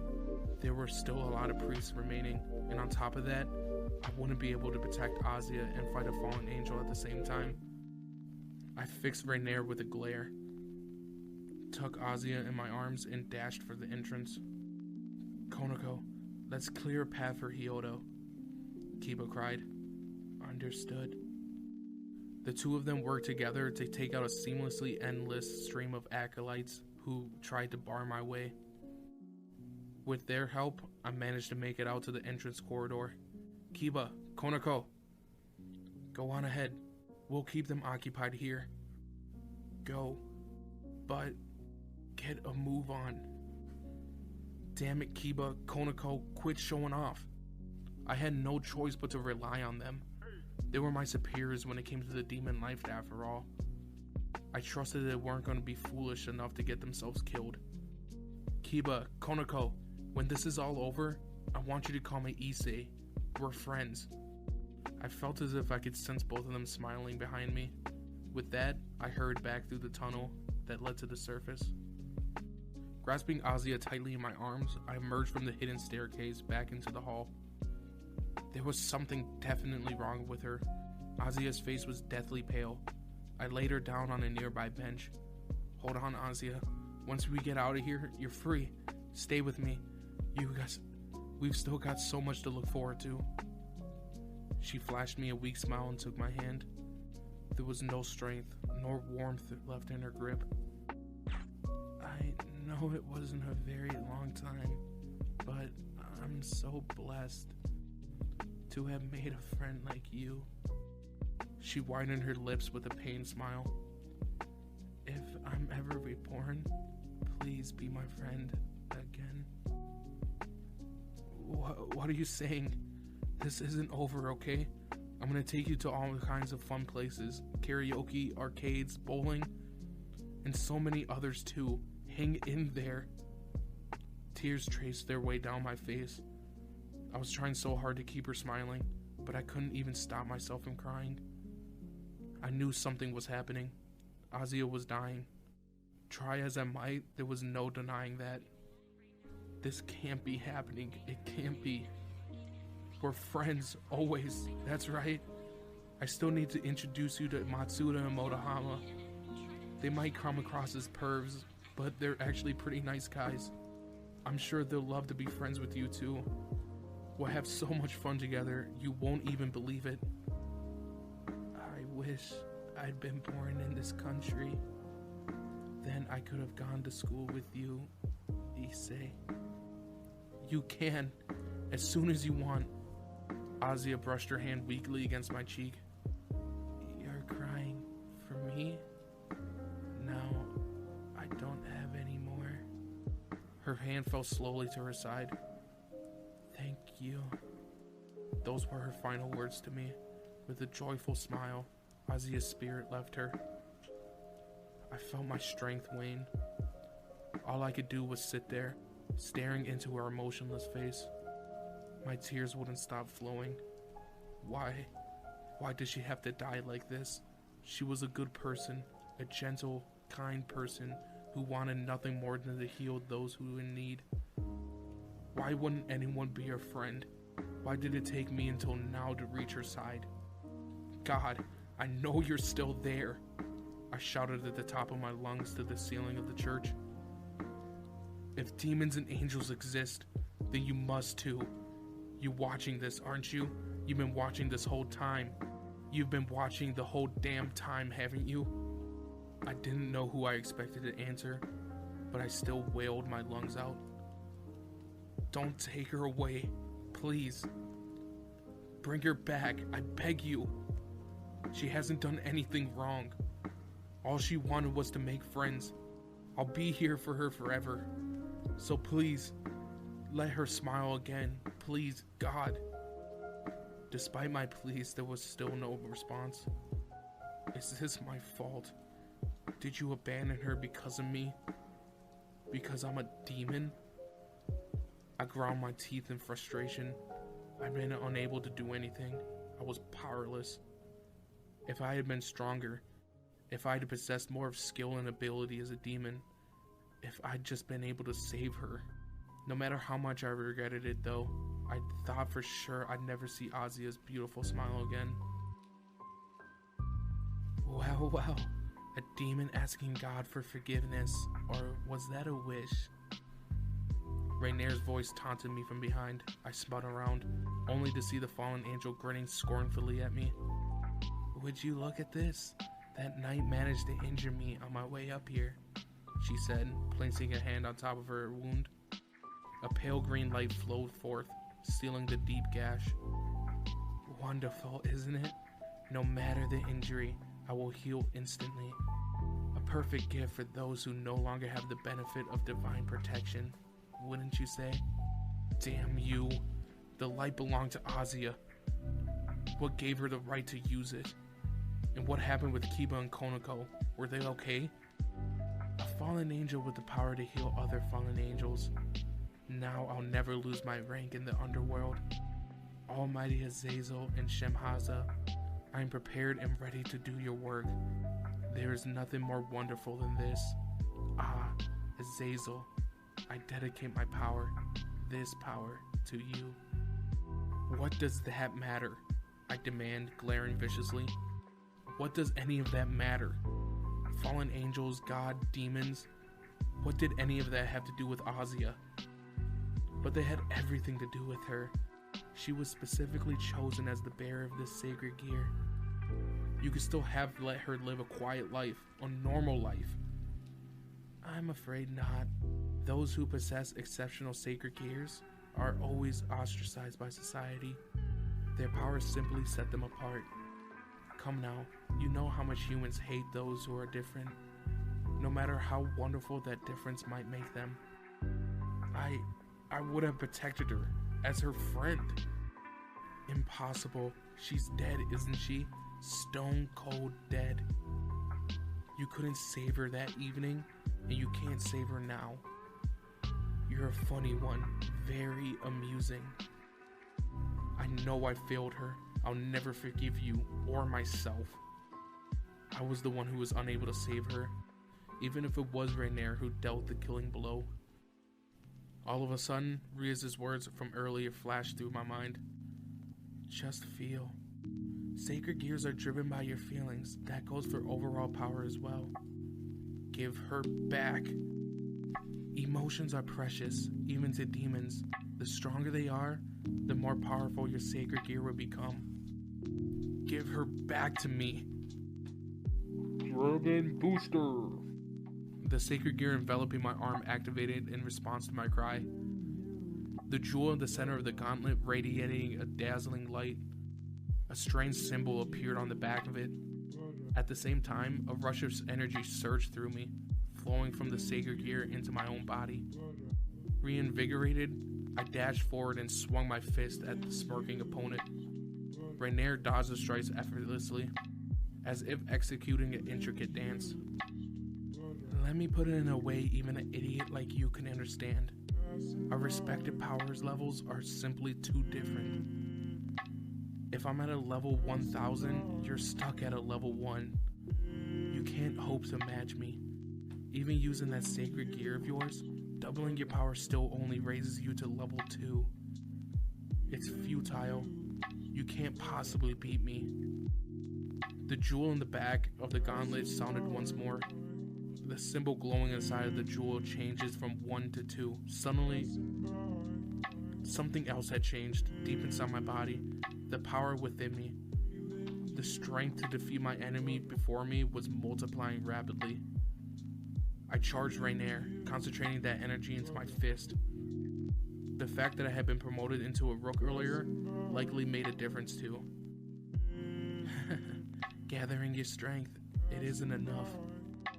The fallen angel dodged my attacks again. In an instant, Rainier gathered a ball of light in each hand, stretching the orbs out into familiar shapes. Let's see how you handle these. The spears of light tore through both of my legs, cutting deep into my thighs. Even with the increased defenses of a rook, I hadn't been able to withstand them. I howled with agony as the pain coursed through my body. But with both of those spears still embedded in my legs, I couldn't even fall to my knees. I grabbed them with my bare hands and pulled. I could smell my flesh searing. Damn, those things were hot. It must have been because they were made of light. My palms were already scorched black. Smoke rose from my hands and the wounds in my legs. The pain was unbearable. Rainier broke into a mocking laugh as she watched me attempt to remove the spears. Just how stupid are you? Light is poison to demons. Merely touching it is enough to scorch your flesh. For your kind, there is no greater torment. For a low-level demon like you. With a raw primal howl, I squeezed the spears tighter and yanked them inch by inch out of my flesh. My legs were screaming in agony.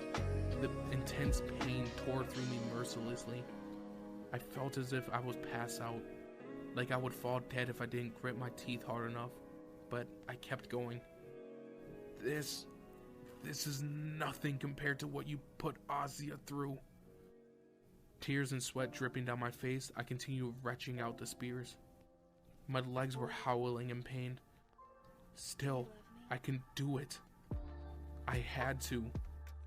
With a sickening noise and a splash of blood, I'd finally managed to free myself.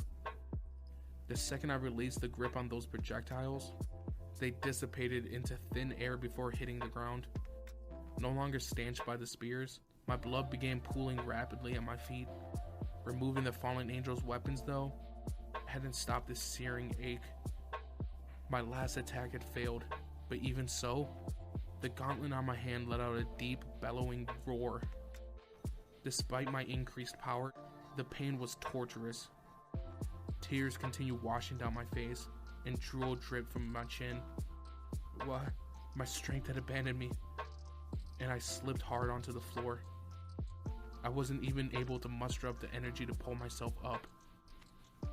Damn it, my legs, my whole body, had completely sapped of its power. To say I was in a bad spot was putting it lightly. You know, I'm really impressed.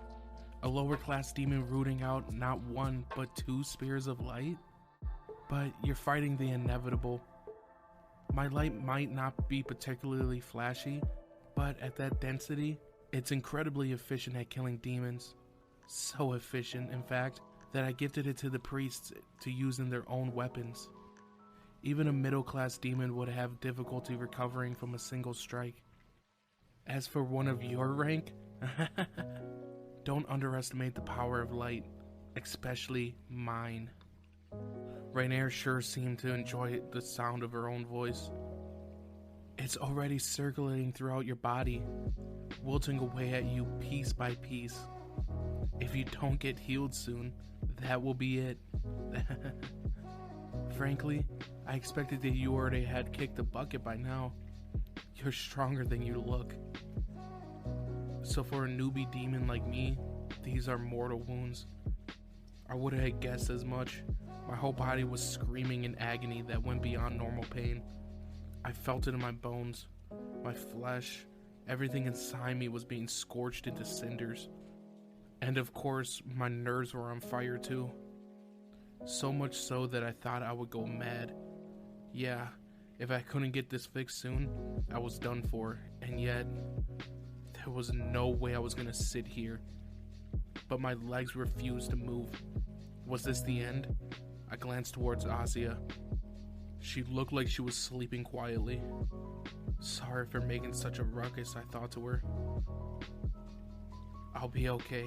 I'm stronger than I look. Really, I'll be fine. See? At the very least, I didn't want Azia worrying about me.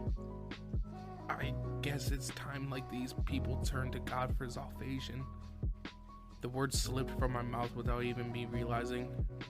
Rainier raised an eyebrow in bewilderment, but I kept talking. But he isn't gonna help me. He didn't answer me before, and he never lifted a finger to help Azia. Some sort of deity he is. What are you going on about? Don't tell me you finally lost it. What was I thinking? It's Satan that I should be praying to. You're listening, aren't you? I'm a demon now. So what do you say? I need a little help. You really have lost your mind. Blabbering to yourself won't do any good. Give me strength to pulverize this fallen angel. I don't need you to strike her down for me. I don't need backup. I can do it. Me. See, I can stand up for myself. Just give me one good go. My rage is burning so strong. I can take the pain. One hit will be enough. Just let me crush her. My legs began to move. I already lost all sensation in them, and the slightest twitch would send a surge of agony coursing through my body. Still, I can move. I lifted myself up from the floor. My whole body wouldn't stop trembling, but still I rose to my feet. Though it was unbearable, I could move. I did move. All I needed was enough strength to deal one blow. Impossible. How are you able to stand? That light should be... Rainier froze in utter shock as I slowly forced my way to her. Then, with my feet quaking and my blood still gushing from my wounds, I stood directly in front of her. Hey, ex-girlfriend. I guess I should thank you. I don't believe it. A low-class demon shouldn't be able to stand with those injuries. The light must be burning you from the inside out. You shouldn't have the ability to temper it. Don't get me wrong. It's not like it tickles or anything. I feel like I'm gonna pass out. But I don't care. My hatred for you will overcome anything. I fixed Rainier with an unwavering, unyielding glare. I was sure my next move would be my last. I wouldn't be able to hold out any longer than that. I had to finish this in one strike. I had to make it count. What do you say, Sacred Gear? We still got enough strength left to send this fallen angel flying, huh? Let's finish this. Explosion! The powerful voice blasted out with immense energy. The jewel embedded in the gauntlet released a blinding light. Unlike the light wielded by the fallen angel, however, this filled me not with unbearable pain, but a sense of peace. It reminded me of the pale green glow of Azia's healing technique. I could feel my strength welling up inside of me.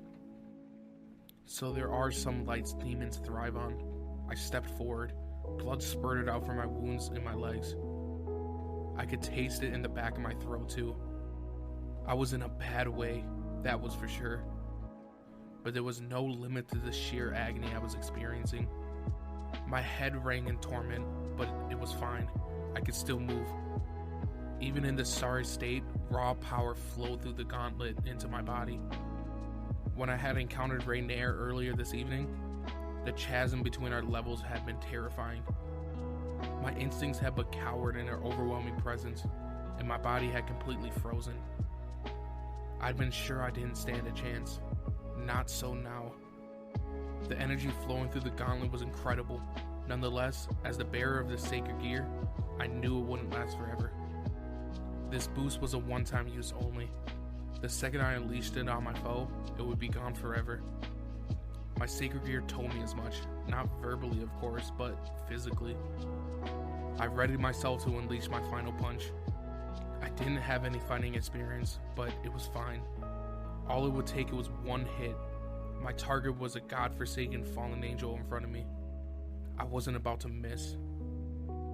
Impossible. What are you doing? Your sacred gear shouldn't be anywhere near this strong. It's a twice critical.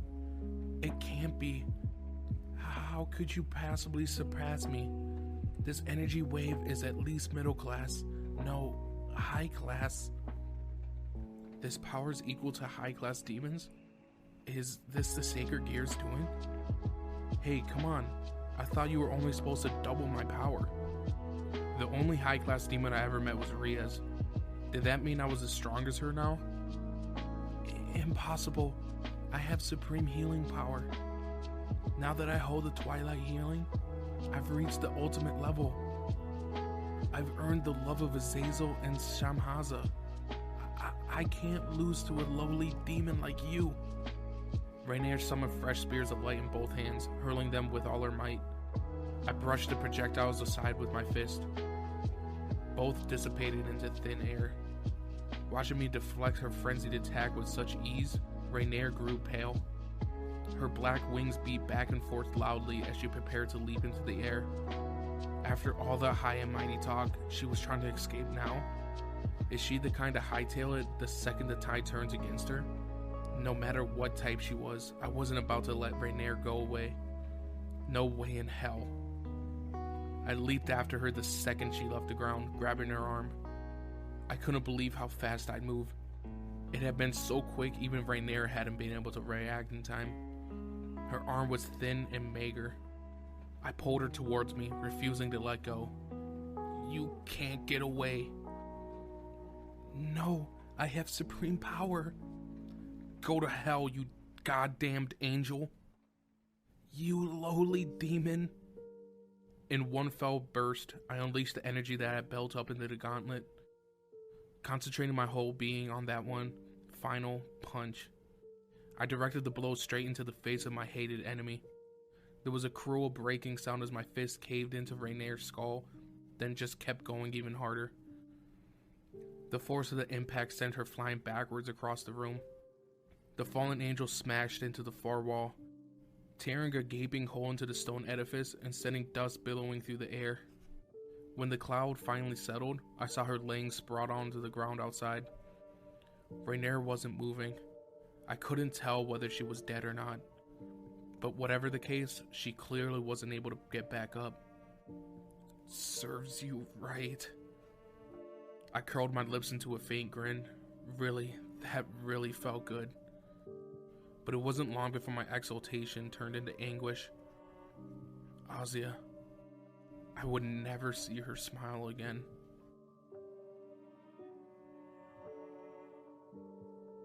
Having used up every ounce of my energy defeating the fallen angel, I slumped weakly to the floor. Suddenly, someone grabbed my shoulder. It was Kiba. Look at you, taking down a fallen angel all on your own. He said it as he helped me stay on my feet. To my surprise, he didn't look particularly in good shape himself. What held you up? Kiba let out a chuckle. I was instructed to stay back. Rias? That's right. I trusted you to defeat Rainier by yourself. I turned towards the new voice, only to find Rias approaching me with a gentle smile and a flourish of her crimson hair. Prez, where did you come from? The basement. Once my business was finished, I used my magic circle to jump down there. I've never teleported into a church before. I admit I was a little worried. She said it with a sigh. So that's how she showed up at the same time as Kiba and Konako. That must have meant they defeated the priests. Those guys wouldn't have so much of a chance against Rias. At the moment, Konako walked briskly past me. Where is she going? I wondered. Rias drew closer and planted herself directly in front of me. I'm glad I saw you won. Prez. I guess I did, didn't I? Wonderful. I expected no less from a member of my familia. She let out a chuckle before wrinkling her nose. Oh dear. This is a mess. President, are you alright? Akano looked troubled. Is something wrong? I asked nervously. Churches are the domain of God, or rather, of religions dedicated to him, even if they are being used by fallen angels. Normally, if demons like us laid in church into waste like this, we would risk finding ourselves targeted for assassination. Seriously? We should be okay this time though. Why is that? This building has been abandoned for quite some time. A band of fallen angels and their followers might have made use of it, and we may have picked a fight with them, but we didn't officially cross into their territory. That might have started a war. This was just a small scuffle between a single demon and a lone fallen angel though. These things happen all the time. We should be okay. Right, I guess you could frame it that way, I thought, relieved. President, I brought her. Konako appeared once more through the hole that had been blasted through the wall, dragging a heavy load behind her. She was hauling an unconscious Rainier back inside by one of her misshapen black wings. Hold on, brought. That was an interesting way to put it. Thank you, Konako.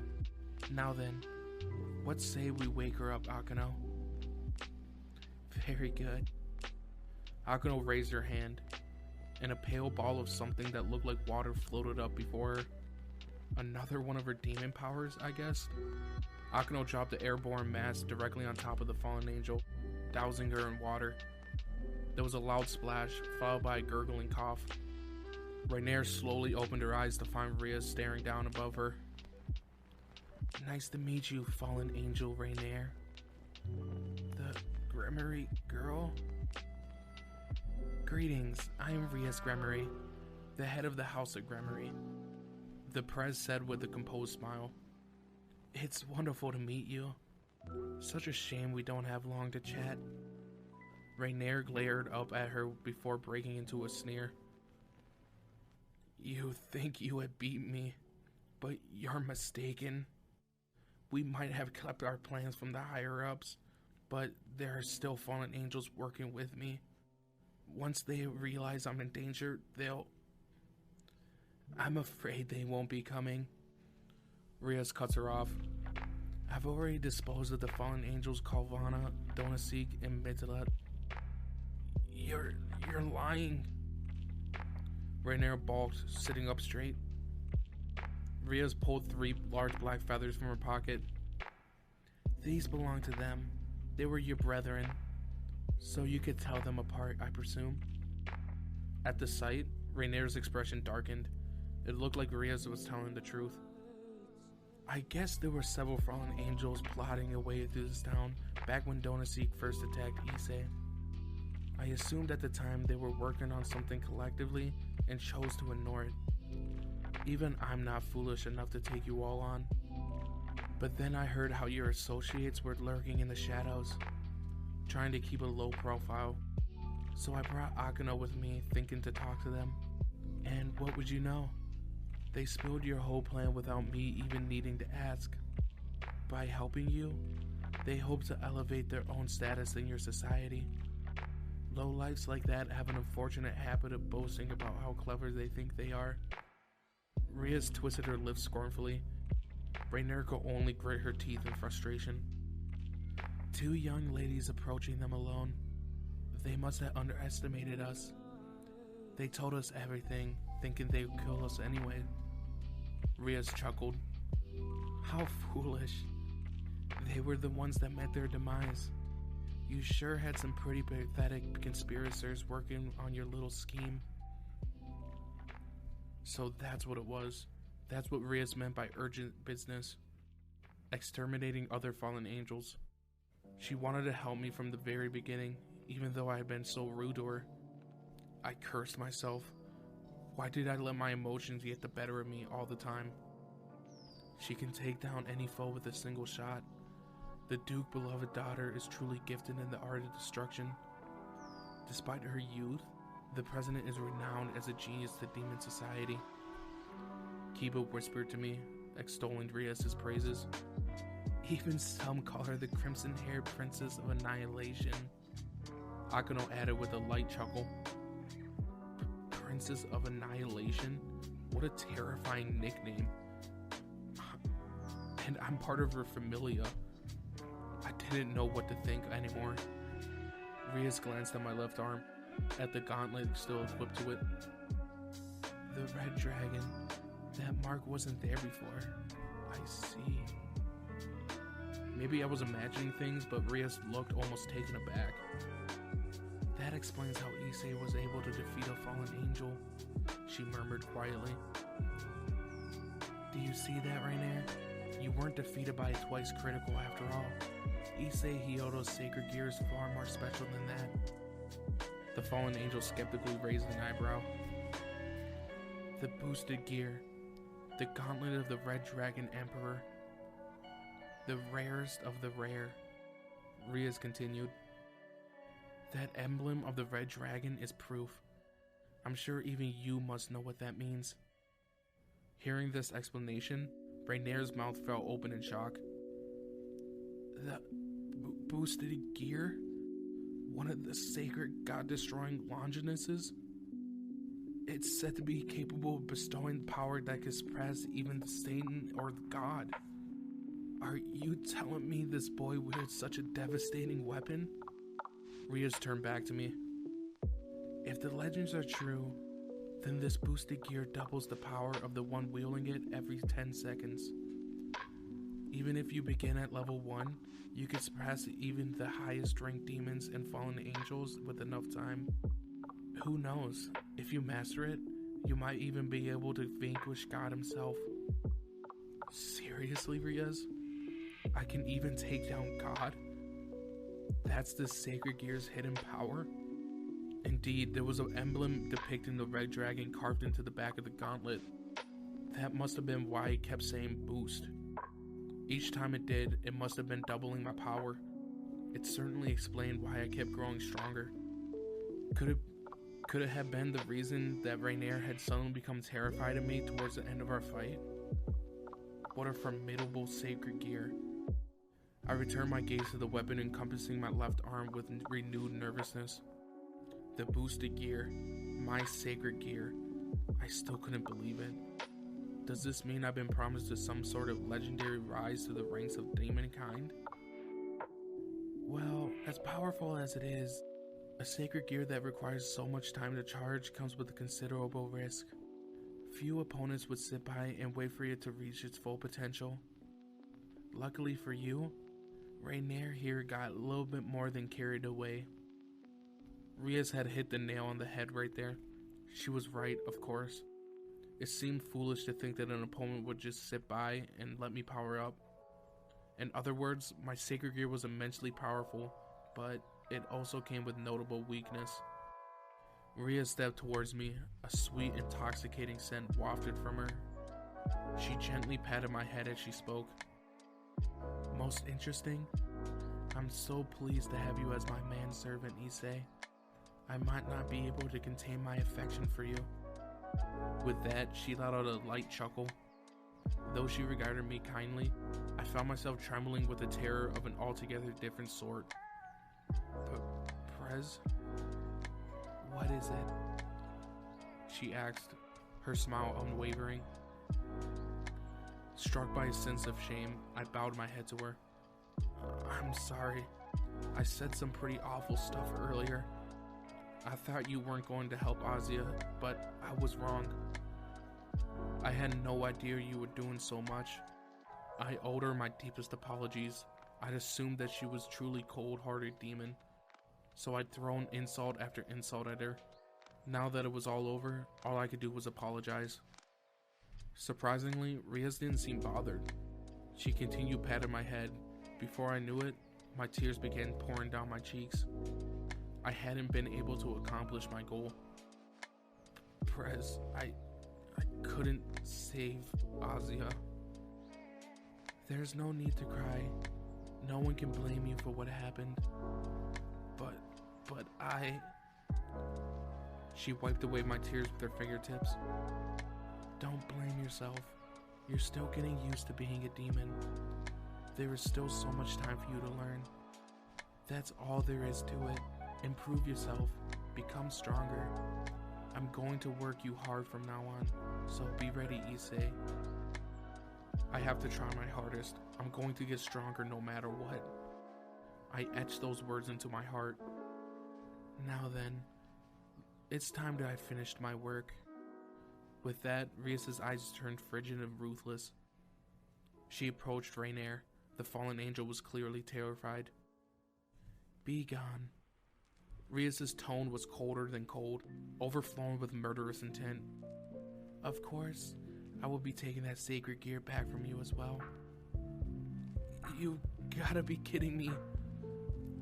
This healing power is for Azazel and Shamhazai. It's a wonderful thing, living for one's sake of love. But I'm afraid you're a rather tainted individual who lacks a sense of elegance. I can't forgive that. Rias fixed Rainier in her gaze. There was no question Rias meant to annihilate Rainier. Mind if I drop in? At that moment, a figure appeared in the gaping hole in the wall. It was the priest, Fried Selzen. That lunatic. What's he doing back here after turning tail like that? Whoa, looks like my boss is in a pinch. Whatever shall I do? Help me. Rainier called out for him. Name your reward. It's yours. Free broke out into a lecherous sneer. An order from an esteemed angel? Can I sleep with you then? I've always wanted to be in bed with an angel. What higher honor could there be? What better way to elevate my status? Quit screwing around and help me. Rainier's face contorted in anger. She looked frantic to make her escape. Rainier was definitely getting impatient. If I could have read her mind, it probably would have undoubtedly be thinking, this measly human would never betray me. Oh no, no, no, no, no, no. I'm serious. This one simple request shouldn't be too much. Should it now, my dear angel? Is it? Oh, I see. Well, in that case, I bid you my farewell. After all, it would have been hell of a gamble. No matter how you look at it, the odds aren't in my favor. Fried spun from side to side, clearly enjoying himself. You're a priest, aren't you? Then save me. You'll live to serve me. I refuse to work for a boss who would let herself be beamed by a lowly demon. As pleasing as you are to the eye, there isn't much by the way of brains in that lofty head of yours. At best, you make good fodder for carnal fantasies. So, you might as well kick the bucket already. Although, as a fallen angel forsaken by God, you won't be finding yourself into the way of heaven or hell. Oblivion awaits, pure nothingness. There won't be anything for you. There's but the 3 levels of refuge. Huh? Hold on, that's Buddhism. And here am I supposed to be a Christian? Silly me. With that, Fried seemed to lose all interest in Rainier. The fallen angel's face filled with despair. I almost felt sorry for her. Rainier was merely shadow of the power-hungry and destructive figure she had cut a short time ago. Fried fixed me with a wide grin. Huh? Why me? I thought, displeased.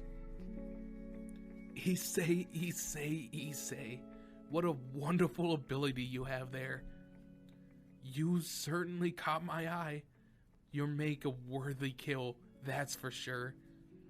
Congrats, you made my top 5 list of demons to exterminate. Next time we meet, what do you say we have ourselves a little romantic, passion-filled fight to the death? A cold chill ran down my spine. The psycho priest might have been grinning, but his attitude reeked of hunger for death. He just issued me a challenge. No, an advance notice to my own murder. Well then, everyone, bye-bye. Don't forget to brush your teeth. With a casual wave of his hand, he disappeared just as quickly as he arrived. Something told me I would be seeing him again. It wasn't a premonition exactly, but something more unnerving. It looks like your own servant has abandoned you. Fallen angel Rainier, you poor thing. Despite her words, there wasn't a hint of sympathy in Rias' voice, and the fallen angel began visibly quivering in trepidation. Maybe it was only because I had known her only as Yuma, but I couldn't help but feeling somewhat sorry for her. Even if her whole charade as my girlfriend had simply been a plot to lure me into her trap. Rainier stared up at me, her eyes suddenly glistening with love and affection. Issei, help me. It was Yuma's voice. The demon is going to kill me. I love you, Issei. Please help me defeat her. Rainier was once again playing the role of my former girlfriend, tearfully begging me to save her. I was a fool for feeling sorry for you, Yuma. Goodbye, my love. Prez, I can't be the one to do this. Hearing my final words to her, the fallen angel's expression froze in abject horror. You've toyed with my servant's emotions for the last time. Get out of my sight. Rias unleashed a burst of demonic power from the palm of her hand, completely obliterating the fallen angel. All that remained were my vague, lingering emotions and a stray black feather gliding through the air. A pale green light filled the church. It was Azia's sacred gear. Rainier's defeat seemed to have released it. It bathed me in its warm, comforting glow as Rias took it in her hand. Now then, let's say we return this to its rightful owner. But she was already dead. I had failed her. I had sworn to protect her. I had sworn to save her. I may have defeated Rainier, but what had been the point of it all if I couldn't even save Azia? No, I thought. That kind of attitude is a betrayal to my friends. They had fought alongside me for the sake of Azia's. They had no personal stake in this. Prez, everyone, I'm really grateful for everything you've done. But Azia, Issei, do you know what this is? Rias asked as she pulled something small from her pocket. The item was small and the color was blood-like crimson, almost the same shade as her hair, a chess piece. Huh? This is a bishop piece, Issei. What? I was so taken aback by her answer that I didn't even know what else to say. I neglected to mention this earlier, but noble demons are awarded 15 evil pieces in total. 8 pawns, 2 knights, 2 bishops, 2 rooks, and 1 queen. The same one finds in a real game of chess. I already used one of my bishops, but I have 1 remaining. Rias approached Azia. The nun looked so peaceful in death that it seemed as if she was only sleeping. Rias placed a crimson bishop piece on Azia's chest. The bishop's role is to protect and support the other demons in the Familia. The girl's healing ability would certainly prove useful. This may be unprecedented, but our good sister is about to be born again into the underworld. A dark crimson energy began emitting around Rias' body. I, Rias Gremory, call to thee, Azia Argento. Heed my command. Return thy soul from the shadow of death, and rise once more as my demon servant. Rejoice, for thou hast been given life anew as my bishop. The chess piece let out a brilliant, deep red glow before sinking into Azia's chest. At the same time, Azia's sacred gear let out a pale green burst of light and sank back into her chest as well. Rias watched for a long moment before letting her tremendous energy subside and breathing a deep sigh. I watched in a trance as Azia began opening her eyes. I could hardly contain my swelling emotions. Huh? It was Azia's voice. I thought I'd never hear it again. Rias flashed me a kind smile. I won't make a habit of this, but I resurrected her. Her power to heal our kind may be handy. From now on, Issei, it is your job to protect her. After all, you are her senior now. Azia sat upright. She glanced around the room for a second until her gaze settled on me. Issei? She cocked her head in bewilderment. I embraced her with a warm hug. Let's go home, Azia.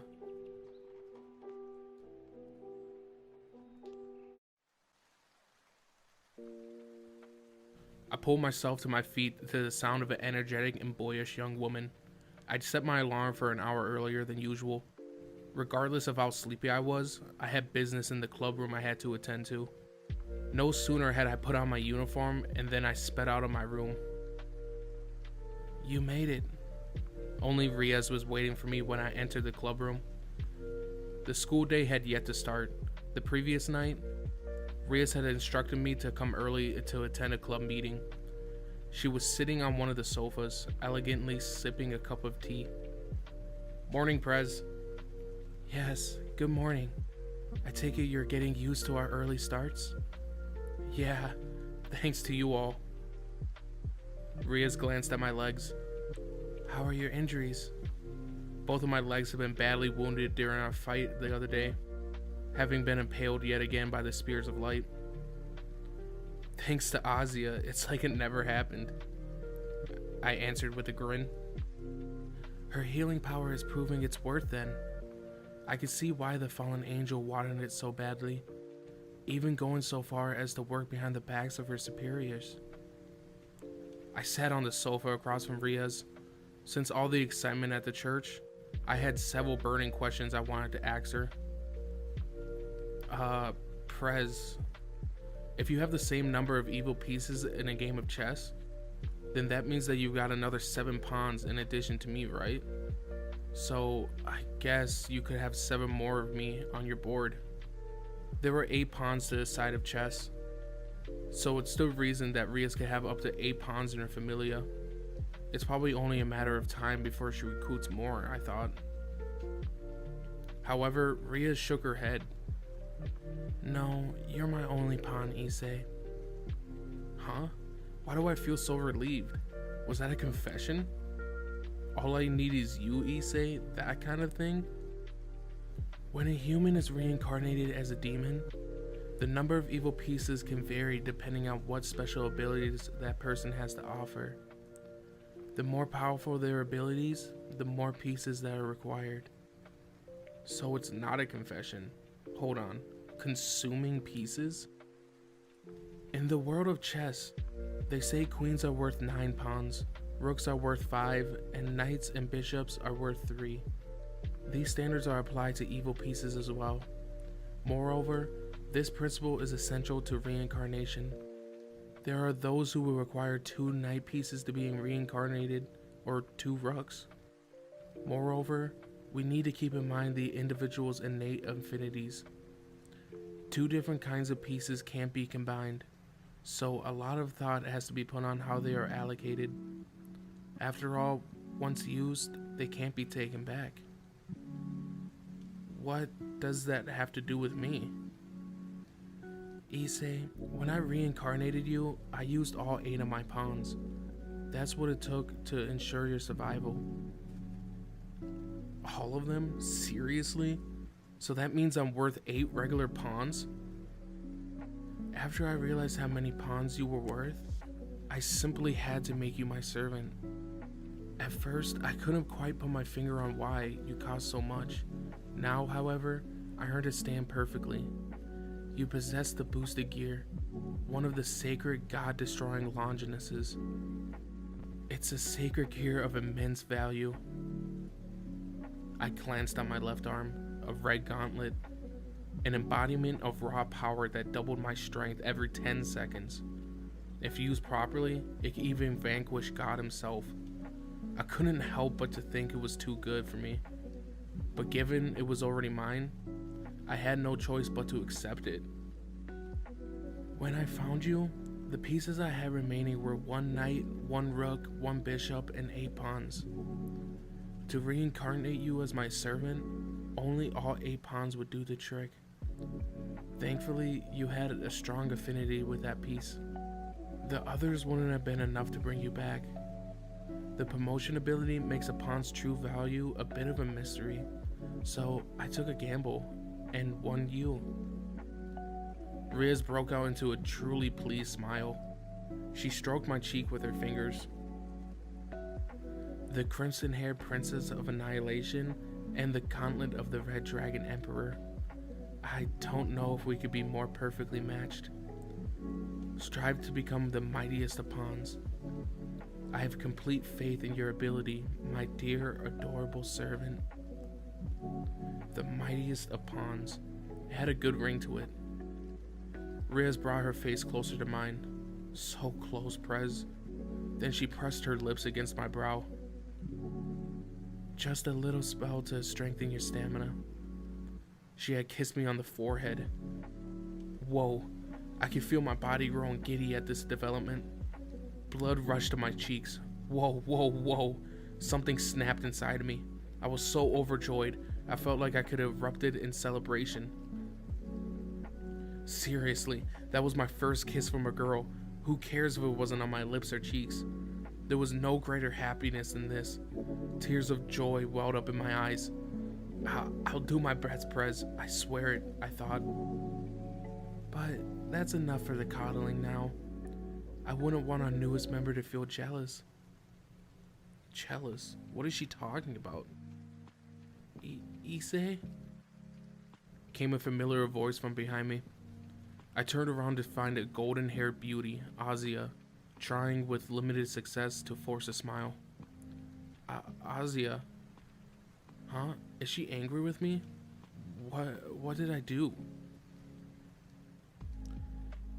I see. I understand. President Rias is pretty, so that makes sense that you'd like her more. Oh, I shouldn't think things like that. Dear Lord, please forgive my sinful heart. Azia put her hands together in a prayer before suddenly crying out in pain. I feel like a knife just ran through my head. Of course, God isn't very receptive to the prayers of demons, Rias said matter-of-factly. Oh, I see. I'm a demon now. I can't show my face to him anymore. Azia's expression clouded slightly. Come on, there's no need to feel sad, I urged in my mind. Do you regret it? Rias asked her. Azia shook her head. Not at all, thank you. I'm just happy to be with Issei, no matter the circumstances. I felt my cheeks turning red at the embarrassing response. I mean, I was pleased to hear it. Really, it was a huge compliment. Rias also let out a faint smile. I see. All is well then. From now on, you serve me. I have quite a bit of work for you and Issei to do together. I'll do my best. Azia answered enthusiastically. It would probably be just distributing leaflets, at least at first. Will Azia be okay with that? Back then, I wasn't so sure. Only did I realize that Azia looked different. Why had it taken me so long to notice? Azia, your clothes? She was wearing the uniform of Kuo Academy. What do you think? She asked nervously. I could hardly believe it. Another angel had descended from on high to my school. I could already hear all the guys talking about her. Incredible. You look great. Let's take a picture together later. Okay. She was really cute, getting all flustered at my suggestion. It seemed high school life was finally turning my way. I had decided that Azia would attend our school from now on, Rias said. Since she's the same age as you, I'll put her in the second year. In your class, in fact. Today is her first day, so do sure to help her out. Seriously? My class? Azia? I was stunned. I'm in your hands, Issei. She bowed her head. In the back of my mind, I was already imagining how I would introduce her to Matsuda and Motohama. I couldn't stop laughing at the thought of how jealous it would make them. Yeah, you can meet my two partners in crime. I look forward to it. You see that, Matsuda Motohama? I'm on my way to full adulthood. Friends, my life as an unpopular high school kid is over. As I lost myself in my fantasies, Kiba, Konoko, and Akano entered the club room. Good morning, President. Issei, Asuya. Good morning, Issei, Asuya. How are you this morning, President? And Issei and Asuya too. They greeted us all in turn. All three of them had called me by my first name, and they all had acknowledged Asuya as a member of our group. It was great. What could have been better? Rias rose to her feet. Now that we're here, let's celebrate. Rias snapped her fingers, and with that, a huge cake appeared on the table. Is this one of her demonic powers? I thought it would be nice to have a little party now and then, no? We have a new member after all, so I made a cake. Well, let's eat. Ria's face had turned red. A homemade cake. I was overjoyed. Prez, I swear I'll become the mightiest of pawns. I'll do my best together with Asuya, Kiba, Konoko, and Akano. Having made my silent promise, I launched into a dragon wave to do my part to hype the party.